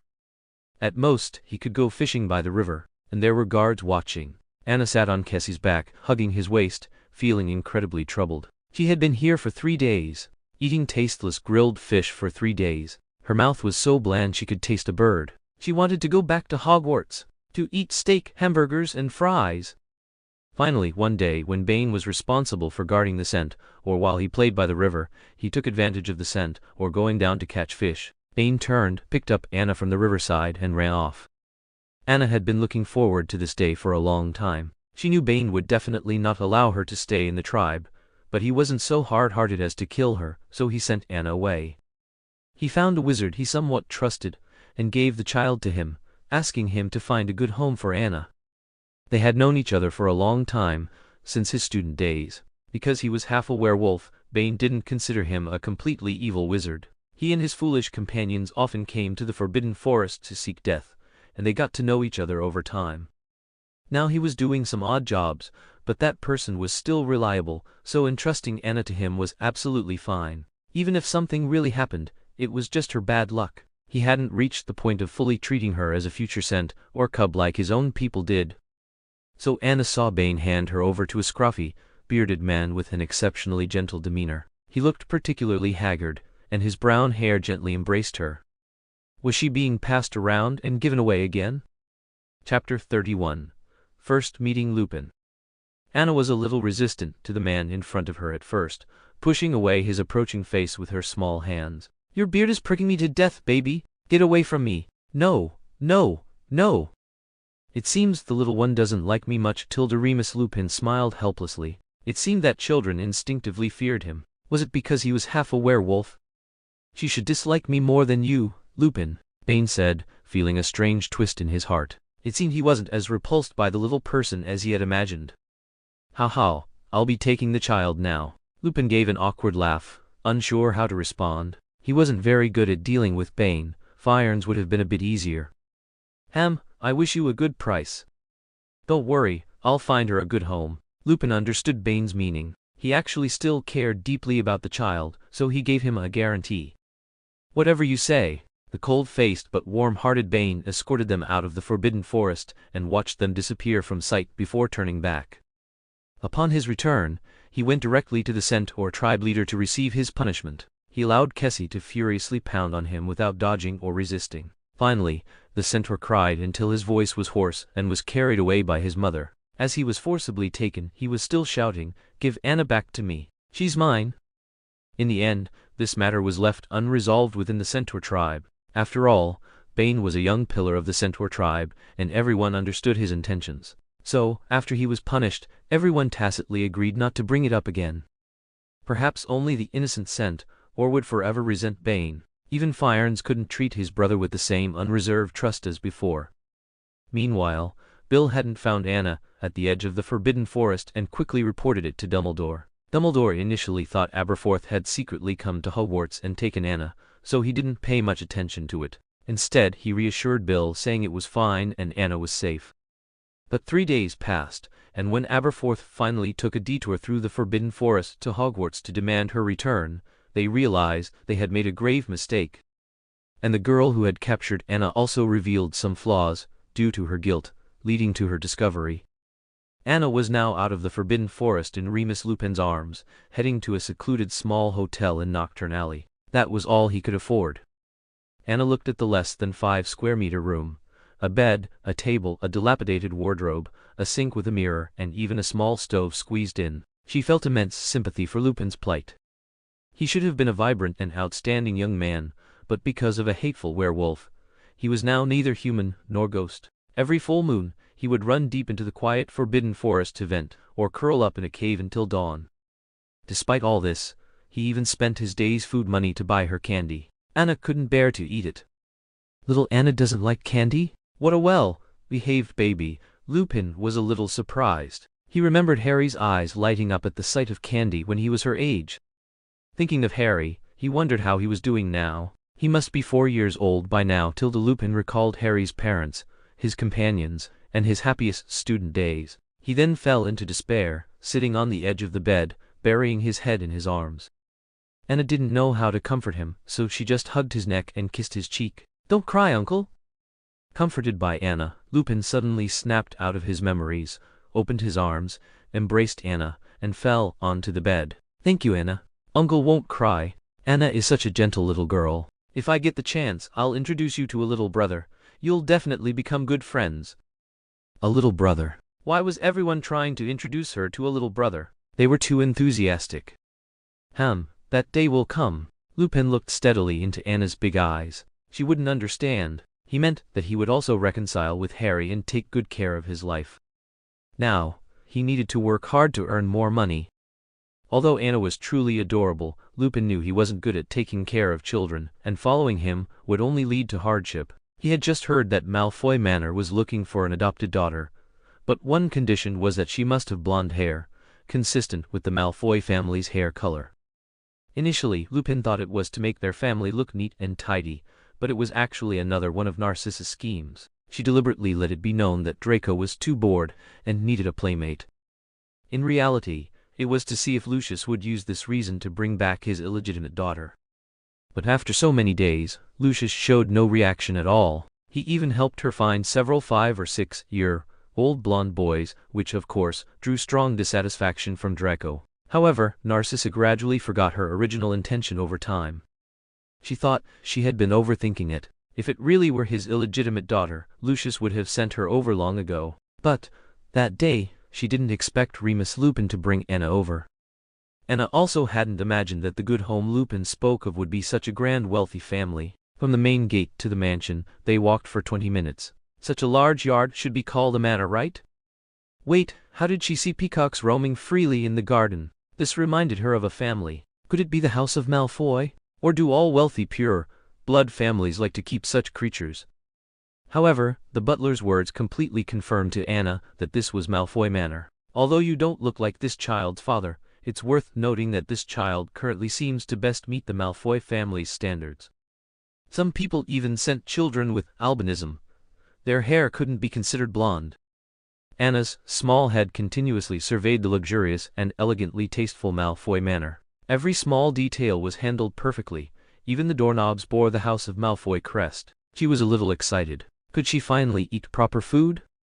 Recalling the baked potatoes from last night and this morning, which Lupin had saved for her, she almost cried. The Hogwarts buffet and Hogsmeade takeout were much more suitable for her. When Narcissa saw Anna, her mind buzzed, and she felt as if the sky was falling. Was she really Lucius's illegitimate daughter? Had she finally been sent over? He really had a lot of patience. Narcissa's stormy face couldn't hide her beauty, leaving Anna stunned. Why did Draco's mom seem so hostile towards her? Even Lupin felt it and began to consider whether to leave Anna here. Poor Narcissa's heart was like a roller coaster. Ha ha ha. Don't worry, it's not Lucius's Tilda. Chapter 32, almost changed his last name to Malfoy. Lupin took a step back, holding Anna, and asked warily, the lady wants a girl. It wouldn't be for some dark arts ritual using her life or blood, would it? If that were the case, he would rather give her to Mr. and Mrs. Weasley. He would pay to raise Anna. How could that be? Narcissa suppressed her inner turmoil and grievances. Even if that child really was Lucius's, she couldn't actually do anything to her. At most, she would raise her to be a bit spoiled, to contribute to a future Malfoy marriage. Now, she certainly wouldn't let Lupin take the child away again, so Narcissa offered a false smile. You also know that the Malfoy family is short on heirs. I hope to find a companion for Draco and cultivate his sense of responsibility and his role as an older brother. Statement was beyond reproach. Lupin asked again, then why must she have blonde hair? You might have misheard, it's black or blonde hair. This way, I can claim that this child was adopted from a distant relative's family, ensuring her status will always be the most noble, without any objections. Narcissa, as the mistress of an ancient pureblood family, was indeed flawless in her speech, even capable of influencing the other party's emotions. She completely convinced Lupin. Furthermore, she stated that she would treat Anna just as she treats Draco, ensuring she would never suffer any injustice, so Lupin believed her. All right, I want you to swear on the honor of the Malfoy family and the House of Black. I can. Only then did Lupin feel at ease leaving Anna behind, telling her, if she's unhappy, he will come and take her away. He will come to see her again in a few days. Anna thought, no problem. If he really comes, I'll hide some valuable things from the Malfoy family in advance, and then help him out. Come quickly. This short sentence actually made Lupin feel trusted and relied upon. He regretted handing Anna over to the Malfoy family, but it was too late. Narcissa, holding Anna, had already disappeared through the doorway. He could only look forward to seeing her again next time. Anna was led to a room that looked like a guest room, where Narcissa placed her on the sofa. She herself sat opposite, appearing very composed, or perhaps still adjusting her mindset and contemplating what to do next. Anna was left to her own devices, gazing at the many delicious and exquisite pastries on the table, drooling with desire. Thinking that he was just a child and wanting to eat was only natural, she quietly extended her small hand into the plate. However, she didn't expect this to be a trap set by Narcissa. Pen handle in her hand sharply slapped her small hand back. "So ill-mannered? Did I invite you to touch it?" She deliberately made her understand that in this mansion, she was the one in charge, setting the rules. "All right, Tilde." Anna rubbed her red and swollen little hand aggrievedly and sat back, secretly cursing that when no one was around later, she would use her toothbrush to scrub the toilet. But Narcissa grew even more agitated. She didn't cry? A 2 or 3-year-old child didn't cry in the face of her intimidation, but instead calmly and tolerantly sat back. In contrast, her 4-year-old son would shed 2 golden tears even if she merely frowned. This made her begin to doubt whether the child she had raised was inferior to a bastard. However, she did dote on Draco very much. Even now, he often still clings to her to sleep. And the girl opposite, with her head down, actually carried a hint of an overlord's aura. Anna was thinking about how to get fierce revenge on her. Was she seeing things? How could a 2-year-old girl have such an imposing presence? It must be that she was mistaken. The more she looked, the more disgusted she felt by Anna's face. So young, yet already possessing this. If she grew up, it would be even more. In that moment, a killing intent arose within Narcissa, and at the same time, she was already enchanting her wand. Just then, a small boy suddenly burst through the door. "Mama, where's my papa?" The boy looked about 4 years old, with hair the same color as Lucius's, and the same delicate, Viola-like features. His fair, rosy little face clearly showed he was well cared for, like a pampered young master from a painting. Of course, he was in real life too. Narcissa, who was in a fit of pique, yelled at Draco for the first time in her life, "Knock! Where are your manners?" Being so rash in front of that bastard made her feel even more humiliated. Yes, Mama Tilda, although Draco was aggrieved, he was a well-behaved child in front of his parents. He obediently retreated and knocked on the door again. "Come in." Yes. At first, Draco thought his mother was entertaining guests, which was why he was so well behaved. But as he approached, he found that a little girl was sitting opposite him, and her features bore some resemblance to his own. "Mother, who is she?" Although the girl was very pretty, Draco inexplicably felt a sense of rivalry, that she might compete for attention with him. So, his tone was somewhat hostile, and his eyebrows even furrowed. Seeing this, Narcissa suddenly thought of a plan. To use her own son to deal with her. It would be too undignified for her to act directly, but children playing and fighting is normal, right, Tilda? So Narcissa suddenly, with a pleasant expression, picked up Anna from across the room. "This is your father's new daughter. From now on, she will be your sister. You must remember to protect your sister well and absolutely must not bully her, understand?" Narcissa pinched Anna's cheek. She felt a little pain and immediately bit back, causing Narcissa to quickly drop her back onto the sofa. "You and little sister Anna play nicely. Remember, absolutely do not bully her, okay?" Narcissa emphasized the word bully and then left, leaving Anna and Draco staring at each other. Anna had actually quite liked Draco before. Although a bit bossy and spoiled, he was still good at heart. But the little boy currently clutching her neck and telling her to quickly scram, she really couldn't bring herself to like him. Although the little Shota in front of her was very handsome, it would be so hard for her to raise him into a good man. She might as well invest in Percy. At least Percy could understand reason. "I said, I don't want to be here." "You're not allowed to steal my papa." "That's my papa." "Anna, don't want your papa." "I said you're not allowed to steal my papa." Draco, like a spoiled brat, excitedly pushed Anna onto the sofa and locked her neck. He learned that move from who knows where, but it was his bad luck to encounter her. Ha ha ha ha ha, little Draco is actually very cute. Till the next chapter, Papa will sneak out, and once the misunderstanding is cleared, Narcissa's attitude towards Anna will do a 180-degree turn. Tilda just waiting for the face slapping. Chapter 33. Draco, riding on. "Let go." Anna gave him one last chance.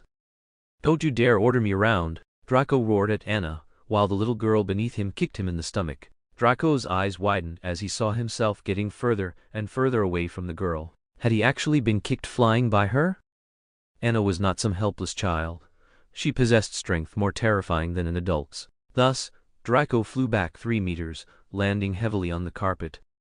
While Draco was still stunned, wondering why she had such immense strength, the little girl had already rushed to him, flipped him over, straddled him, and was hitting his bottom with his slipper.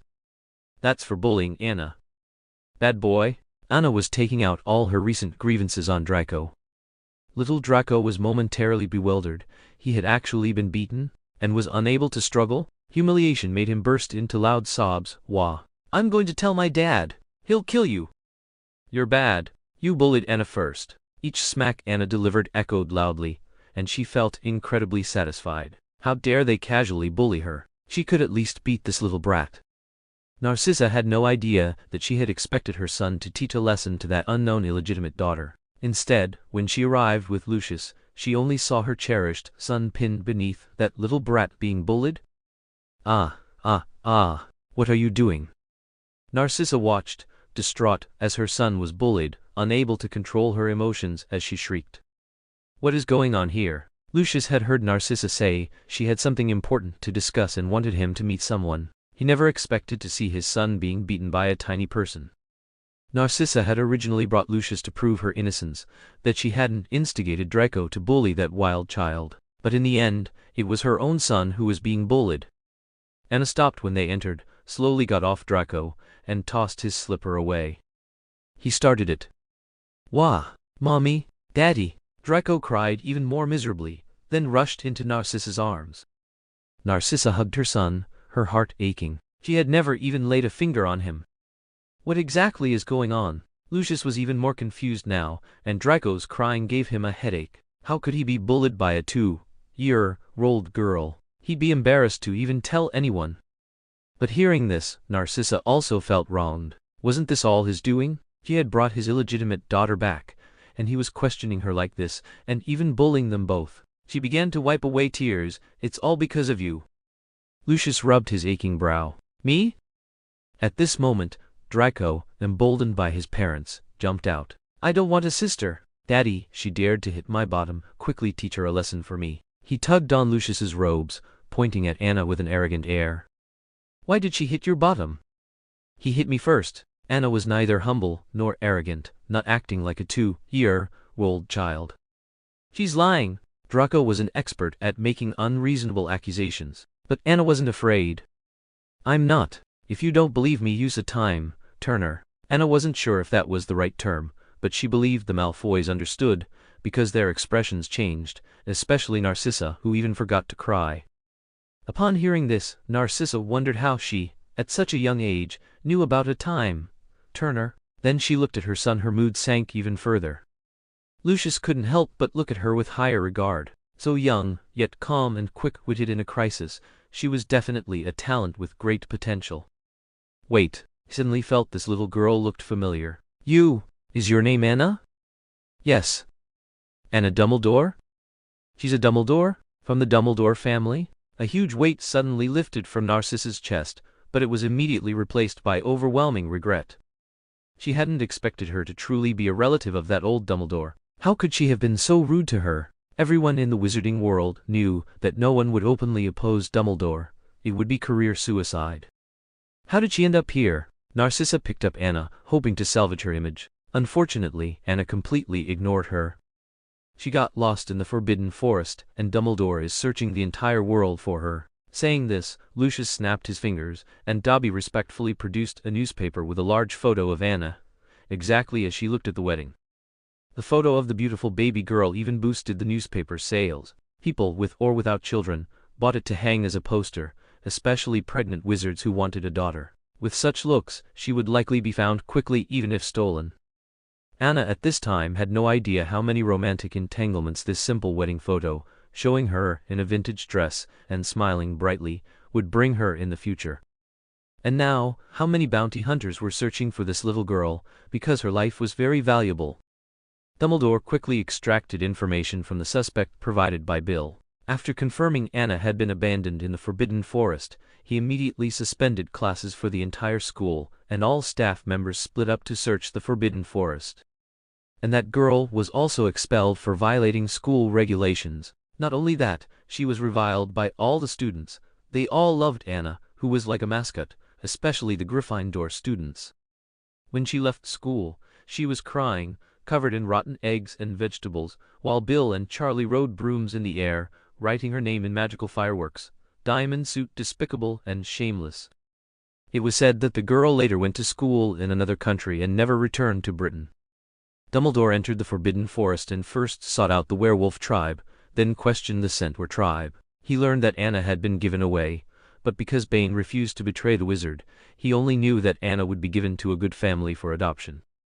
Thus, newspapers with Anna's photo flooded the market, making everyone in the British wizarding world aware of the beautiful girl, Anna Dumbledore, and Dumbledore offered a high reward for information about her. Soon, Lupin saw the news. He immediately wrote to Dumbledore and also rushed to Malfoy Manor. At the same time, Lucius also notified Dumbledore. The moment Dumbledore learned of Anna's whereabouts, he took off his glasses, pinched the bridge of his nose, and 2 tears fell from his eyes. "This is too wonderful." And Anna, from being a seemingly illegitimate daughter who couldn't be acknowledged, became the heir of the ancient Dumbledore family, the apple of the eye of the greatest white wizard of this century, a person whom the pure-blood elders in Hogsmeade would all write letters to inquire after. Anna instantly became the most honored guest in Malfoy Manor. Chapter 34. Annoying Draco. Lucius also didn't understand how a 2-year-old child of unknown origin could receive so much affection from the elders of pure-blood families.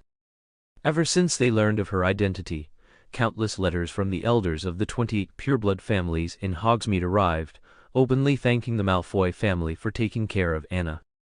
But in private, they were all threatening the Malfoy family not to harbor any ill intentions towards Anna, or to neglect her, otherwise, it would mean making enemies of all of them and all their families. Anna was also very troubled. After Narcissa's treatment, she no longer trusted her gentleness and attempts to curry favor. In the 2 days before Dumbledore arrived, Draco suddenly found himself reluctant for her to leave, especially after realizing she wouldn't become his sister. His attitude towards her seemed to change very quickly. The more he looked at the little one, the cuter and more interesting she became. Perhaps it was because he had never had a playmate of equal status, and he felt this sensation for the first time. Before, all children, regardless of age, would defer to him, and their interactions with him were always tinged with flattery and fawning, but she was different. She was very real and didn't pretend to like him. He seemed to dislike her less, and even liked her a little. He even seemed to forget the humiliation of being ridden on and having his bottom smacked. Of course he couldn't show it immediately, so he would constantly cause trouble to get Anna's attention. For example, right now, Anna was sitting obediently, eating an apple, while Draco was throwing candies at her head from a distance. "What are you doing?" Anna turned around, feigning fierceness, but on her chubby face, only cuteness was evident. Her pouting little face was like a red apple. "You're just reacting now? Why are you so slow? I'm treating you to candy." Draco deliberately acted tough, but his ears were actually pink with shyness. He was so afraid she wouldn't accept it. It was only then that Anna realized there was a circle of colorful candies with pretty wrappers scattered behind her. He had thrown so many. "No," she laughed. Now whatever candy she wanted, Narcissa would personally bring it to her. Besides, she wouldn't eat charity. So Anna picked up a candy and threw it back. Coincidentally, it hit his right eye. Then Draco cried again. Anna hadn't expected her aim to be so good. She was practically Hui reborn. So, she felt a little guilty. After all, she wasn't a real 2-year-old. She was already in her teens. Didn't this count as bullying a 4-year-old? So Anna had no choice but to bite the bullet and take on the responsibility of comforting him. But Draco cried too much, making her ears buzz. Especially before she took his hand to apologize, he cried even louder. "Stop crying! If you cry, I'll hit you." Anna raised her fist. This trick indeed worked, and the brat immediately stopped crying, transitioning to sniffling. No, Draco's tear-filled eyes truly made one feel pity for him. He looked like a little girl, with a red nose, holding Anna's small hand. Anna suddenly understood why people always liked to see her cry. "If you dare to hit me again, I'll tell my dad, and I won't let you come home. But soon, Draco regained his little master demeanor Chinese letter ANNAS hand, and threatening her with his arms crossed. He wasn't afraid of her, he was the big brother. If you don't let me come home, I'll hit you every day. Humpish, Draco finally behaved for a while. But soon that brat Draco couldn't stand the quiet anymore. He rode his toy broomstick, like a fly, circling around Anna. As he flew, he said sarcastically, "Surely there isn't anyone who can't ride a broomstick, right?" He held his head high, full of arrogance. She really didn't know what he was showing off. That toy broomstick could only fly 2 meters high at most. "I'm only 2 years old." Anna knew that if she didn't respond to him, he would keep circling until he made her dizzy. "Humpish, I could ride one when I was 2. Seeing that little Anna finally responded to him, little Draco immediately landed beside her, all excited. "How about, call me Jeej and I'll teach you?" He looked so pleased with himself, as if he was the only one in the world who could ride a broomstick. "I don't want to steal your dad." Anna's mind instantly echoed his words from that day, which he repeated like a broken record. "Don't you dare steal my dad." "That has nothing to do with my dad," Draco also remembered, scratching his ears and cheeks in frustration. If he had known it was fake, what was wrong with letting her call him dad a couple of times? "I have a brother." This sentence of Anna's completely displeased Draco. "No." "Yes." "No you don't." Draco was about to cry again. Humpish. Anna didn't want to talk to him anymore. Arguing with a kindergarten child was super boring. This time, Draco endured for a long time without bothering her. He deliberately took out a whole set of magic kitchen ware, which was specifically for children to play house with. The miniature versions had sound effects and magic flames, and one could even smell the real scent of food. He deliberately fiddled with it in front of Anna, hoping to attract her to join him in playing. He knew this was the first time the little master had played with such a girly toy.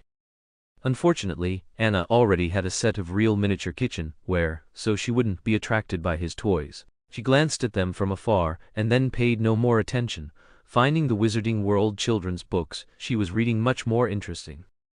They had moving illustrations, and the characters inside could talk to her and tell stories. Sometimes, they would even run into other books, causing some hilarious situations that made Anna cackle with laughter. But was this good for children to read? This witch was secretly looking for 3 male wizards in other books behind her husband's back. Finding that Anna ignored him, Draco had to switch to another toy, a children's wand, but it could only produce some splashes of water and ribbons, still failing to attract Anna's attention. "What's so good about those books? They're for little kids. I'm going to the Malfoy family's private library to find books to read." This time, Draco's words took root and sprouted in Anna's ears. Could she find Riddle's diary? When she used to read books, she always wanted to see what a handsome guy young Riddle was. Would he be even more handsome than Lucius Malfoy? So Anna finally deigned to respond to him. "Jeej, Anna wants to go read too." The moment Anna got up, Draco took her hand. "Let's go. Jeej will take you to read." Draco finally felt some sense of presence, eagerly showing off his future status as head of the family, leading her from the guest room, introducing the hallway, and then to the study. Finally, after 40 minutes, they arrived at a very solemn door. Chapter 35. Private Library. "That's it. Don't you dare drool," Draco said, operating a necklace around his neck. The door opened a crack, revealing a sliver of space. You are not planning to make her look through a crack, are you?" Seeing Anna's strange expression, Draco was too embarrassed to admit that the door was designed to be very heavy to prevent him from running inside, and he couldn't push it open at all. Moreover, his father had repeatedly warned him that it contained the Malfoy family's collection of many years, many of which were products of the dark arts, very dangerous for him currently, and he absolutely couldn't go in to play. However, having boasted so much, especially seeing Anna's expectant little eyes, Draco still decided to give it a try. "Then I'll open it to let you see," he said, pushing hard on the door. Anna heard his intention to back out, so she simply reached out and easily pushed open the 5-meter-high door. Draco really wanted to ask her how she did it, but that would be too embarrassing, so he could only pretend to be calm. "How about it, impressive, right?" He pointed to the books inside. "Impressive?" Anna walked straight in. What greeted her eyes were dozens of rows of tall solid wood bookshelves on both sides, reaching the ceiling. The edges were inlaid with gold trim and carved designs. Heavy, ancient-looking books filled the shelves, dense and endless. Further inside, there were many more oil paintings that looked like famous artworks, some moving and some not.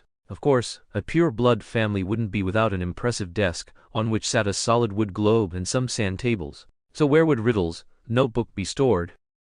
Draco hadn't expected her to be so bold as to just walk in. He recalled that the first time he entered, he was almost scared to tears by the ancestors on the wall. "Hey, don't run around." Since he had already boasted to this extent, Draco could only quickly follow Anna's footsteps inside. He actually didn't want to come. Who knew what things on those shelves might take her little life?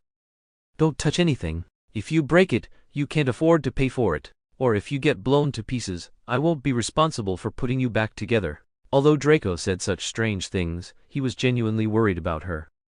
Whenever Anna wanted to pull out a book, he would snatch it away and wave it in front of her. "There's nothing to see." Then he pulled her to the giant table. "I'll reluctantly let you experience what it feels like to be the Malfoy family head," he said, lifting Anna onto the chair. Perhaps he usually liked to sit on that throne and imagine his future as the head of the family.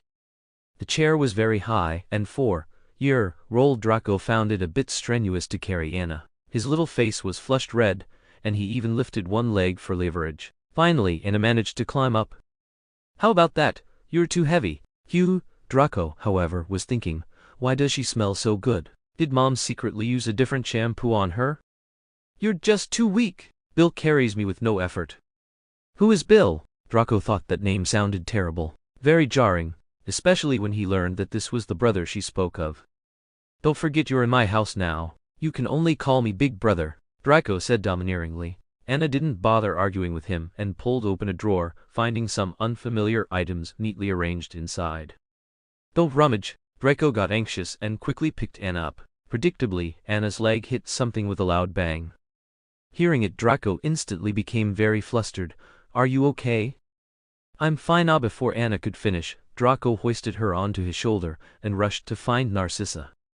He didn't know where he suddenly got so much strength, carrying Anna and running for 20 minutes straight until he found Narcissa. After handing Anna into Narcissa's arms, Draco finally burst into tears. "Wah, Tilda, her leg is going to break." "Wah." Narcissa was bewildered by her son. Lifting Anna's little skirt, she only saw some redness and swelling on his lotus root-like calf. She chuckled and comforted her son, wondering if he had found the feeling of being a big brother so quickly. He had cried terribly before, wanting to get rid of the sister. However, she couldn't laugh at her son, as she was the same. Narcissa picked up her wand and gently waved it over Anna's calf, and she felt a cool, pleasant sensation. Her little leg returned to its plump, white appearance.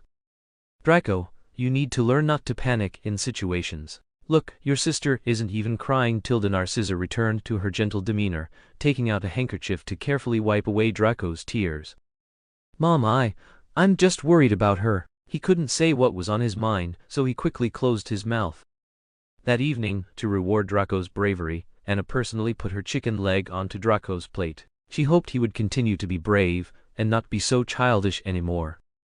"I don't want to eat what you can't finish." Tilda. Although Draco said this, he gnawed the chicken leg clean, and then he started piling the food from his plate onto Anna's. "You'd better eat more. You're too short." "I'm 2 years old." Looking at the food on her plate that was almost overflowing, Anna wailed. Wasn't he the one who complained she was heavy? That night, Draco stood by her bed, hugging a pillow, unable to leave for a long time. His intense gaze at Anna made her lose all sleepiness. "Good night. I just wanted to remind you again. It's best to pay attention under the bed when you sleep at night." "Why? Are you going to hide underneath and scare me?" "You'll know after tonight. Anyway, I'm not scared." Draco, wearing a set of pajamas, was still as refined as a child model in old pajama advertisements. Of course, she wasn't bad either. It's just, why were they wearing the same style? Just different sizes? Narcissa's little private wish. Draco was waiting for her to beg him to sleep with her, so he continued to pressure her. "I hope you won't be scared to tears when you see him tonight." Who? See who? Anna really wanted to sleep. Her 2-year-old body couldn't handle staying up late. "You'll know tonight." "Good night," Draco said, slowly moving towards the door, just waiting for her to tell him to stop. Unfortunately, Anna was eager for him to leave quickly. In the end, he waited a long time for the little girl's plea, but received none. He left in a huff to sleep with Narcissa, but was refused, the reason being that he was already grown up and should learn more from his sister. Now, the one who was truly scared turned out to be Draco. Fewer and fewer people are reading Sob Sob Sob, Heartbroken. If this book gets even fewer readers than the last one, I won't expand on it. I'll just fast forward to school till then the ending and try writing another one. Oh alas. Chapter 36. Dumbledore's Tears. So, while Anna was in a daze, Draco, afraid of sleeping alone, secretly placed his pillow next to her, carefully climbed onto the bed, burrowed into Anna's covers, hugged her waist from behind, and drifted off to sleep contentedly. Then Anna was woken by a painful tug on her hair. She opened her eyes and saw that she was in Draco's arms, one hand holding her, the other attacking her hair. What kind of strange sleeping habit was this? Anna kicked him right out of the covers, pulled the blanket into a ball, and went back to sleep. Seriously, on a 2.5 meter bed, he just had to squeeze next to her, and this was clearly her bed. Go away! Then Draco was woken by the cold, rubbing his easily awakened eyes. He thought he had been restless in his sleep, and rolled out himself, so he burrowed back into Anna's warm covers, unconsciously kissed her cheek, just like he would kiss Narcissa. However, when Draco woke up the next day, he found himself on the floor again, aching all over, and that annoying fellow, Anna, was lying cozily in the warm covers. Very displeased, Draco pulled back the covers, waking Anna with the cold. Anna had a terrible temper when woken up, so she grabbed a pillow and threw it at Draco's face. Get out! You! How can you say such vulgar words? Draco, hit in the face by the pillow, reacted as if he had heard something outrageous. How could a young lady like her say such things? Draco looked deeply shocked, feeling that the sister in his impression should not speak like that. You! What else did he want her to say? The scoundrel who disturbed her sleep. Anna, Tilda, an old male voice came from behind them. Anna flinched. Had Dumbledore arrived? She looked up, and indeed it was him. Dumbledore's face was etched with fatigue, and his wrinkles seemed to have deepened. Anna immediately jumped into his arms. Dumbledore. Woo woo. She could finally live a normal life. Woo woo woo. Dumbledore had been searching for Anna for several days without sleep. His eyes were now bloodshot, and Draco almost didn't recognize him. Who are you? Let go of my sister. It seems Anna had a lot of fun at Malfoy Manor. It was good that she wasn't hurt. Anna, embraced and cared for by Dumbledore, immediately felt even more wronged, and this time her crying carried a certain personal emotion. Dumbledore, at a loss, gently patted her back, stroking the back of her head and her cheeks. He had finally found her. Anna's disappearance had tormented his heart countless times, and he had another big argument with Aberforth. But thankfully, she was fine, healthy, and in his arms again. Dumbledore's old eyes were brimming with tears, but he didn't want to scare Anna, so he quickly wiped his tears with his palm above her head. Let go of my sister immediately, otherwise I'll tell my father to knock off your glasses. Don't be rude, Draco. Lucius also appeared in the room. Narcissa quickly pulled her son away. After Dumbledore thanked Lucius profusely, he took Anna back to Hogwarts. As soon as Anna poked her head out of the fireplace, 4 hands were on her. Professor McGonagall and Aberforth exchanged glances. Aberforth, being a man, still withdrew his hands, giving the first chance to hug the child to Professor McGonagall, though he grumpily said, "Hurry up." Professor McGonagall gave him a businesslike smile, then turned and hugged Anna with exceptional warmth and intimacy. My poor child, you've suffered. You've gotten thin. Don't even mention it, she cried again, a complete mess. Did the Malfoy family bully her? Aberforth circled Professor McGonagall, observing Anna, wishing he could snatch Anna from her hands at any moment to check on her himself. No, the Malfoy family treated Anna very well, and she even became good friends with Draco. Dumbledore immediately defended the Malfoy family. This time he truly owed them a lot. Draco Malfoy? That little brat is definitely no good. Don't let anyone fool you easily. Aberforth had seen Draco once and had a terrible impression of him. So old and still being carried, he was definitely an arrogant and unreasonable one. Poor little Anna. Finally it was his turn. Professor McGonagall reluctantly handed Anna over to him, also because he looked like he was about to devour her, and she didn't like that gaze. She now understood why Albus and his brother didn't get along. I'm taking her away. Since you can't take care of Anna at all, Aberforth turned his back to Dumbledore, notifying him rather than discussing with him. I'm afraid not, my dear brother. I am her current guardian. Dumbledore suddenly became serious. This was one request he would absolutely not agree to. Don't forget, I'm also a Dumbledore, so I also have the right to be her guardian. Aberforth would not compromise easily. Anna was still very sleepy, her little head nodding. She didn't know what they were arguing about. Anyway, she either lived in Hogsmeade or Hogwarts, or she ran between the two. Could there be a third option? Seeing that Anna was sleepy, Dumbledore suggested they discuss it aside. Aberforth looked at the dazed little head, agreed, and placed Anna on the sofa, covering her with a blanket. In the end, they reached an agreement. Anna's custody would be split, half the month at Hogwarts and half in Hogsmeade. However, since both Aberforth and Dumbledore found it difficult to go a few days without seeing Anna, they now pretty much shared the responsibility of caring for Anna. Anna didn't care about any of that. Her biggest goal now was to catch the culprit. Then, full of vigor and determination after waking up, she went to find Bill to tell him, "One of your fangirls is really bad, you must deal with her properly." Now Anna could move freely around Hogwarts, except she had acquired a bodyguard, a house elf. No matter where she went, there was always one assigned by Dumbledore following behind her. So she wasn't worried about getting lost or losing her way on the moving staircases, because the house elf would always float her across in advance. When she saw Bill again, he was distractedly attending Charms class. Anna stood obediently on the house elf's shoulder, waving through the window at Bill in the classroom. "Anna, you're back." As Bill stood up, Professor Flitwick was still questioning him about disturbing classroom order. "Mr.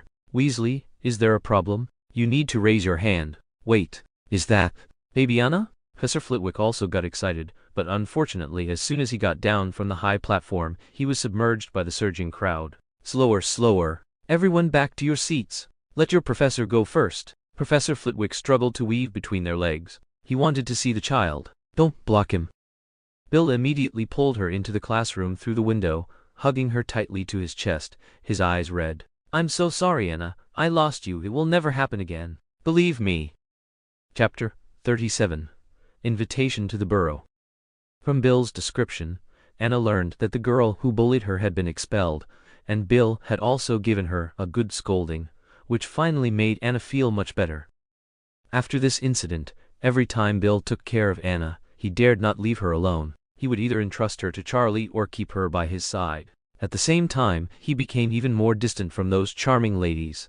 Anna couldn't help but wonder if Bill truly only liked Fleur de Lacre. Was he that devoted, not even glancing at so many beautiful ladies? Also, returning from Malfoy Manor this time wasn't without its gains.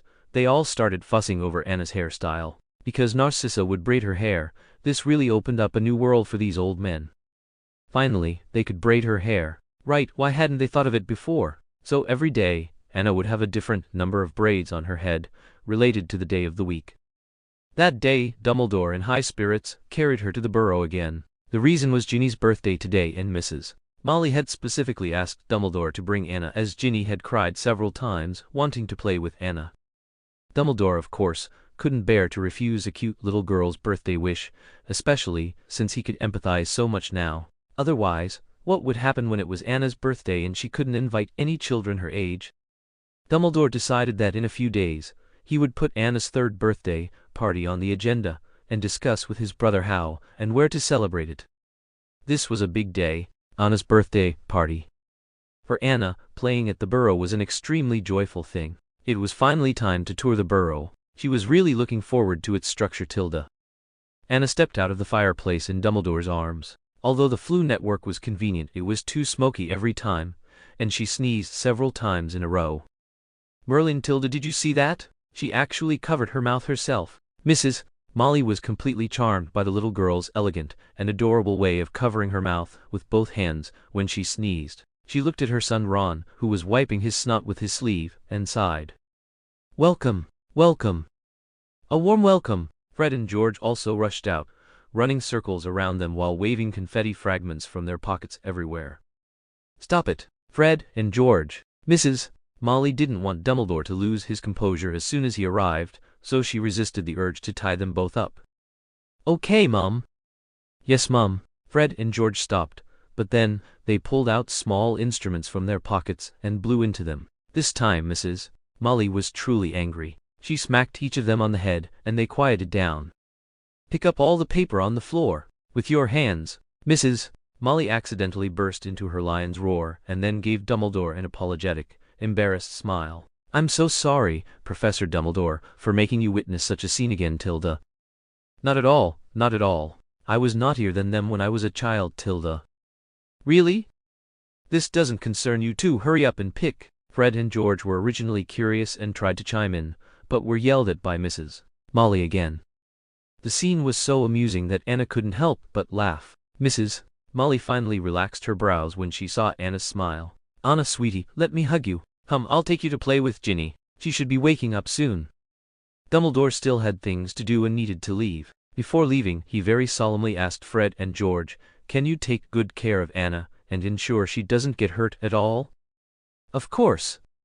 No problem." Fred and George emphasized these two words separately.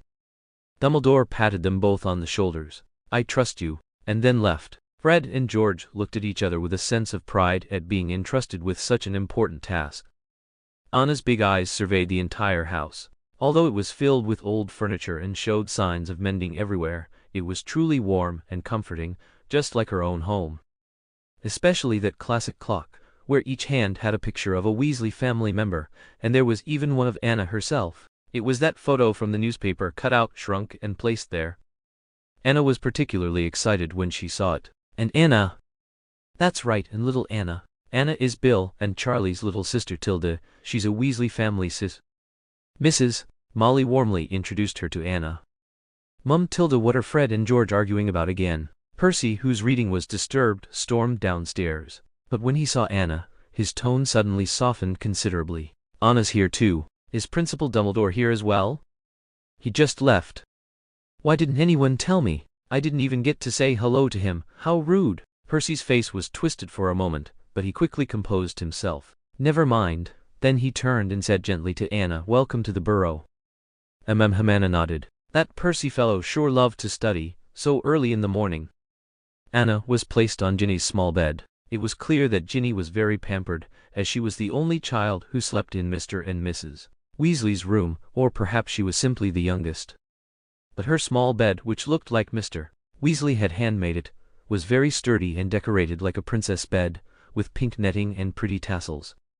Anna quietly lay beside Ginny, still planning to take a nap. Mrs. Weasley went to prepare the birthday party feast. The birthday party would be held in the evening, but there was still a lot of preparation work to do, and Mr. Weasley wouldn't be off work to help her until the evening.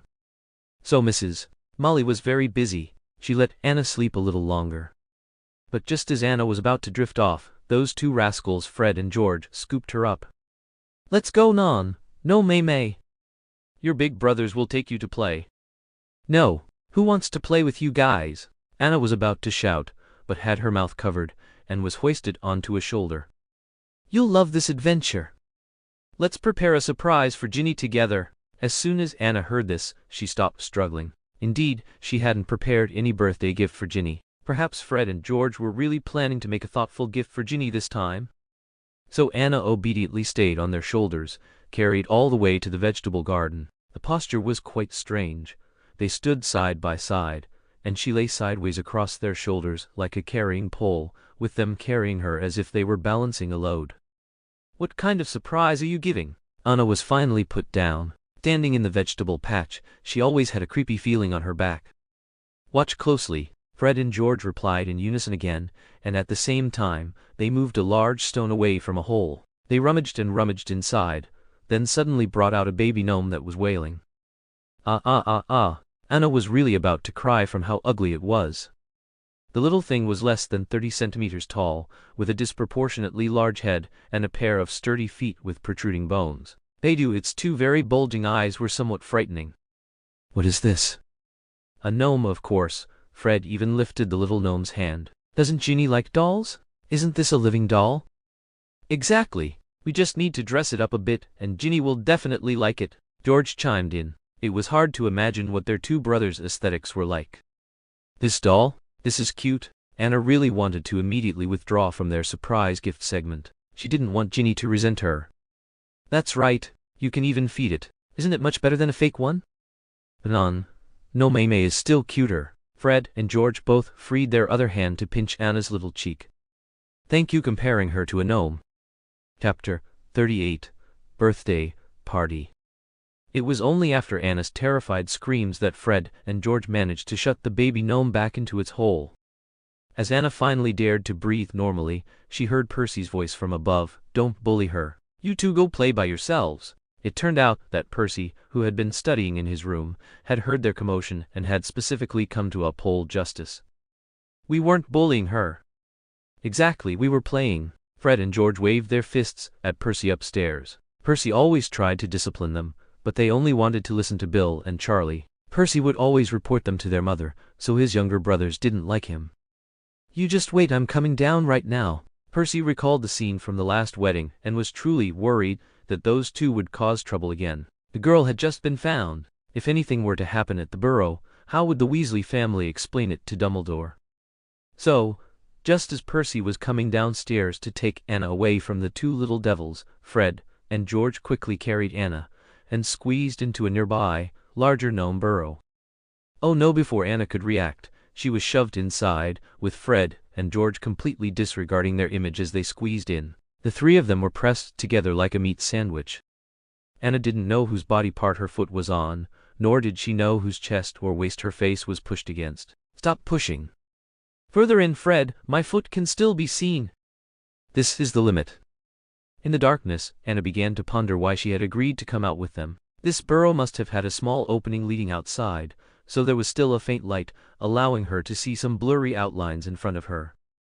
Fred said with difficulty. Whose little pepper was he pressed against? But he was too embarrassed to say it out loud. What if it was Anna? He could only tell George to move away from him. After Percy searched around for a bit and didn't see Fred and George, he thought they had escaped again, so he turned to go complain to Mrs. Molly. But Mrs. Molly was too busy. As soon as she saw him, it was as if she had met a savior. Quick, Percy, you've come at just the right time.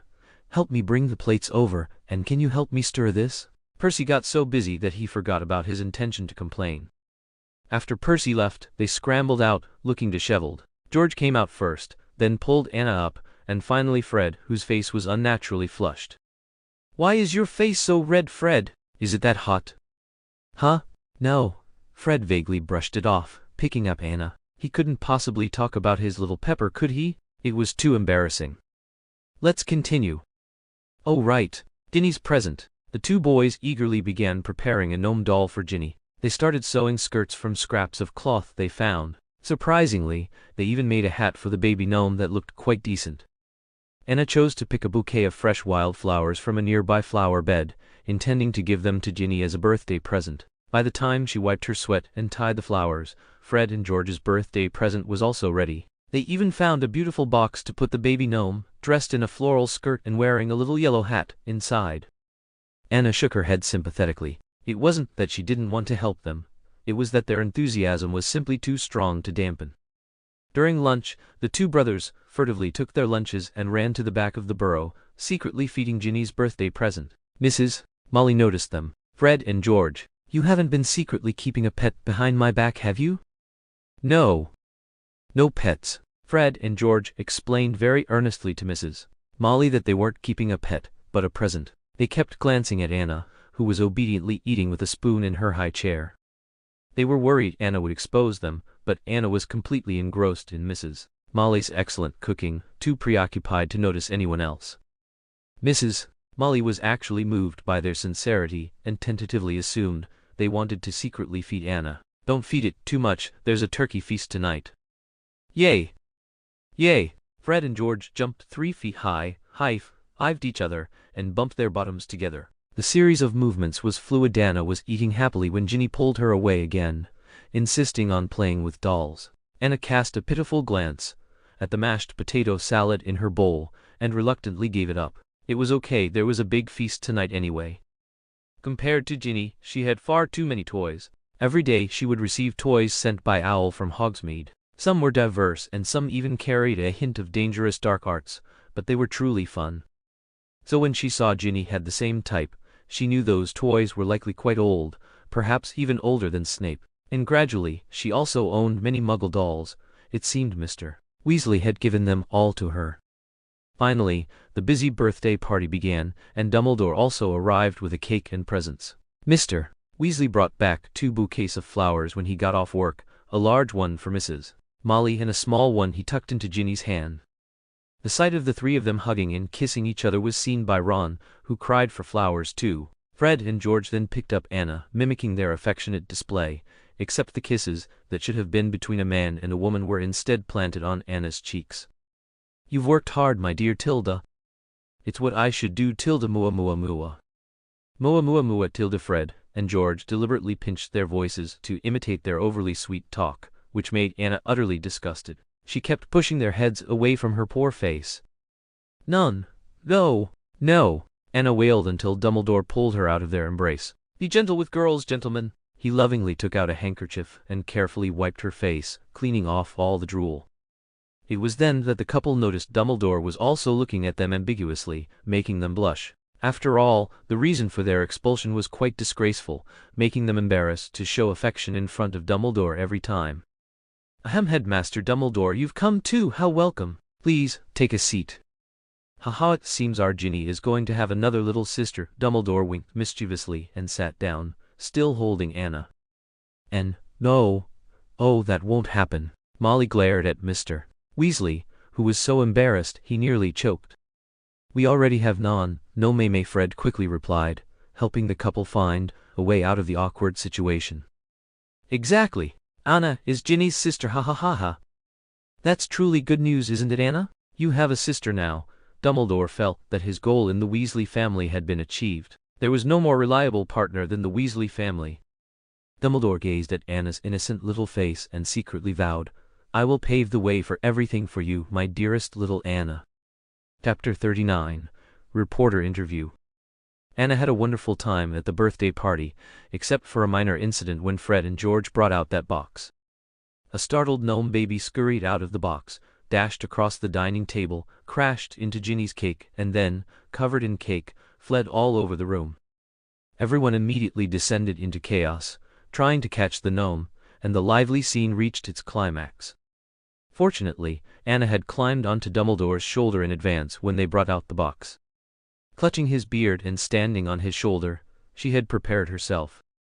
So she wasn't involved, but the poor Weasley twins were grounded again. And compared to their gifts, Ginny absolutely adored the flowers Anna gave her. That evening, when Anna was leaving, Ginny cried, begging her to stay, and even the Weasley twins looked reluctant to part. Unfortunately, Aberforth, who was waiting to pick up the child, had been in the living room for over an hour, and it was time for him to take Anna back to Hogsmeade. He was a stubborn man. Mrs. Weasley invited him multiple times to join the later activities and eat cake, but he remained unmoved. He just quietly smoked in that corner, waiting for Anna. So Anna followed Aberforth back to Hogsmeade, where he received a hero's welcome. The entire Hog's Head pub was packed. "I told you to come to my place," the proprietress of the 3 Broomsticks grumbled, pushing away someone who had deliberately squeezed past. If they had gone to her place, there would have been much more room. "Don't think I don't know what you're planning." "Forget it, Anna will only stay with me. She won't spend the night elsewhere." Aberforth merely showed them that Anna was safe as a symbolic gesture, then he shooed everyone away. "Seen enough, have you? Now hurry up and get out. She needs to go to bed." After Aberforth chased away those who wished they could live there, he finally had time to hold Anna, kiss her, and lift her high. Anna was truly tired and quickly fell asleep in his arms. Occasionally, she would dream of Centaur riding him very fast, but as she rode, the Centaur beneath her turned into Draco. Draco vigorously shook her off. "How dare you ride me again? I'm going to tell my father. I'll have him ride you back." Seeing that stomping golden head, Anna felt her dream was too bizarre, and woke up. Her head was buzzing, and she wondered how Lupin was doing, but alas, he wouldn't be able to wait for her to rob the Malfoy family's treasures to help the poor. What a shame. Just as Anna thought she was about to enter a peaceful retirement life again, Anna encountered trouble in Hogsmeade. One day, she was playing on the swing with Aberforth in her little playground, when a woman suddenly rushed over, took a photo of her that nearly blinded her with its flash. "Who are you?" Aberforth immediately pushed the bespectacled woman away, using his body to separate them. "Hello, I'm a newspaper reporter. May I ask what your relationship is with Anna Dumbledore? Can I do a brief interview?" After another violent and stimulating flash, Aberforth tightly hugged Anna with one arm, covered Anna's face with the other, and strode home. No interviews. At the same time, an invisible magic directly knocked the camera out of her hand, turning it into a puff of white smoke. Tilda. My camera. My photos. You need to pay for my camera. The woman instantly dropped her gentle facade and shrieked, but Aberforth had already taken Anna far away. This lesson did not make the woman behave. Because of the immense benefits Anna's photos brought to the newspaper, there were always people trying to secretly photograph her and interview her. They even disguised themselves as guests to approach her. Once Aberforth even accidentally injured a gossip reporter, and the unbearable Anna was sent back to Hogwarts. Aberforth complained, urging Dumbledore to quickly come up with a solution, but Dumbledore would only say, "It's all right, Hogwarts is very safe." That old fox-like demeanor made Aberforth storm off, but he would come back sheepishly a few days later. Anna had also seen that newspaper because a girl was using an ink pad to stamp it. "Wow, Tilda, when Anna becomes a celebrity later, I'll be rich." Immediately, someone imitated "Me too." Even more exaggerated, how did they all have a copy? Dumbledore had also been busy recently. He had been contemplating Anna's third birthday. He had checked, and Anna's name had suddenly appeared on the future new student list the night he found her. But he knew nothing else about her identity. Then, Professor McGonagall suddenly remembered the necklace she had taken from Anna's neck and handed it to Dumbledore. Although she was abandoned, one day she might want to know her origins, so Professor McGonagall's original intention was for him to investigate Anna's background. However, Dumbledore was stunned when he saw the necklace. He took off his glasses and stared intently at the necklace. How did this get into your hands? You recognize this necklace?" Professor McGonagall was also a little surprised. "Isn't this Anna's?" "It's Anna's?" Dumbledore took the necklace in his hand and examined it carefully. His mother also had an identical necklace, but it was accidentally lost during her struggle with the first Dark Lord. He ran his fingers over the surface of the metal object. The scratches on the side were clearly visible, marks he had left during his student days. Yes, this was the one his mother had given him. So is this child related to that person? A tempest raged deep within Dumbledore's heart.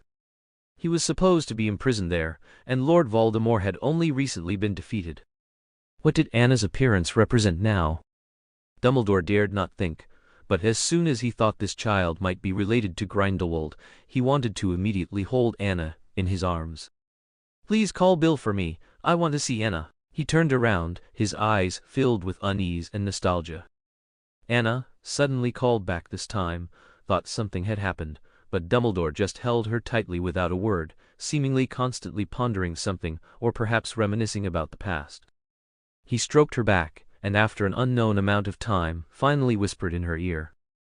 "No matter who you are, or where you came from, you will always be my treasure." Dumbledore had already figured it out. Even if this child was a future Dark Lord left behind by Grindelwald, he couldn't bear to lose Anna again. She was still so young and, as long as he taught her well, there would absolutely be no problem. He wouldn't make the same mistake twice. He hadn't saved Tom, and Anna was even younger, and she was so well behaved, so adorable. How could she be the new Dark Lord? Anna didn't know that because she didn't cry easily and remained calm in situations, she already possessed the same destructive potential as Riddle. To Dumbledore, he had already guessed that Anna's appearance was a trap set by Grindelwald, but he had already failed him once, and this time, it seemed he couldn't make a decision. Chapter 40. The Terrible Snape. Anna didn't understand what Dumbledore meant at the time. A familiar feeling necklace appeared around her neck, and it was as if her carefree days had suddenly ended. How to put it? Because she started receiving formal private lessons, and the professor was Snape, every single day. Wasn't she only 3 years old? Why was she being chained up so early? Baby is still small. Initially, Anna tried to get away with acting cute and spoiled, but Dumbledore was determined to develop her into an elite individual. He patted her head. "No, your brother started family training when he was 2. Little Anna is already 3, she'll be even better than your brother." His smiling expression made Anna unable to resist tugging his beard again. "You are the greatest white wizard of this century, and I am an unknown newbie, and you're comparing yourself to me." Anna really wanted to grab his ear and shout, but there was nothing she could do. When you eat someone's food, your mouth is short. When you take someone's things, your hands are soft. She could only honestly begin her magic enlightenment. "Don't worry, I found you a good teacher. It would have been better to find Bill." Speaking of Snape, she hadn't seen him since she returned. It turned out he had been sent to help Dumbledore with something again. So when Snape learned of Anna's disappearance from the newspaper, he rushed back as fast as he could. However, because he had gone to the United States, he was only returning now. The first time he saw Anna, he scared the happy lollipop-eating Anna into tears. He grabbed the bow on her chest with his large, articulate hand and lifted her like a water bucket, carrying her to his office. "Speak! How could you be so stupid as to be abducted by a female student at Hogwarts school, and then sold to the Malfoy family by a centaur?" Snape's temper escalated with each point he made. Wah wah wah, Anna had never seen such a scene. She was clearly helpless, and now he was blaming her. Then she would let him experience a woman's power. Although Anna didn't like to cry, that didn't mean she couldn't. Her piercing wails made Snape's brows furrow higher and higher, but he couldn't utter a single word of blame. The more he listened to her cry, the more irritable he became, so he simply cast a silencing charm on her, pulled up a chair, and sat down to watch her cry. After crying herself out, Anna slowly stopped, unable to believe that Guy Snape hadn't tried to comfort her even once. She knew that in front of others, if she cried even a little, someone would immediately hand her candy. They would also hold her high in the air. The guy opposite her had actually started grading homework. Anna was so angry that she punched the chair he was sitting on, cracking it. Immediately, she deflated, afraid he would discover it, and quickly sat back down in her own chair obediently. Snape finally reacted, only feeling the chair beneath him wobble slightly, still unaware of what had happened. "No more crying? Calm now?" Snape put down his quill and turned around. The chair then defined into pieces. Luckily, he managed to grab the desk in time, otherwise he would have fallen extremely awkwardly in front of the little one. But Snape didn't think Anna had done it on purpose. It was probably her magic acting up. So he dusted himself off, repaired the chair, and sat down again, not thinking much of it. Amanda nervously picked at her fingers, not daring to look at the cold-faced man. Luckily, he didn't pursue it. She secretly thought, he's so bad at coaxing girls, no wonder he doesn't have a partner. Next, Snape began to meticulously uncover every detail of her disappearance, like a police officer taking a statement. From being put in a sack, to running around in the Forbidden Forest, to encountering centaurs, and another intermediary Anna didn't mention Lupin, worried he would be implicated, and finally arriving at Malfoy Manor. She described everything in detail. After hearing all this, Snape discovered the child's astonishing memory and equally astonishing expressive ability. She was also very smart and seemed quite agreeable, completely the teacher's favorite student, even for Snape. It's just that he had too much to teach. Then Anna, who was already drowsy, was taken to the classroom late at night to learn about the habits of centaurs and werewolves from slides, how to protect herself when she saw them, and what their weaknesses were. Help, wasn't she only 3 years old? Anna eventually just fell asleep sitting up. Snape, still not quite satisfied, gently picked her up. "That's enough for today, Tilda, I'll test you next class." Then he took Anna back to Dumbledore. If Anna had heard that, she would have yelled at him, "Are you a devil?" After that, every day she would learn various subjects under Snape's diligent guidance. The first lesson was about directions east, south, west, north, how to find her way in the Forbidden Forest. This was to prevent the little fool from getting lost again by going the wrong way. For this, Snape specially made a hand-drawn flat map, so Anna could apply her knowledge of east, south, west, and north to accurately find the things he had hidden. He was quite good at playing games, even made a treasure map. Anna could only trudge on her 2 short legs, searching through the vast Hogwarts castle. At this moment, she greatly missed her BMW ride. She wondered if she had the ability to abduct it out. Perhaps Anna's expression was too exaggerated, as Snape, who was following behind her, tapped her little head. "Concentrate."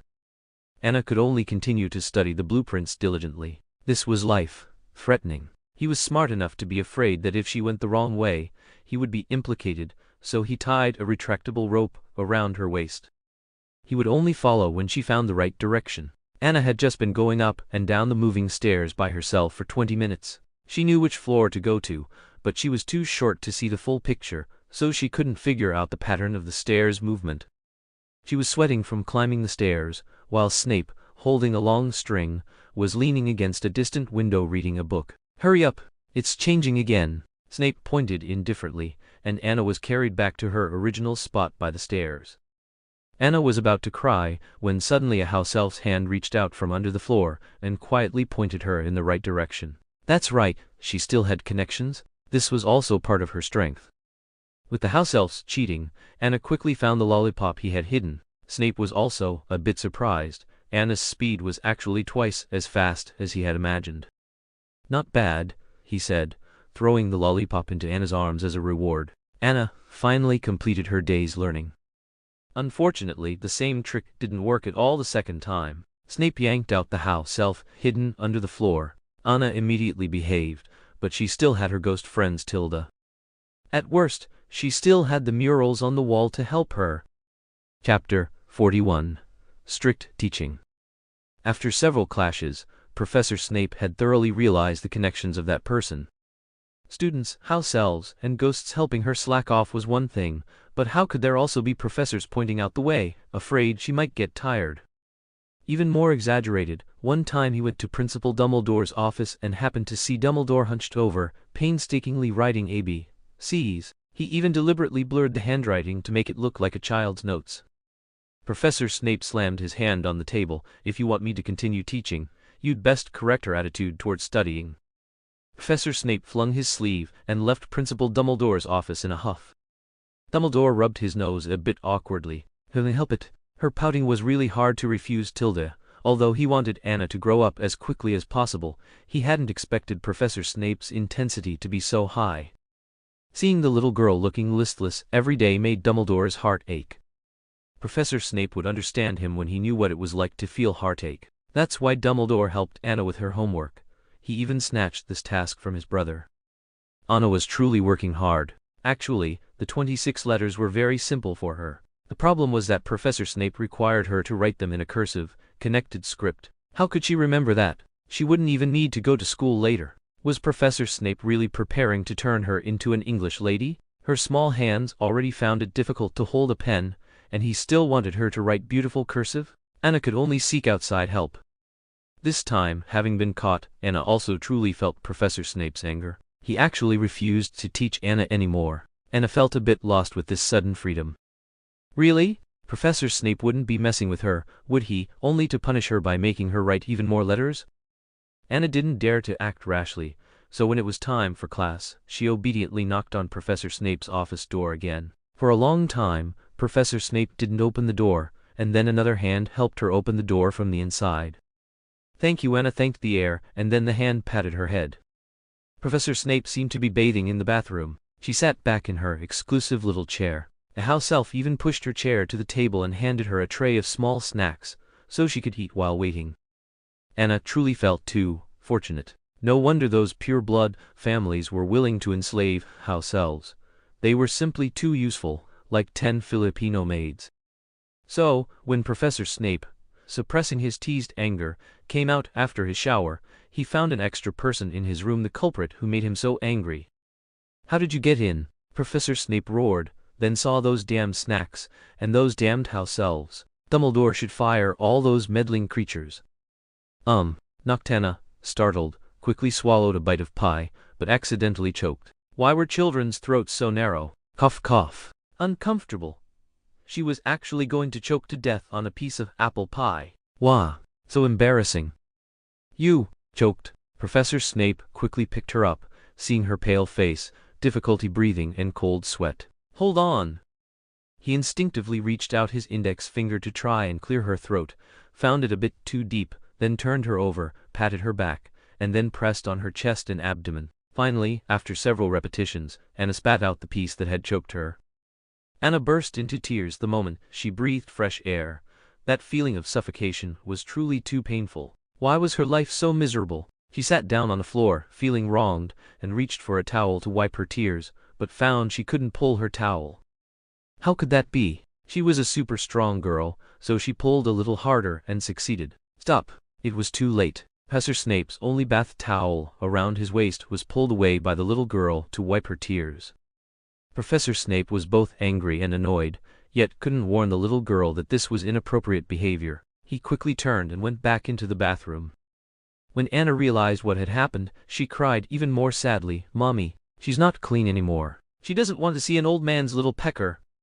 Professor Snape, having changed his clothes, directly bundled Anna up and threw her out the door. Anyway, there would be so many kind people to take her back. He then threw the towel in his hand into the fireplace and burned it. Tilda. He went out that night to buy a bathrobe. The same thing absolutely could not happen again. He also bought a bathrobe for Anna, and then began to consider if he needed to explain the differences between boys and girls to her. The moment Anna, crying, came out of Professor Snape's office, she was carried on the back of a house elf. Another house elf used a handkerchief to wipe her tears, and another offered her a lollipop, while one in front made funny faces to cheer her up. Several ghosts also surrounded her, speaking ill of Professor Snape.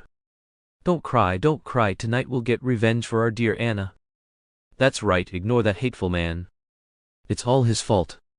The ghosts and house elves, a mighty procession, escorted Anna all the way to Dumbledore's office. Anna had long since stopped crying. Enjoying a series of services, she was also very curious about how these ghosts could get revenge for her.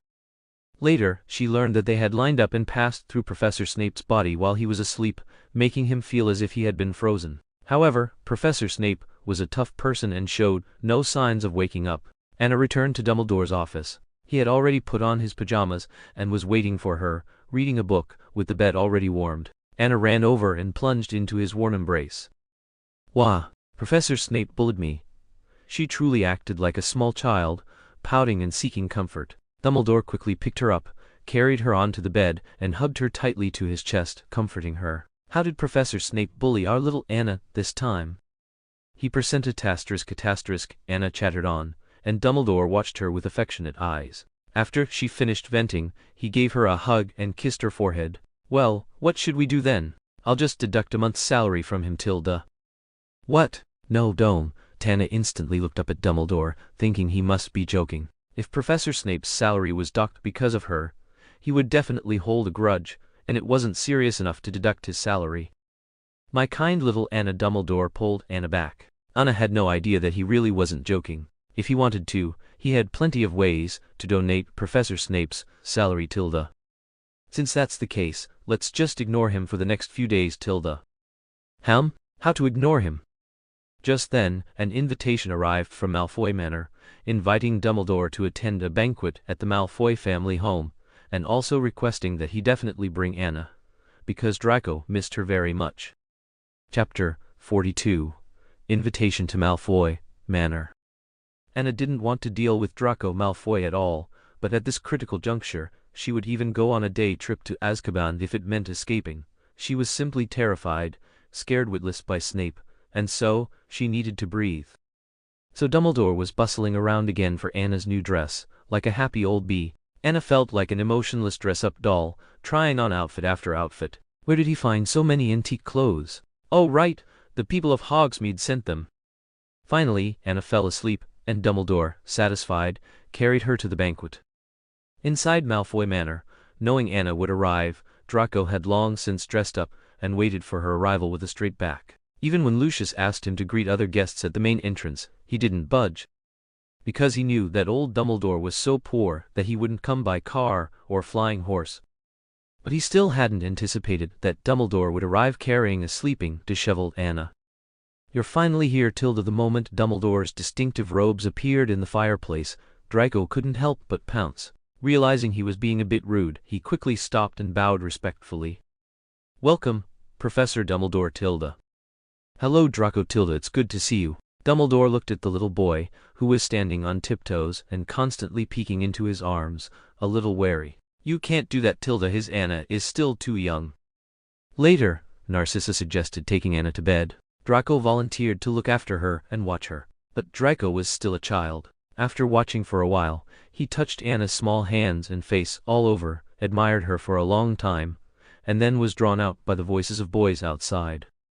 When Anna woke up, she found herself lying in what used to be the Malfoy family's guest room. "Oh right, She was here at Malfoy Manor for a vacation. Hopefully, it wasn't a tribulation. Anna slid off the bed, rubbed her eyes, pushed open the door, and used her old memories to find the direction of the banquet hall. He remembered there were several, big and small, to accommodate different scales of banquets. Which one was it this time? As she walked, she heard a shrill bird cry from outside the balcony. Curious, she crawled over to look, only to see a sturdy little boy, like a calf riding on a peacock in the flower bed, pulling out its feathers. The boy's skin was a healthy honey color, he had a buzz cut, and his gaze was sharp and wild. Anna gasped at his rudeness. Hissed Tilda. Even that tiny sound was heard by Zabini, who was doing mischief. He quickly turned around, let go of the peacock in his hand, leaving only a long feather in his grasp. What did you see, little runt? Zabini said as he stretched the feather over and brushed Anna's nose. Anna sneezed 3 times in a row and grabbed the peacock feather. I saw you bullying the peacock. She wasn't a child, was she afraid of him? But the next second, the boy jumped onto the windowsill, crouching there and looking down at her. You speak quite clearly, Tilda. It's just your eyesight isn't very good. His tone was like a bristling hedgehog. Anna was stunned by his agility. That must be a meter high, right? She was still standing on tiptoes on a brick. He looked about the same age as Draco, but his physical fitness was too strong. It was only then that Zabini realized this little girl was the one who had been lost and reported in the papers those days, and there was a reward. He paid attention because her looks were somewhat in line with his aesthetic, but of course, his mother was still the most beautiful.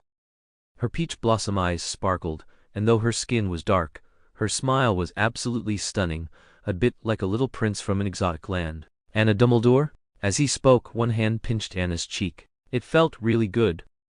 Zabini finally understood why those annoying girls liked to pinch his face. It was indeed very comfortable. Come with me. I'll take you to Albus Dumbledore. Okay. Anna had no idea he wanted to hand her over to Dumbledore for a reward. His memory was still stuck on when she got lost. He hadn't seen the later newspapers at all. So Anna, confused, walked hand in hand with Zabini. Zabini was quite happy. The little one's hand was quite soft. Just as they were about to reach the venue, there was a pale young man quietly looking at the moon around the corner. Seech, you're here too. Not. In front of Not, Zabini suddenly felt that his image of holding a baby was too embarrassing, so he quickly released Anna's chubby hand when Not looked over. The boy nodded, exuding a classical beauty. He was slender and delicate, but not bony, just perfectly thin. Is something wrong? Nothing. Just caught a little mouse, Zabini said, reaching to pull Anna's little braid. Boys of this age don't want to be mocked by their peers for playing with girls. He didn't want to be laughed at for liking to play with little girls. He was truly speechless. Did he need to hide his gentleness towards girls? Did he have to bully her? Her pitiful little braid wasn't even as long as his pinky finger. Anna winced in pain and unceremoniously punched Zabini's little pepper. Zabini couldn't believe she would attack him, and he fell to the ground in pain, clutching his little pepper. Unfortunately, Not didn't see this scene. He only saw Zabini's back as he grabbed Anna's little braid. The next second, he fell down in pain. What are you doing? Not stepped forward. He couldn't stand Zabini bullying a child, so he picked Anna up. Don't bully her. I bully her? Zabini pounded the ground in pain. Who was bullying whom? Who was lying on the ground? But his pride left him speechless, because it was truly too disgraceful. I saw it, Not said, and without listening to his explanation, he carried Anna away, leaving Zabini to sulk alone on the ground. Anna was held in the boy's arms. He had a faint, ethereal innocence about him, hard to describe, but it reminded her of moving through a forest. She liked it very much. Although he was a bit effeminate, he was one of the few normal people, she supposed Tilda. Anna rubbed Not's shoulder. Not felt she was very much like his pet chameleon, both very fond of acting spoiled and very cute. Not therefore liked Anna very much. When Draco caught up, he only saw Zabini cursing and swearing, and thought his sister had been bullied by Zabini. He rushed forward, and the two wrestled together. Don't you dare bully my sister! Zabini? Chapter 43, Banquet. While Anna was immersed in Not's gentle yet perfectly measured embrace, enjoying his head pats, Zabini, on the other side, became Draco's #1 enemy for saying a few bad things about girls. Zabini, who hadn't fully recovered, was immediately pinned down by Draco, who learned it from Anna, and small fists rained down on his face. Zabini would never endure such humiliation. Physically, Draco was certainly no match for him, but but due to their social standing, he could only push him away, focusing on blocking. After all, no one wanted to provoke a Malfoy, especially not in the Malfoy family manner. That's why Draco barely gained the upper hand. However, both of them were scolded together. Quickly taken away, Zabini, with a bruised eye, was led home by Mrs. Zabini, while Draco, with disheveled clothes, cried in Narcissa's arms. Narcissa almost didn't seriously try to comfort him for a long time, but now she needed to preside over justice as the head of the family. Then Draco was grounded and had to apologize to Zabini. But secretly, Narcissa praised her son, hoping that next time he would use his brain more and not just his fists. Lucius was helpless about his son's impulsiveness. Why did his son act like a foolish boy whenever he encountered that little girl? Lucius was at a loss, wondering whether to let him play with Anna or to forbid their interactions. In any case, Dumbledore probably wished that little girl would stay away from their son. His words were all evasive. He completely ignored the offer of sponsorship if Snape were to teach Draco as well. The banquet was as lively as ever. The interlude that had just occurred seemed to have never happened, except for the departing Zabini and his mother. Everyone was still immersed in the lively atmosphere of the ball. Anna was completely unaware of all these events because Nott had taken her to the window to watch shooting stars. This was Anna's first time seeing such a beautiful and pure starry sky. Her little finger pointed at the shooting stars in the sky, and she exclaimed, "Wow! Wow! Wow!" Her limited vocabulary could only express her happiness with such sounds. Nott chuckled as he held Anna by her chest and back, letting her stand on his legs, not minding at all that her shoes might dirty his expensive formal robes, and patiently told her the names of each star. Nott truly felt that this girl was more and more like his little pet. Her big eyes would sparkle when she saw something she liked, like bugs. She would squint her eyes when petted and make joyful sounds. "Do you want to come home with me?" Nott said on a whim. He was also an only child and didn't know that having a little sister was such an interesting thing. She was so well behaved and cute, even more fun than having a pet. Because a pet's interactions are very limited, but she could always talk to him, which was interesting. He could also teach her more. "Let me show you something fun," Nott said, extending his fingertip. The tip of his index finger began to emit sparkling fire, like the light from a sparkler he played with as a child. With a vigorous wave, the fire was flung out like fireworks. "How did you do that? Didn't they say underage wizards couldn't control their magic well?" Just like this, Nott gently took Anna's small hand and made the fire stop at her fingertip. Anna did feel some magical energy flowing through her body, but she felt a bit stuck. So the sparks on her fingers quickly died out. Nott quickly comforted her. "It's okay, you're still young. You'll be able to control it when you're older." He patted Anna's head. Okay, Anna realized that it seemed not all children couldn't control their magic well, but rather that most children didn't know how to control it, perhaps with the exception of some geniuses. Nott, however, seemed very indifferent about this. To him, it was just a small trick to amuse a child, completely unaware that what he was doing was entirely within the realm of genius. Nott, of course, had also recognized Anna's identity. Her news was simply too popular, it was hard not to know. So Nott was very curious. What charm did a child, who could make the greatest white wizard so nervous, possess? The final result was as expected. She indeed had some tricks up her sleeve, making him reluctant to part with her. Unfortunately, after the fun, he knew he had to send her back, otherwise the adults would worry. Nott then took her to the most central figures in the crowd, gently patted her shoulder. "You should go find Dumbledore, Anna." He stood there watching her from afar, watching her run into Dumbledore's arms, before he quietly left and returned to his corner, hoping to meet her again next time. Dumbledore had just thought of Anna, wondering if she should be awake when she appeared before him. A small bundle flew into his arms, and Dumbledore squatted down, opening his arms to catch her. "Did you sleep well, my darling?" Dumbledore kissed Anna's reddened cheek. Anna quickly pointed, but the Nott who had been standing there just moments ago had disappeared. Did he not want to expose himself? "Who? Draco? He's crying right now, Tilda. Do you want to go see him?" Dumbledore sounded a bit gleeful. Tilda. Anna readily agreed, and Dumbledore took her to see Draco crying. Seriously, he was too devious, and what was so interesting about Draco crying? She had seen it too many times. Draco hadn't adjusted his mindset yet, not understanding why he was punished by his parents for doing the right thing, but he also realized one thing. Next time, he had to win. The sniffling Draco stopped crying the moment he saw Anna Dumbledore carrying her in. To maintain his image, He quickly wiped away his tears and ran over to question her. "Did that Zabini guy bully you just now?" His stubborn expression was very serious, as if he would collapse if she didn't give a clear answer. Ma'am, he pulled Anna's pigtails. Anna pointed to her head, and Draco indeed became very proud, patting his chest and saying, "I knew it, don't worry, Big Brother got revenge for you." Dumbledore's smile, however, darkened considerably. He picked Anna up to be at eye level with him. "Anna," he asked softly, "really? Was it him?" That smile made Anna uneasy. She was afraid Dumbledore would twist his head off. I'm hungry. Eat." Anna, lacking courage, began to play dumb. Her emotional resilience was terrible in front of the old bee. All right. Anna's hungry. Let's go eat something first and talk slowly." Dumbledore hugged Anna protectively, then bid farewell to Draco and Narcissa. "I'm coming too." Draco, fully recovered, followed them. Once again, thanks to Liver Diagram Soul Darling for the inspiration capsules, and to all other darlings for the props and rewards. I'll work hard. Letter 1, 5, 5, 5. Letter 1, 4, 1. B. Letter 1, 5, 5, 7. Chapter 44. Condolence Gifts. After this banquet, Dumbledore also put Anna's birthday party on the agenda. He had gone to Malfoy Manor last time with the purpose of learning and found that while it was said to be a party for children, it was actually a social gathering for adults. It wasn't fun for the children at all, and he hoped to give Anna a happy birthday party with small animals, fun activities, wonderful music and games.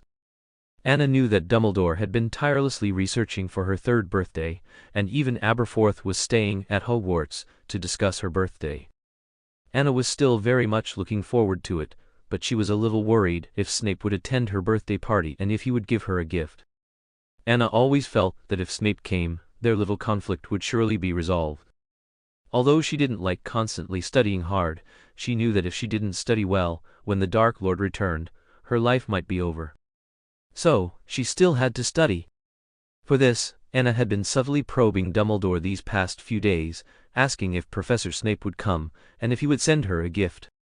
Dumbledore looked up from a pile of cake designs, hugged the little girl onto his lap, and patiently told her, "Of course he will. Everyone will give lovely little Anna a birthday gift. Do you want to see them now?" A glint flashed in Dumbledore's eyes behind his spectacles. He certainly couldn't bear to tell her that he wasn't 100% sure himself. It was difficult for him to influence Snape's thoughts, so he simply diverted Anna's attention. Dumbledore carried Anna to a deeper room. Anna recalled that it should have been the room with the pensive, but now it was filled with all sorts of gifts, of all sizes. Without exception, they were all beautifully wrapped. These are all gifts from those who love little Anna. Among them were early birthday gifts from Hogsmeade, and comfort gifts from strangers who admired her looks based on newspaper photos.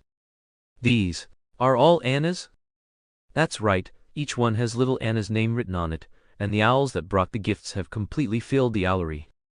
Dumbledore recalled the scene, finding it amusing and very proud. Anna was gaining more and more affection from people. He was happier than when he himself gained prestige.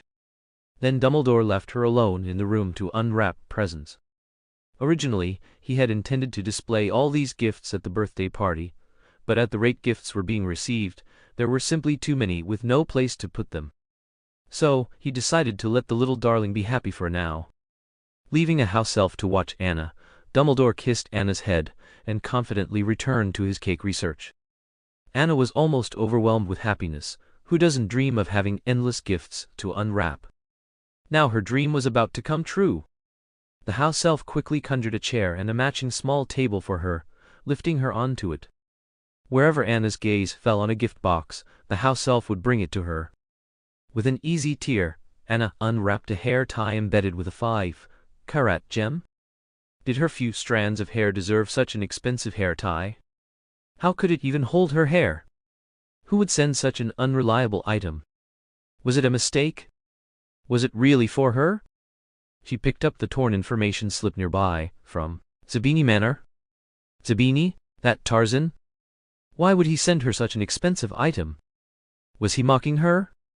Anna tossed the pink gem hair tie aside, ignoring it. She continued opening gifts. Unexpectedly, Draco and Nott had also sent her gifts. A package from Malfoy Manor contained a handmade greeting card from Draco, depicting them holding hands. Although he drew himself as a 2-meter-tall majestic figure and her as if she had polio, it was still thoughtful. Narcissa sent some homemade pastries and 5 coordinated outfits, including socks, accessories and shoes, writing very sincerely that she hoped to see Anna wearing the clothes she sent next time. Nott sent an astronomy picture book for underage wizards, which was quite lovely.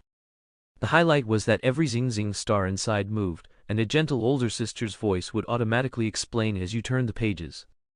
Anna loved this book and placed it by her side, thinking she could read it as a bedtime story tonight. She continued opening gifts, receiving many candies, books, dolls, toys, postcards, and even a photo of some unknown little boy with the inscription, "Your loyal supporter, Neville Longbottom." Neville? He had round big eyes and a plump round face, clearly well fed, though he didn't look very bright. Anna recalled that he was actually very talented, but his grandmother had sealed his magic to protect him. However, she didn't know why his grandmother would send his photo to her. But Anna soon encountered a gift from another acquaintance. It was Lupin. He sent her some small trinkets, all uncommon ones, such as beautiful mineral stones that sparkled like gems under the light, clearly labeled with the type of stone. There were also color-changing hairpins, a flute that played music by itself, and a cartoon drawing cut from some magazine, with the note "Looks like you." Anna carefully distinguished it. It looked like a little pig, right? She looked like a little pig. It seemed her diet had been too good lately. She pinched her own little tummy. But Dumbledore always thought she was too thin. He preferred children to be a bit plump. Was this a common ailment of the elderly? Anna patted her chubby little legs and sighed, wondering if she needed to lose weight. At this moment, Anna received a gift box wrapped entirely in black, which stood out among all the colorful packages. By some strange impulse, she discovered it in a corner and had the house elf bring it over. It's generally rare to give a child a black-wrapped gift, isn't it? Perhaps it was from a Slytherin? Or a prank? Or was it sent by mistake? Not for her? Anna vaguely felt that this package was a bit strange, but she was also very curious, always feeling something was drawing her in. So Anna opened the package, and was surprised to find that the necklace inside was identical to the one around her neck. As she held it in her hand and examined it, the two necklaces suddenly collided violently on their own. Immediately following, both necklaces simultaneously emitted a dazzling light, blinding Anna, who instinctively closed her eyes. After a powerful hurricane, Anna felt as if her hair was being blown away. Opening her eyes again, oh my goodness, where was she? Before her was a lush, green valley? We've moved to a new map, darlings. This book will have fewer travels. I promise to make sure everyone understands. Guess where the little one has gone now? Chapter 45. Traveled through time again. Anna was stunned. How did she suddenly appear in a valley from Hogwarts? It was evening, and she could see wisps of smoke rising from a distant village in the valley. The scenery here was incredibly beautiful and refreshing. Vast green grasslands, with little white rabbits appearing when the wind blew through them. Winding paths looked like the tracks of a carriage. Was she dreaming? But the ground beneath her feet was too real. Anna felt like she might have transmigrated again. She clutched the necklace around her neck, unsure of what had happened.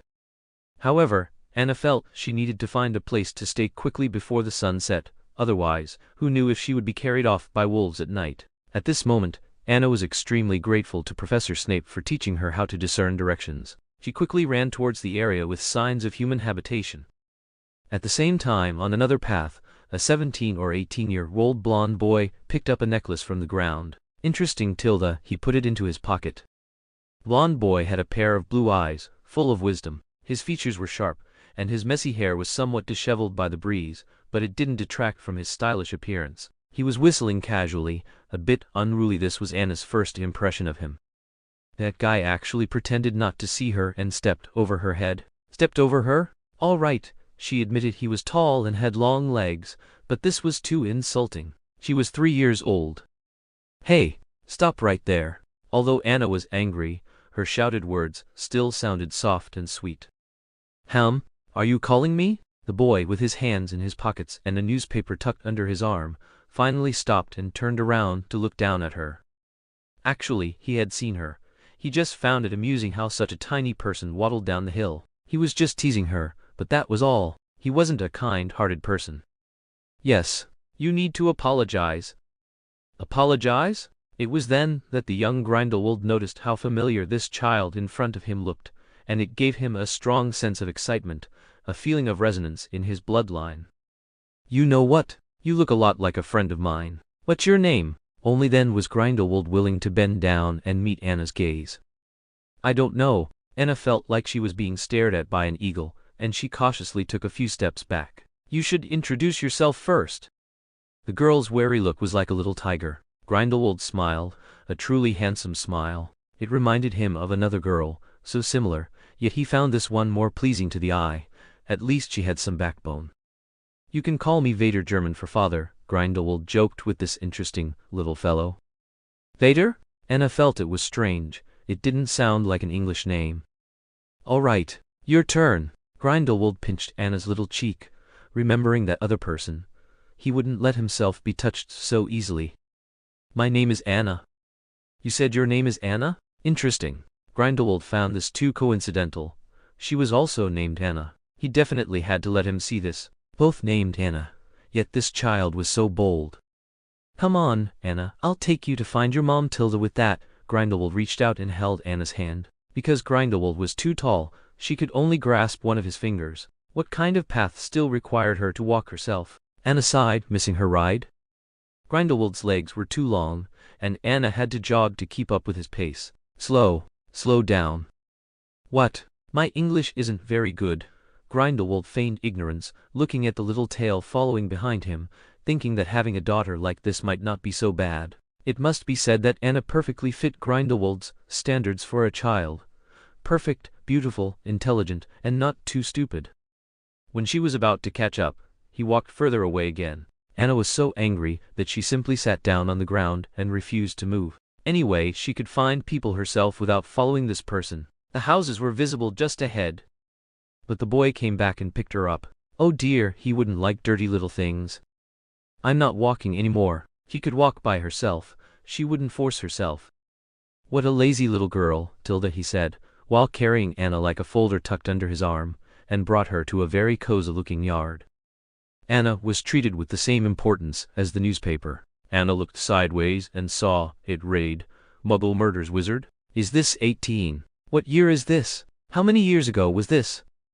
Just as Anna was shocked, she was dropped. She sat on the ground and saw another equally handsome boy with reddish-brown hair and a smiling face. Anna swore this was absolutely the most kind young man she had ever seen, his fair skin radiating a gentle glow. Who is this? Gellert, where did this child come from? Dumbledore was worried that this child was someone Grindelwald had stolen or abducted. Gellert, aren't you called Vader? Anna patted her bottom and got up, wanting to know what era it was. What year is it now? Is Dumbledore the principal of Hogwarts yet? Which Dumbledore are you talking about? Albus Dumbledore instantly became alert, and so did Grindelwald. He seemed to sense a difference. She actually knew Dumbledore. Not simple at all. Which Dumbledore could there be? Anna was about to blurt out Albus Dumbledore, but she saw the boy make a habitual gesture that Dumbledore made when he was tricking people, a gesture he might not even have noticed himself. So Anna stopped in time. What's your name? My name is Anna. It was better to retreat to advance. You haven't answered the question just now, little Anna. Clearly, Grindelwald was getting impatient, but Anna wasn't afraid of his interrogating gaze. How could a 3-year-old child obey his commands? Wah! She burst into tears. Anna didn't believe they could continue to press her. Then Grindelwald pulled out his wand, seemingly wanting to use legilimency, but Dumbledore pushed his hand back. She's just a child. Gellert. Dumbledore knelt down, picked up Anna, and began to comfort her. Don't cry. I'll take you to play with a big sister. Tilda. He patted Anna's back very skillfully and was incredibly gentle. Don't spoil her, Albus. Albus? Anna lifted her head from the boy's shoulder. This was the Dumbledore she was looking for, and a young version? Then Anna turned her head in horror. Was the person who had been pretending to be friendly with her all this way the first Dark Lord? Gellert Grindelwald? Help! You've arrived at Godric's Hollow. Tilda. Did you guess correctly? The love story of their youth. Chapter 46. Dining. Anna was held in the arms of a young Dumbledore, stunned as if struck by lightning. How had she returned to such a distant past? Was it her necklace playing tricks? But what made her even more distraught was yet to come. "Brother, who's here?" A timid head peeked out from behind the door, appearing to be about 10 years old. The moment Anna saw the girl, she felt like something clicked. This beautiful blonde girl in front of her was clearly the same girl in the painting hanging in the Hogshead pub. Perhaps the oil painting only captured 70% of her likeness, somewhat distorted. She had only thought her own appearance resembled her, but now seeing the living girl with her own eyes, she might be 80% similar. No wonder Dumbledore had shed tears the first time he saw her, saying, "You've returned." So, she had become a stand-in in a literary sense? But wasn't this too much of a coincidence? She happened to appear before him because she resembled Dumbledore's soft spot. Was someone behind this? "Brother, has he come?" Ariana's face was exceptionally pale. She looked like a little girl who longed for friends, but was also somewhat afraid of Big Brother. "Yes, Tilda, your Gellert has come." Dumbledore knew that although his sister always looked afraid whenever she saw Grindelwald, she had been cooped up in the house for too long. She longed for friends and liked him to talk to her, even if he probably didn't want to bother with his sister and was only humoring him. "Really?" Ariana's tone rose a few notches, and then she finally saw that what Dumbledore was holding was not firewood, but a little girl, a baby even Tilda. Ariana's eyes sparkled with an unparalleled light, even forgetting her shyness. She bounced out from behind the door. "Who is this? She looks just like Ariana's doll." "This is little sister Anna. Do you want to play with her for a bit?" Dumbledore was very happy to see his sister so cheerful, completely like a normal little girl. Dumbledore knelt down, allowing Anna and Ariana to face each other. Ariana reached out and took Anna, but Anna was incredibly sad at the moment, feeling abandoned by the whole world. It turned out that all their love for her was because of another girl. Although it sounded a bit self-pitying in moments of helplessness, such thoughts would be amplified endlessly. Anna began to cry, uneasy and sorrowful. Although she knew there must be a reason Dumbledore was so good to her, always seeing his sister through her, she was content. But now, standing before the real person, was she about to be abandoned? Dumbledore and Ariana both panicked, not knowing why Anna suddenly burst into tears. "Baby, don't cry, big sister will play with you." "Is she hungry?" Dumbledore even patted Anna's little tummy.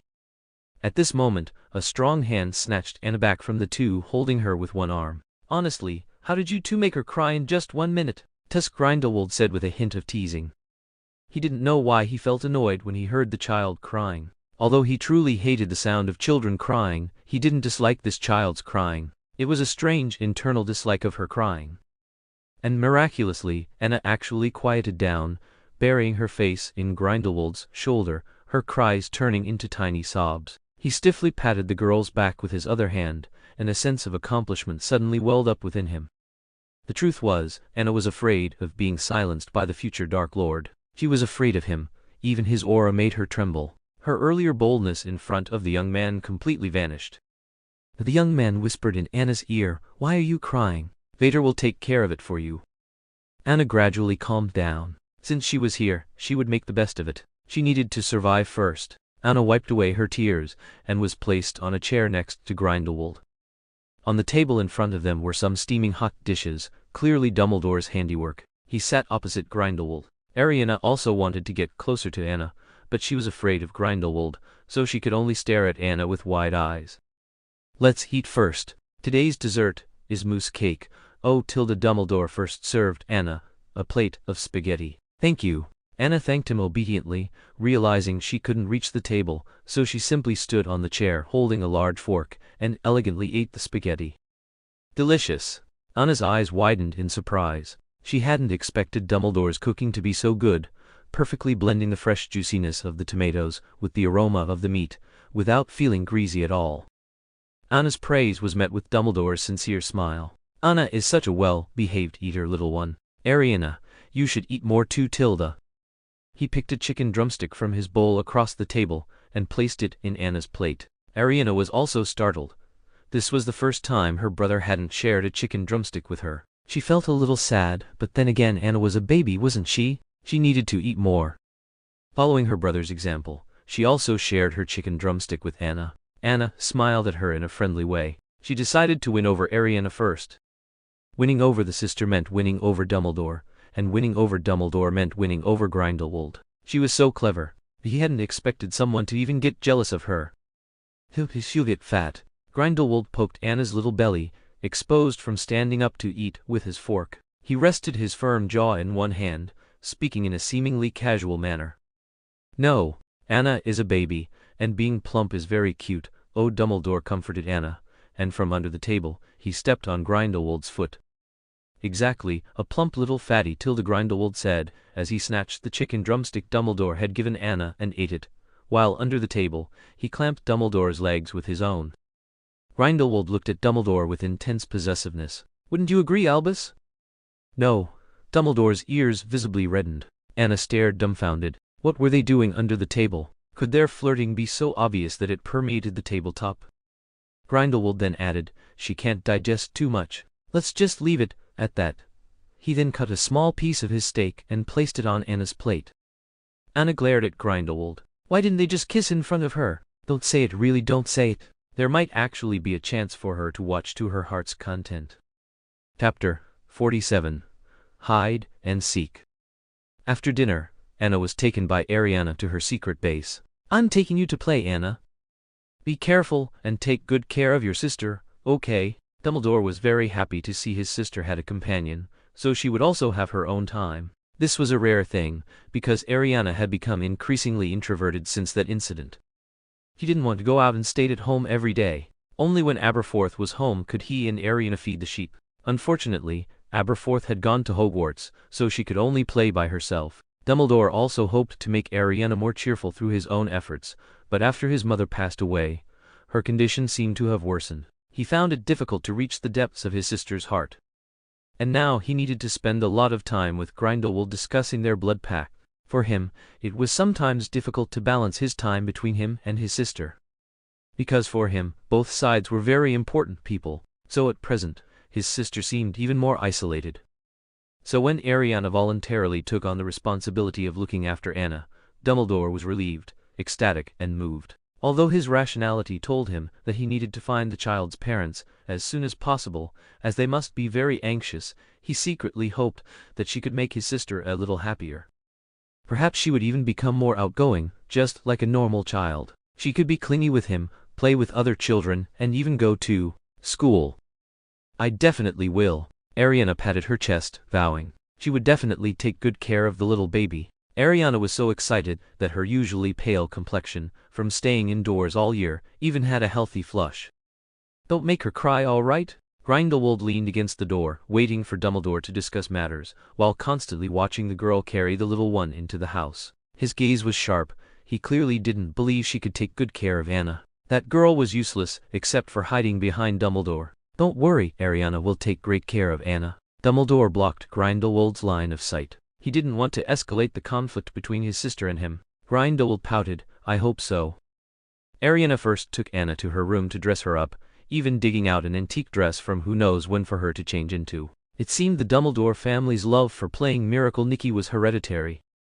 After playing for a while, Ariana had dressed Anna up like a terrifying doll. There was no helping it. The clothes were too old and had a distinctly vintage feel. After Anna was dressed to her satisfaction, Ariana held her and spun her around. Then, Ariana took out a wizard's chess set. Finding it a bit difficult for her, she suggested playing hide and seek. Anna readily agreed. For her it was simple, a piece of cake. So, while Ariana counted, she quickly ran back to the kitchen and hid inside the cupboard. However, that cupboard had a hollow design. Fortunately, the cupboard's position was very low, and generally no one would look there because it was connected to the sink pipes, and the smell wasn't very pleasant. Soon Ariana came looking, calling out, I see you. Come out quickly. She circled a few times, but didn't find Anna hidden underneath. She then went to other rooms. Anna was still a little proud of her cleverness. Just then, someone else suddenly walked back through the door. It was Dumbledore. He seemed to be angry about something and walked quickly towards the sink, followed by the Dark Lord, who was strolling leisurely. I've said it before, I will not let Ariana leave Godric's Hollow. Dumbledore began washing dishes, very loudly, seemingly venting his frustration. That was before. Now Ariana has a companion. When you're not home, Anna will keep her company. They can grow up together. Now his thought was even to leave Godric's Hollow with Dumbledore and the two little girls. During the day, they would accomplish their work, and the two children could help each other, not distracting Dumbledore. We need to find Anna's parents. Dumbledore still felt that helping Anna go home was the best outcome. Who would have thought that before he finished speaking, Dumbledore was pushed against the sink? I am her parent. I found her. Grindelwald held Dumbledore's shoulders and very seriously informed Dumbledore of this matter. You are mine too. After he finished speaking, Anna heard exceptionally intense kissing sounds, not the gentle, silent kind, but wet, smacking noises. Anna felt her worldview shatter. Grindelwald was openly kissing Dumbledore. Through the gaps in the cabinet, she could see their two shadows. One person held the other's neck with both hands, and the other held the other's face. It was too passionate. Anna was hiding in the cabinet, unable to come out or stay hidden. After an unknown amount of time, Ariana rushed back again. Brother, have you seen Anna? The two overlapping shadows instantly separated in a panic. One covered his face, and the other turned his head, making Anna incredibly frustrated. Why didn't they continue? How was she supposed to sleep tonight? It was too stimulating. This is my first time writing to Dad. Boo-hoo, I'll try my best. Chapter 48. Bathing Incident. Anna Dumbledore hid in the cabinet, trying her best to peek for a clearer view, but at most, she could only see Dumbledore's upturned butt and 3 legs. What was Gellert Grindelwald doing, sticking his leg between Dumbledore's legs? He was blocking her light. Perhaps Ariana hadn't been able to find Anna Dumbledore outside, so she let out a painful wail, causing Dumbledore to instantly sober up and push Grindelwald away. I'll go check it out. Why is Ariana crying? Grindelwald, whose lip corner was scratched by Dumbledore's teeth, wiped the blood from the corner of his mouth with his thumb, annoyed. Sure enough, that girl was a nuisance. In comparison, the little thing he had picked up was much more adorable. At least, she wouldn't be so unreasonable. But he still had to follow to comfort him, to gain Dumbledore's favor. Tusk, tilde so troublesome. Seeing that there was no one in the kitchen, Anna Dumbledore crawled out of the cabinet and quickly left the scene of the crime. But before she could take a few steps, Grindelwald, who had returned, grabbed her by the collar and lifted her into the air. Anna Dumbledore's chubby arms and legs struggled up and down. Put Anna Dumbledore down. Where did you go? Knowing that the girl was crying because Anna Dumbledore had disappeared, Grindelwald surprisingly wanted to find her as soon as possible. That was the little pet he had picked up. How could that guy lose her? 2. The toilet. Anna Dumbledore lowered her head. Why did she feel like a child who had done something wrong in front of her dad? She hadn't done anything wrong. Anna Dumbledore's obediently lowered head made Grindelwald's fingers itch. If only that guy could be so obedient too. He stroked Anna Dumbledore's soft hair. This hair is a bit sparse. Isn't it just being overshadowed by Ariana? No, he has to make some hair growth tonic. His little pet's fur must be the best. No wonder. It stinks. Grindelwald looked very disgusted. Anna Dumbledore wanted to go find Ariana, but he held her back. I advise you not to provoke her right now. A strange look flashed in his eyes. Was it because Ariana was having another episode as an obscurial? Then she didn't want to run into the line of fire. She should find a corner to hide. But Grindelwald greeted Dumbledore and took her to the bathroom. After hearing the news, Dumbledore quickly comforted Ariana and rushed over. You're going to give Anna Dumbledore a bath. Dumbledore, who had rushed over, was wearing a warm, colored apron, making him look particularly like a stay-at-home husband.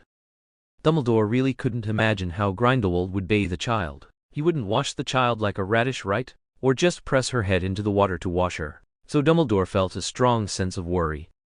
What? Can't I? Grindelwald sat playfully on the edge of the bathtub. A large wash basin floated in the air, and Anna Dumbledore couldn't escape no matter how she sat in it. Grindelwald had just taken off her little dress, and she sat in the water looking pitiful like a little piglet, her soft hair hanging down on her face, blocking her eyes. Dumbledore, who saw her, seemed to have seen a savior. Brother! Brother! She stretched out her little hand, wanting Dumbledore to take her away, but Grindelwald took the opportunity to strip off her little vest as well. What a demon! Grindelwald was also puzzled. How could a little bean sprout, not even as tall as a stool, have so much strength? How could he wash her if he couldn't even take off her clothes? He had no choice but to float her in the air so that it would be easier to handle. The main thing was that he was actually worried about her safety, which was really too abnormal. He didn't know what magic this child had. Dumbledore had a new smile on his face. He should definitely help him. Looks like you really need a helper, Gellert. Looks like it. Grindelwald made some room. Looks like she actually likes you more, he said with a hint of sourness. I didn't expect Gellert Grindelwald to like children. It's really surprising. When Dumbledore thought of the scene where Grindelwald was helping Anna Dumbledore take off her clothes just now, he felt that he might be a good father, and a warm current flowed through his heart. Her? How is that possible? Grindelwald wouldn't admit it. As he said that, he turned Anna Dumbledore's little head to the side and quickly bit Dumbledore's lips. I still like you more, Albus Tilda. Tilda Dumbledore unconsciously let out a soft moan. Anna Dumbledore quickly turned her little head back. What happened? She didn't see anything? Why did Dumbledore look so appetizing? Was he sweating? Don't mess around. Dumbledore's eyes trembled slightly, pretending to be nonchalant, and helped Anna Dumbledore take off her white pumpkin pants. Compared to that guy Grindelwald, Dumbledore was unusually gentle. Grindelwald smiled without saying a word, looking at Dumbledore with a detached expression, as if nothing had just happened. Anna Dumbledore hugged her naked chest. Anna Dumbledore will wash herself. He was so afraid that while they were washing her, the two of them would start washing each other. He was small, but her brain wasn't small. Little Anna Dumbledore is such a good girl, Tilda. Of course, Grindelwald was a little proud. She's much more outstanding than most little girls. He was alluding to Ariana, but how could Dumbledore not hear it? But he didn't take the bait and wouldn't fall for his trick. Let brother help you. Tilda Dumbledore started to give Anna Dumbledore a bath. At first, Anna Dumbledore struggled a bit, getting water all over Dumbledore. Dumbledore didn't treat her like an outsider at all and just took off all his clothes. Anna Dumbledore's eyes widened. Was this something she could just watch? Dumbledore kindly explained, this way, I won't be afraid of getting wet, Tilda, but in Grindelwald's eyes, the delicious little lamb had taken the initiative to shave its fur. So, for a moment, Grindelwald also felt that the temperature in the bathroom was a bit high and began to unbutton his clothes.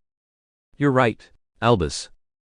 It's okay, I'll do it, Tilda. I have a lot of experience helping Ariana bathe before. Dumbledore began to panic in the face of Grindelwald's extra, aggressive gaze. He kicked his leg under the bathtub, reminding him not to go too far. Exactly, I'll learn a bit. How can I not learn a little as Vader? Grindelwald went even further and rubbed back with his leg. Unfortunately, Anna Dumbledore, who couldn't open her eyes because of the foam on her head, didn't know anything. Hurry up! If he didn't hurry up, it would flow into her mouth, okay? Stop flirting. Dumbledore shuddered and pulled his leg back. Okay, right away. He quickly washed the foam off Anna Dumbledore's head. Anna Dumbledore's little head swept back and forth in front of the two of them like a searchlight. What did they do? What did they do again? Grindelwald pressed her back into the bathtub with one hand. What are you looking at? Chapter 49. Coax to Sleep. Finally, the bath was completed in an ambiguous atmosphere and an increasingly warm room. As a last step, Dumbledore found Ariana's small bathrobe, wrapped Anna in it, and carried her to his room. However, he was blocked at the door by Grindelwald. What? Where are you taking her? Grindelwald stood firmly in the way, feigning ignorance. Dumbledore patiently explained to him, Are you taking her back? It's too late, I'm afraid Anna will catch a cold. Let her stay here tonight, and you can pick her up tomorrow morning. Are you trying to get rid of me, Albus? Grindelwald took another step closer. Now the three of them were pressed together, and Anna felt like she was about to be squeezed into a sandwich. You two can flirt, but don't include me. Anna forcefully pushed Grindelwald away, her small hands like Jack's. Anna will sleep by herself. That's truly a shame, Grindelwald said, then used a levitation charm to send Anna into Aberforth's room next door, locking the door behind her. Good night. Then he carried Dumbledore onto the bed. Anna was speechless. She pulled the covers over herself, wishing they had at least cleaned the room before leaving. It must have been months since anyone had lived in this room, right? Fortunately, Dumbledore was a clean teenager and often helped his brother with simple tidying. Only then could she stay. Looking at the simply arranged and tidy room, with neatly organized bookshelves and a mantelpiece full of family photos, Aberforth in the photo was smiling brightly, his arm around his sister's shoulder. Anna thought that the old man she knew was once such a bright young man.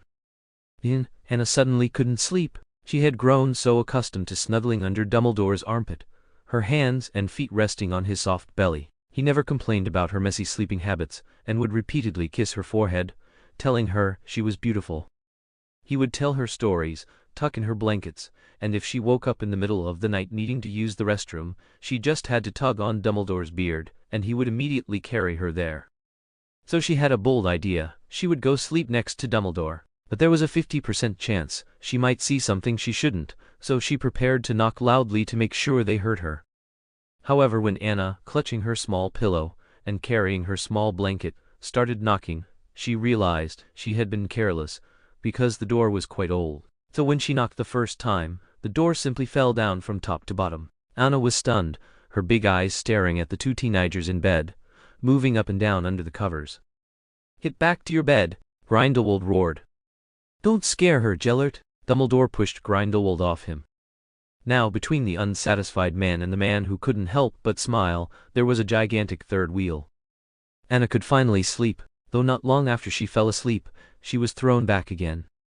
The next morning, Anna woke up naturally to find Dumbledore and Grindelwald looking at her with complicated expressions. So many unspoken words. Rewind an hour.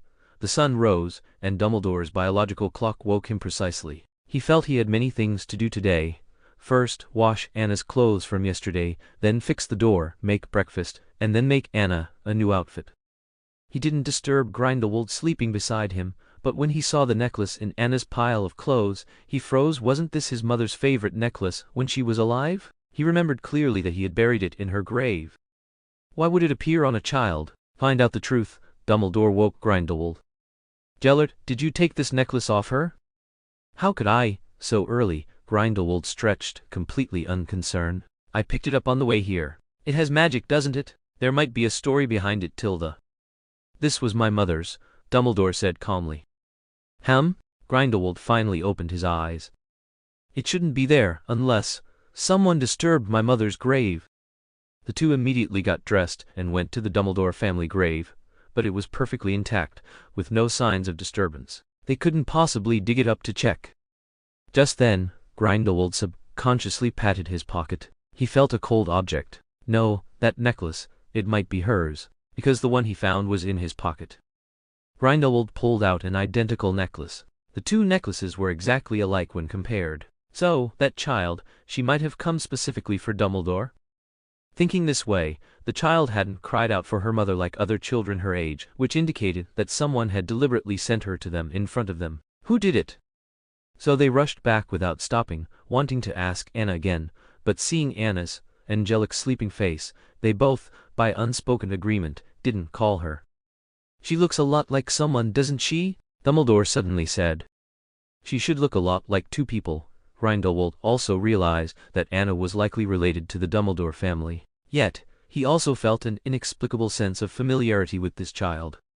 "Who exactly are you?" Anna, just waking up, was flustered by their solemn expressions. Why were they asking such profound questions? "Where is your mother?" "Anna has no mother." "Is this yours?" Dumbledore pulled out the necklace found in Anna's pile of clothes. It is. Anna hesitated for a moment whether to admit it, but finally did, as it was a necklace related to her identity. Dumbledore was a bit flustered. Was this child really from the Dumbledore family? His necklace was clearly given to his mother by his father. How could there be so many? "Is your last name Dumbledore?" "I don't know." Anna truly didn't know. She was on the verge of tears, worried they would discover she wasn't from this era. Dumbledore wanted to check their family's ancient texts for clues. "Why go to so much trouble?" Grindelwald stood up. They only needed to simply probe her little mind to know. There would be no danger and she wouldn't feel any pain, right? Before Dumbledore could stop him, Grindelwald used legilimency to delve into Anna's mind. And what did he see? A seal. But that seal was his own. He saw his own blue eyes, staring at him, also protecting Anna's little mind from being spied upon. Grindelwald stumbled back in shock. This was actually done by him? This child was his, and related to Dumbledore? So it was his and Dumbledore's child? If that were truly the case, then everything made sense. His future self had sent this child to their past selves, and had sealed the child's mind. No wonder her speech always felt slow and a bit labored. She was theirs.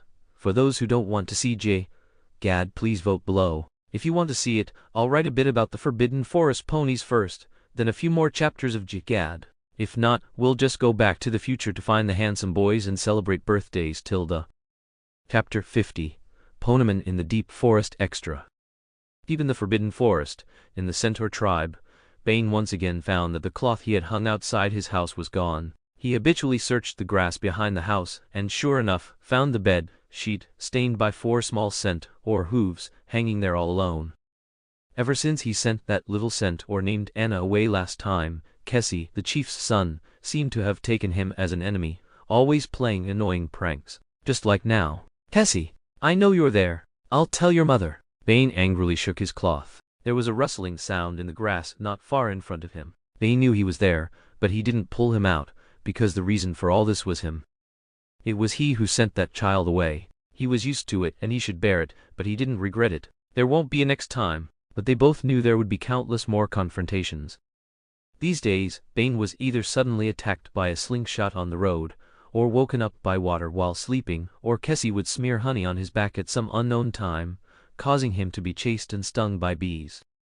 But Kessie didn't feel happy at all. He should have done all this with Anna. Unfortunately, Anna was taken away by bad people. It wasn't until that day Kessie found a copy of the Daily Prophet from somewhere, which still carried the news of Anna's disappearance. Kessie immediately jumped into the water, fished out the newspaper fragments, and looked closely. Sure enough, it was Anna. The human characters on it clearly read "Lost." This was one of the few words Kessie recognized, and he instantly felt like the sky was falling. "Anna is missing? What happened?" He burst into tears, clutching the fragments in distress as he ran. He didn't stop until he threw himself into his mother's arms. "Wah! Anna is in danger. She's missing." His mother didn't know whether to laugh or cry, and lovingly stroked his head. "Look at the timing. Her disappearance means Anna was with us. Now, she's not here, so she must have returned to her family."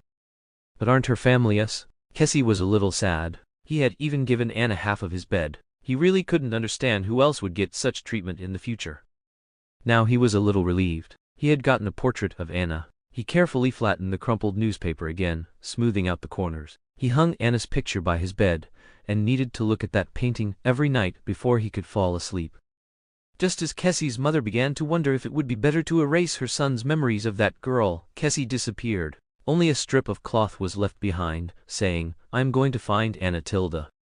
He even prepared to venture alone into the world outside the Forbidden Forest for Anna. Kessie was undoubtedly filled with fear, but his devotion to Anna made him overcome that fear. Unfortunately, finding the exact direction to Hogwarts was a bit difficult. So Kessie actually fell into a trap set by werewolves. Luckily he met Bill, who was exploring the Forbidden Forest. "Do you know how to get to Hogwarts?" As soon as Bill got him out with a levitation charm, Kessie immediately asked Bill without hesitation. Looking at his friendly and handsome face, he recalled what his mother had once said: "Red-haired wizards are very kind-hearted. You can seek their help if necessary." "Even if I know how to get there, I wouldn't recommend you go alone." Bill kindly helped him to his feet. He had been adventuring in the Forbidden Forest for many years, but this was the first time he had encountered such a young centaur. Bill could tell that this young centaur's status in the tribe must not be low, both because of his age, and because his tiny braids were woven with a pile of various colored gems. It clearly looked like a family heirloom. "Where's your mother? Hurry up and go home with your mother." Bill was busy preparing Anna's birthday present. There was no way around it. He had personally witnessed Anna's crazy state when receiving gifts. If he didn't give her something special, his cute little Anna probably wouldn't remember her big brother Bill. "I won't." As soon as Kessie heard that the human was as stubborn as his mother, he started dragging his hind legs. "Let me pass." "Be good. I still need to prepare a gift for my sister. You hurry up and go." Bill was worried that his mother might be nearby, in which case he might not be able to leave. A scent or protecting his young was not to be trifled with. Kessie, however, listened intently. Giving a gift to a sister. That's right, he had left in a hurry and hadn't had time to bring Anna the treasures he had collected. Would she be disappointed when she saw him? Kessie was persuaded and secretly followed Bill, wanting to know what he was preparing. Just as Bill found the ore he was satisfied with, Kessie was caught by the arriving Bane, who grabbed him by the collar and took him back to the tribe. At that time, another strange thought popped into Kessie's little head. "I want to study at Hogwarts." No centaur has ever studied at Hogwarts. Kessie's mother regretted not being firm enough to change Kessie's memories. Probably only Firons in the entire tribe didn't laugh at his wild fantasy, but instead seriously agreed with him. "You're right, Hogwarts is truly enchanting. I really want to become a professor too, Tilda." As he spoke, He stroked Kessie's little head, reassuring him well. Kessie's desire to become human and study at Hogwarts became an obsession, and in the not-too-distant future, Kessie indeed stood beside Anna as a student. Unfortunately, for now, Kessie could only constantly search for beautiful ores in caves, pick up seashells by the river to string into necklaces, and even try to learn how to make clothes with his mother. Kessie grew older day by day, and his longing for Anna was like an obsession, until they met again, and that emotion gushed out so much that Anna was even scared. But these are all stories for later. Here's a little sent or side story. Let's see tilde after voting. The J. Gad Darlings won, so we'll continue the story of Godric's Hollow next. Heheha, let's see how Grindelwald protects his young, shall we? Chapter 51 Outing. At this moment, Anna's background was completely clear to Grindelwald. He still found it hard to believe as he picked up Anna, now holding her again. That thrilling sensation of blood connection made the hairs on his arms stand on end. No wonder he felt so familiar when he first saw her. Was it her future self that he sent back to assist Dumbledore? He looked at Dumbledore, who was still in the dark, constantly flipping through ancient family records. Dumbledore even thought she was a sister his mother left behind before she died. But the age didn't match up, though it wasn't impossible that Anna was created through magic, flesh and blood, and incredibly real. No matter what, Dumbledore thought they must have some connection. The more he looked at Anna's face, the more familiar it seemed. His feelings for Anna became complicated and conflicted. He liked that she resembled him, but also worried she was a trap someone had set for him. However, from Grindelwald's perspective, the more he looked at his own offspring, the more satisfied he became. Look at her face, and her blue eyes, just like his, and her steady temperament. She clearly looked like someone destined for great things. From that moment on, Grindelwald was already prepared to raise Anna well, to cultivate her, his child, into the most capable witch in the world. Looking at Dumbledore, Grindelwald stroked Anna's little head. Everything was fate. So, while Ariana and Anna were playing, Grindelwald pulled the doll out of Anna's arms. Playing house isn't for you. Come to the barn with your fathers and listen to the ideas of a new era of wizards. He lifted Anna by her collar and took her away, which greatly disappointed Ariana. With wide eyes, she tugged at Dumbledore's coat-tail and complained, "Ariana wants to play with baby Anna Tilda." Dumbledore was also in a difficult position. On one hand, he was indeed worried that Anna might be a ticking time bomb, but Ariana was at her happiest and most normal when she was with her. "Gellert, the weather is so nice today, why don't we go for a picnic, Tilda?" "Picnic? We don't have time for a picnic." Grindelwald was now working day and night, either for him or for their grand plan. Why would he want to go for a picnic with that brat? But Anna heard him and clapped her hands happily in agreement. Picnic. Anna go picnic. She didn't want to always stay in the room with that girl. Although she seemed very pitiful, there were always moments when she would unconsciously become violent and hurt her. Just now, Ariana had squeezed her wrist. It hurt her terribly. It was better to go out for a walk. Seeing Anna's delight, Grindelwald suddenly changed his mind. His poor, tiny child probably hadn't enjoyed a picnic with her fathers yet. This wouldn't do. It wasn't good for the child's physical and mental development. So Grindelwald pretended to be reluctant. "No choice then, let's go, but quickly." Ariana's eyes lit up again, and Dumbledore also smiled brightly because of Grindelwald's consideration, thinking he was still a soft-hearted person. The outdoor breeze was very pleasant. The two adults, one child, and one infant walked along the field paths in the valley, with vast clouds behind them, seemingly within reach. Dumbledore felt this must be his ideal life: family, a lovely child, and the person he loved. Dumbledore subtly glanced back at Grindelwald behind him, his lips curving into an uncontrollable smile. He was caught red-handed by Grindelwald, who, carrying Anna, quickened his pace to walk beside him. "What are you peeking at?" "I wasn't just checking if Anna was okay," Dumbledore said, leaning over and pinching Anna's cheek. "Oh, Tilda, just because of Anna, huh?" Grindelwald sounded jealous again. He simply shoved Anna into Dumbledore's arms, pressing Anna's head against his shoulder, and whispered into Dumbledore's ear, "I thought you were peeking at me." He even bit Dumbledore's earlobe. Dumbledore's legs almost gave out, but luckily a large hand supported his waist. Dumbledore quickly pushed him away. "The children are watching, Tilda." His voice carried a hint of uncertainty. Anna, squeezed between the two of them, once again, wanted to cry but couldn't. What kind of dazzling bath heater was she? She really wanted to walk by herself. Why had Grindelwald suddenly changed his mind? Before, he always made her jog to keep up with him. Why did he think her legs were broken today? Brother, did you see? There's a little rabbit. Ariana pointed happily into the grass. When she subconsciously turned back to seek her brother's sense of security, she realized she was already far away from them.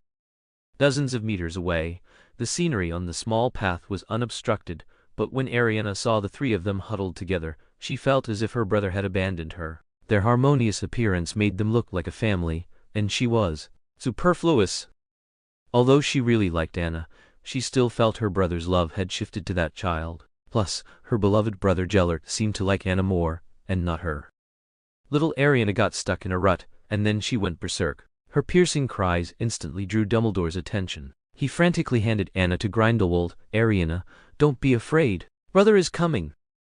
Dumbledore, without a word, rushed into the dark hurricane where his sister was. Her terrifying and tragic appearance made Anna feel an involuntary chill. What was wrong with Ariana again? Should they really not have come out?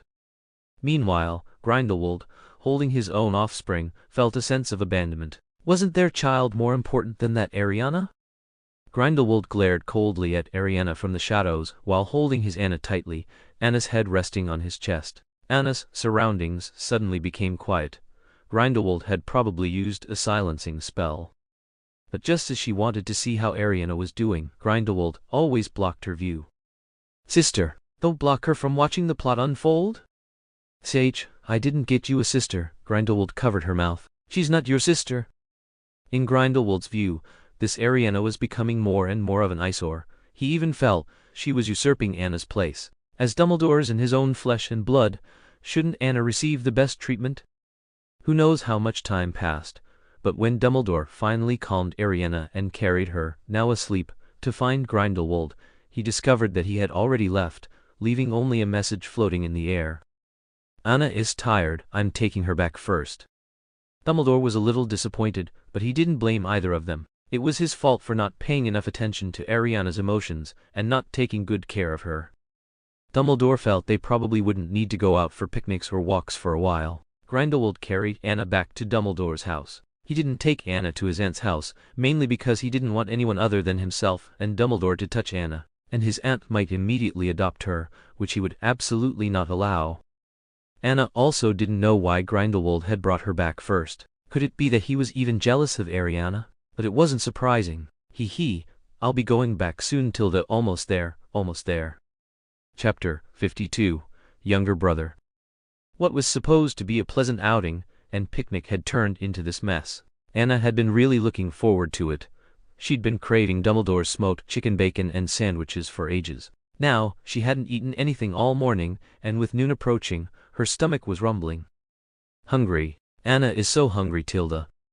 All you think about is food. Grindelwald saw Anna covering her stomach with one hand and pointing at her mouth with the other, looking very cute. He immediately pinched Anna's chubby cheeks, squeezing them back and forth like persimmons. You've gotten as round as a ball. Though his words were sharp, his mind was already searching for cooking magic. Oh no, Dumbledore was always the one who cooked. He'd never even lit a stove. Using magic to clean plates was the biggest contribution he'd ever made. Now, he put Anna back on their bed, forcefully tucking her back under the covers. Go back to sleep for a bit. Then he went to the kitchen, fumbled around for a moment and immediately gave up. He turned and went back to his aunt's house, planning to bring some food back for the little one. As a father, he couldn't let his daughter go hungry. Thinking this, Grindelwald glanced at the little girl, already sound asleep on her back on the bed. With a spell, he bound her in the quilt and left with peace of mind. Not long after Grindelwald left, a boy who looked similar to Dumbledore burst in. Surprise! Ariana, guess who's back? He cheerfully tossed his backpack onto the table and began searching the room. Don't play hide and seek with your brother. I brought you a present. Come out quickly. Albus, where are you? Aberforth had forged a leave note because he missed his sister so much and had secretly snuck home. As luck would have it, there was no one else in the house at this time except Anna. And Aberforth also saw the girl. When he first saw Anna, Aberforth thought he was mistaken. Ariana, is that you? Why have you gotten so small? Aberforth thought he was dreaming, a terrible nightmare. His sister had actually gotten smaller. Who had cast magic on her? Tilda, hungry Anna's body, forced to shut down other functions due to hunger, had fallen asleep. Woken by Aberforth, she thought Grindelwald had prepared her a meal, not at all looking forward to it, hoping it wouldn't be a meal of snakes or mice, right? Opening her eyes, she saw a miniature Dumbledore, the same reddish-brown short hair, a pair of bright blue eyes, fair and rosy skin, with a few freckles on his cheeks, but he looked a bit more rebellious than Dumbledore. He was staring at her with a mix of wariness and confusion. "Who are you? Why are you in my house?" "I'm Anna? I don't know why I'm in your house either." "Anna? You can't be called Anna. Anna is my sister's name." Aberforth could be very stubborn and single-minded at times.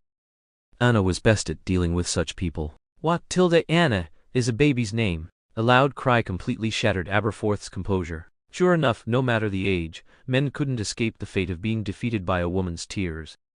"Don't cry. It's like I've bullied you." Aberforth shouldn't have bothered with this strange girl, but she looked so much like Ariana when she was little. His brain was several steps slower than his hands. By the time he thought it through, his hands had already swiftly picked Anna up, comforting her with pats on the back and humming. All right, you're Anna. Don't cry. I'll take you to see the little goats." Anna was truly speechless. Couldn't he just give the child something to eat to comfort her? Why did they have to go see goats? In Aberforth's memory, Ariana especially loved little goats and was always happy when feeding them with him, so he brought Anna to feed the goats too. Anna was carried onto a haystack, a handful of grass shoved into her hand. Boo-hoo-hoo, she didn't want to feed goats. It smelled so bad here. Ah. Anna gradually stopped crying. As she climbed down, she cried, hungry, scared. Hugs. Her red-rimmed eyes made her look utterly pathetic, making Aberforth realize that not all children liked little goats. Aberforth was quick and efficient. He swiftly picked Anna up again, took her to the kitchen, sat her down, set the pot to boil, added firewood, chopped vegetables, and cooked rice. The series of actions flowed smoothly, requiring no magic whatsoever.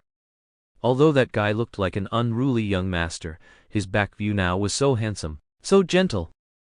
"It'll be ready soon." Aberforth smacked the knife onto the cutting board and stood it upright, then carried Anna to wash her little hands. By the time she reacted, her pants had already been changed. He was good at taking care of children too, wasn't he? Aberforth watched the little thing, pulling up her pants, scrambling and scurrying into the corner of the bed. Interesting, she actually knew to pull up her own pants and was even shy. "How old are you?" "2. No, 3 years old." Anna gestured with her hands in the corner. "Where are you from?" "Hogwarts. Probably Hogwarts." "Hogwarts? Where's that?" Aberforth asked as he fed Anna, only to find that the girl didn't need to be fed at all. She snatched his spoon and happily began to eat. "Slow down, there's still more in the pot." Aberforth was amazed. If only his sister could eat so well. Oh right, why hadn't Ariana and the others returned yet? Just as he was thinking about his sister, Dumbledore returned, carrying Ariana on his back. Because Ariana had fallen unconscious again, carrying her, a 10-year-old back was difficult, and he needed to rest several times. "Gellert, is that you?" Dumbledore immediately noticed someone had returned, but what if it wasn't? So, he gripped his magic wand tightly. "Unfortunately, he's not here." Hearing this, Aberforth unconsciously frowned. That guy was at their house again? Aberforth detested Grindelwald, that man. Although he always appeared polite to him, a man understands another man best. That person was definitely not as he presented himself. And he always felt that with that man's arrival, his brother had been stolen. Dumbledore even diverted a lot of his energy away from Ariana. For a stranger? Aberforth couldn't understand, so now he was very annoyed. "Aberforth, why are you here? Shouldn't you be in class at Hogwarts?" Dumbledore asked with some surprise, but definitely no accusation. "Something came up, so I got a holiday," Aberforth said casually. He finally saw his sister. However, Ariana, on Dumbledore's back, was pale and haggard, clearly having had another episode. He was instantly enraged. "You actually took Ariana out? You know she can't go out." Every word carried blame and dissatisfaction towards his brother. "Should be going back soon, Tilda." Chapter 53. Dispute. "You actually took Ariana out? You know she can't go out." Aberforth couldn't understand why Dumbledore would take Ariana out. She couldn't handle the stimulation outside. She would break down.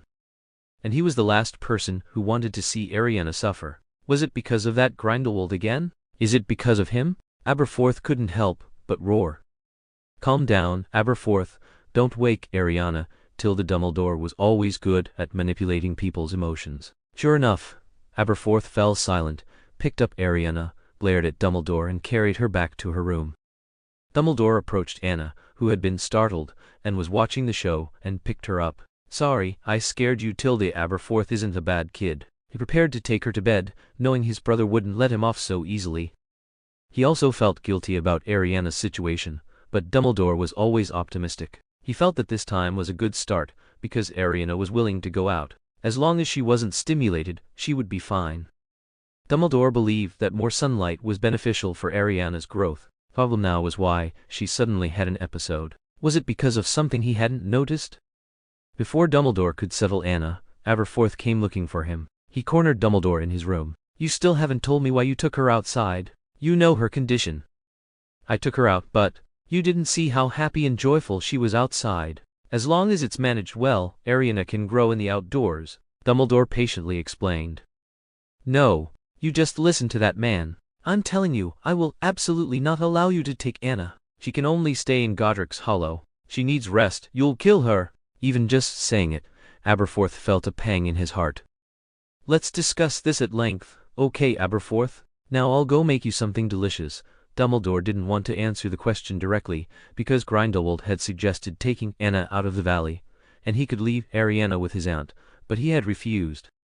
Grindelwald's meaning was that he wanted Anna to receive the best education and grow by traveling Europe. Ariana was not very suitable to live with them. However, Dumbledore of course knew that Ariana's adaptability was much worse than Anna's. She had great difficulty accepting external things, but she was his only sister. He would absolutely not abandon her. So they had a disagreement. Grindelwald, because of Anna's appearance, became more determined to persuade Dumbledore to leave the valley, while Dumbledore became more hesitant. He really liked taking care of Anna with Grindelwald. It seemed to make him forget all his troubles. Anna was like their precious treasure, belonging only to the two of them. At this moment, Grindelwald also appeared, carrying a tray. Oh, Tilda, you're back, brother. Helpish. Grindelwald's frivolous words made Aberforth glare at him. He didn't want to play games with him at all now. Even though he had received a good etiquette education since childhood, at his core, he was a Gryffindor, with a clear sense of right and wrong, and hated evil as much as good. His young self couldn't yet conceal his emotions. My brother won't leave here with you. If you want to go, go by yourself. Is that so? We'll see. Grindelwald was very confident in his charm and his bond with Dumbledore, and they even had a child now. Grindelwald might now think that his future self sent Anna to him to help his present self. If Dumbledore knew Anna was their child, he didn't believe Ariana could completely occupy his heart anymore. If he alone wasn't enough to overcome Ariana's place in Dumbledore's heart, then what about adding their daughter? Where's Anna? Grindelwald bypassed Aberforth. There would be plenty of time later.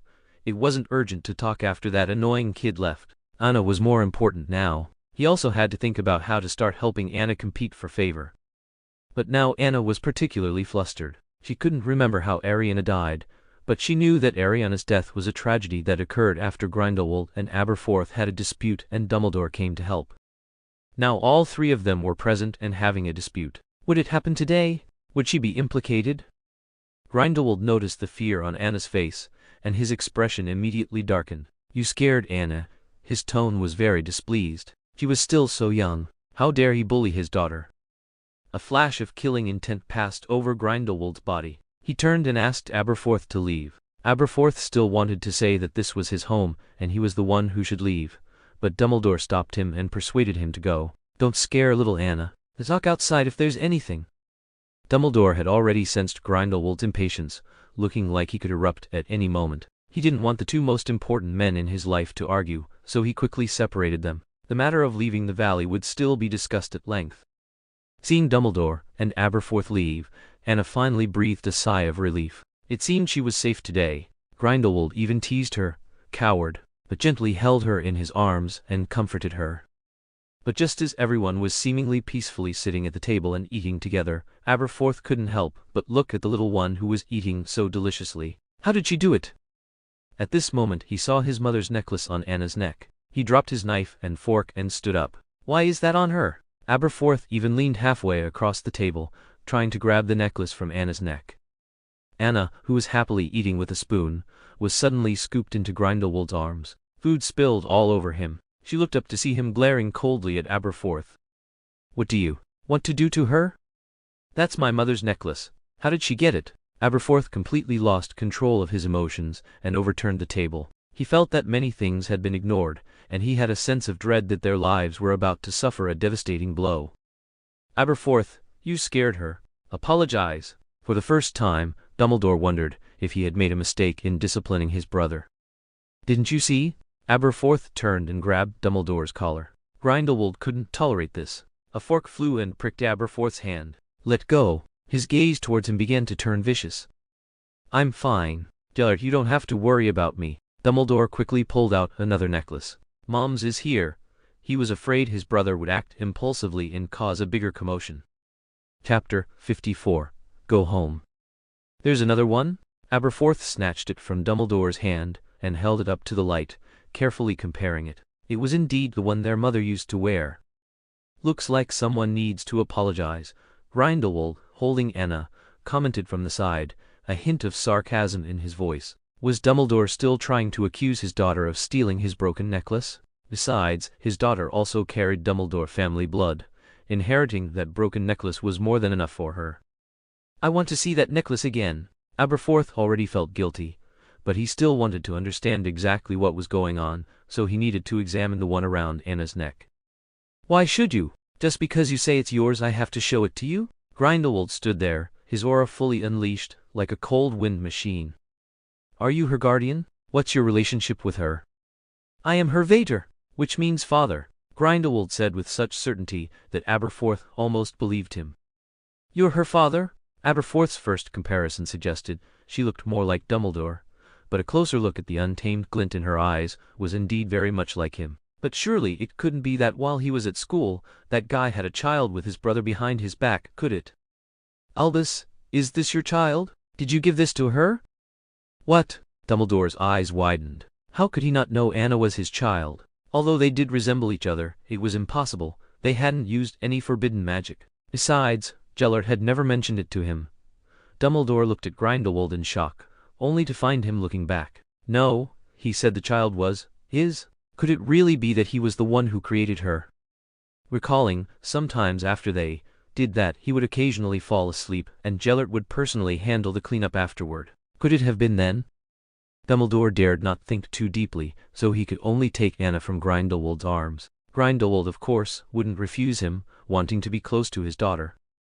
"It's fine, just let him say. There's nothing to hide. We already know what needs to be known, and what we don't know will eventually be known," Dumbledore said, giving Grindelwald a meaningful smile.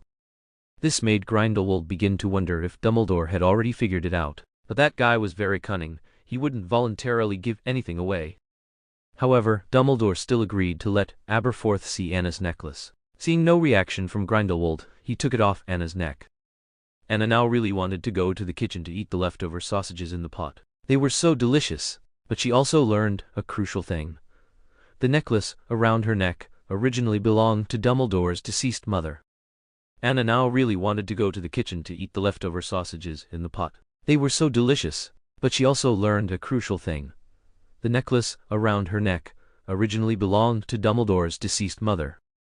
Anna now really wanted to go to the kitchen to eat the leftover sausages in the pot. They were so delicious, but she also learned a crucial thing. The necklace around her neck originally belonged to Dumbledore's deceased mother. No wonder Dumbledore looked so strange after seeing it. But if the necklace belonged to his mother, why did she have it? Was she Dumbledore's mother? No way, right? Just as Anna was stunned by her own thoughts, Aberforth successfully got his hands on both necklaces. One was still around Anna's neck, and the other was in Aberforth's hand. Anna waited in Dumbledore's arms for him to examine it, and she also observed for a long time, realizing they were truly identical. Anna couldn't help but touch it with her hand. That light appeared again, so dazzling that she covered her eyes. Her heart pounded violently. No way was she traveling through time again. Grindelwald and Dumbledore's desperate shouts "no" reached Anna's ears. Finally, Anna completely vanished in the light. She disappeared once more, leaving only Grindelwald and Dumbledore staring at each other. They quickly crowded around, Grindelwald even pushing Aberforth away. "What did you do to her?" The fragile peace barely maintained between the three was completely shattered by a girl who suddenly appeared, and then suddenly vanished. Perhaps their underlying issues had always existed, only now they were exposed more quickly. Anna lowered her small hands and found herself still in the pile of gifts, in Dumbledore's principal's office. Right, she was supposed to be unwrapping gifts. Looking down, the necklace around her neck was still quietly hanging there. All sorts of gifts were by her side, but the other necklace was completely gone. Had it fallen somewhere? Even the original gift box had disappeared. At that time, Anna didn't know that she had completely changed history. Grindelwald, in a sense, had succeeded. Anna felt a little flustered about the mysteriously vanished gift box. She rushed out the door and saw Dumbledore still studying, seemingly as if nothing had happened. Was she dreaming? There had been no time travel, no identical necklace. She hadn't even met Grindelwald. It must be like this. Anna playfully snuggled between Dumbledore's arms. Seeing a fluffy head nestled in his embrace, Dumbledore put down the magnifying glass he was holding. Found a satisfactory gift, baby? Baby? Anna was unsure. She felt as if Dumbledore's way of calling her carried a slightly different emotion. He had never called her baby so muchly before. Yes, Anna is Daddy's only baby, isn't she? Dumbledore lowered his head and kissed Anna's little cheek, unable to get enough. Daddy? Anna couldn't believe her ears. When did Dumbledore become her daddy? Hadn't he told her to call him brother? How did he get a promotion? Ah, Daddy's little treasure, Tilde even more mushily. He placed Anna on his shoulder. Daddy will never let you get hurt again. This left Anna completely bewildered. Her getting hurt? Why would she get hurt? However, if Dumbledore said he was her body's daddy, it seemed everything could be explained. Wait, if he was her daddy, then her mummy was Grindelwald? Or did she have two fathers?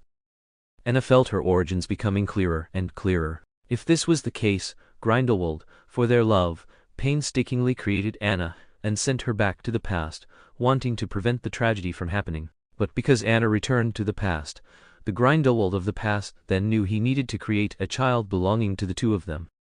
A full circle. Anna was confused. What about Grindelwald? Had she truly become a Dumbledore now? My darlings, did you understand? Everyone knows each other's background now. Tilde, to atone for mistakes, a momentary time travel occurred, and to bring their daughter into the world, Anna was created and sent to the past.